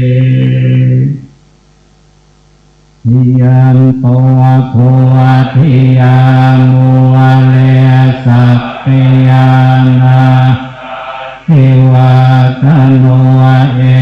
วังทวังวิชัยโยวิชัยยาสุชัยยมังทะเลอัปปาราชิตาปันลังสีเสปะทาวิโกทะเลอภิเสเกสัพทานังอาคาปัตโตพระโมทัตติสุนัขขะสุมังคลังสุปภาคังสุหัวทิตาสุขันโนสุโมหัวโตจัสสุเยพระมจาริสุปทาคินังกายกรรมังวากรรมังปทาคินังปทาคินังมโนกรรมเดียทิเต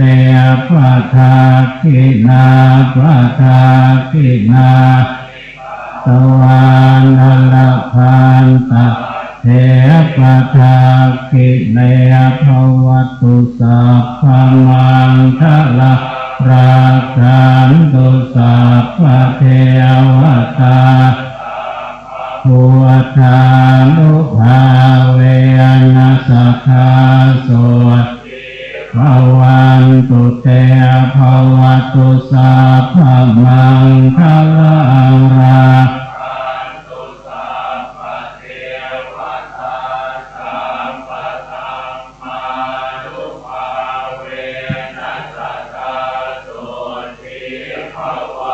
ตุเตภวตุสัพพมังคะลังราคันตุสัพพเทวตาสัพพานุภาเวนัสสคาโสทิภวันตุเตโดยทำสมาธิสักเล็กน้อยนะครับ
เดี๋ยวไว้พักพร้อมกันนะครับเพราะว่า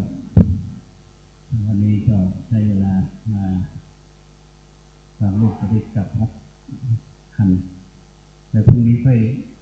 ฝึกเต็มรูปแบบที่เราได้ฝึกซ้อมมาไม่ใช่แค่ตั้งนะโมแล้วขึ้นธรรมะแล้วตั้งนะโมให้กรอย่างเดียวนะต้องเนื้อหาสาระอุเทศมาอธิบายด้วยอธิบายพยายามให้ควบคุมเช่นยกคาถาบทใดบทหนึ่งมาก็ต้องตีให้ได้ตีความวันนี้เขาอาจารย์ก็สอนเรื่องตีความแล้วก็อย่างน้อยที่สุดก็ให้ได้ปริยัติปฏิบัติปฏิเวทปริยัติคืออธิบายศัพท์แล้วก็ให้ลงมือปฏิบัติและผลของบท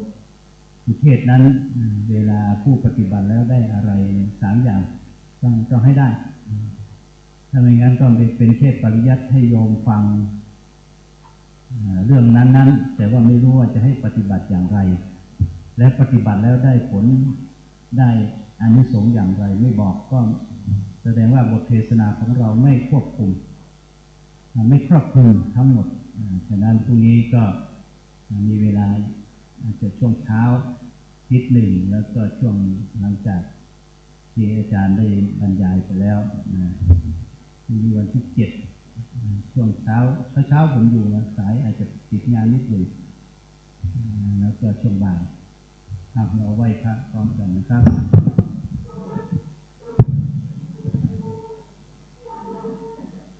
อะระหังสัมมาสัมพุทโธภะคะวะพุทธังภะคะวันตังอะภิวาเทมิสวากขาโตภะคะวะตาธัมโมธัมมังนะมัสสามิสุปฏิปันโนภะคะวะโตสาวกสังโฆสังฆังนะมา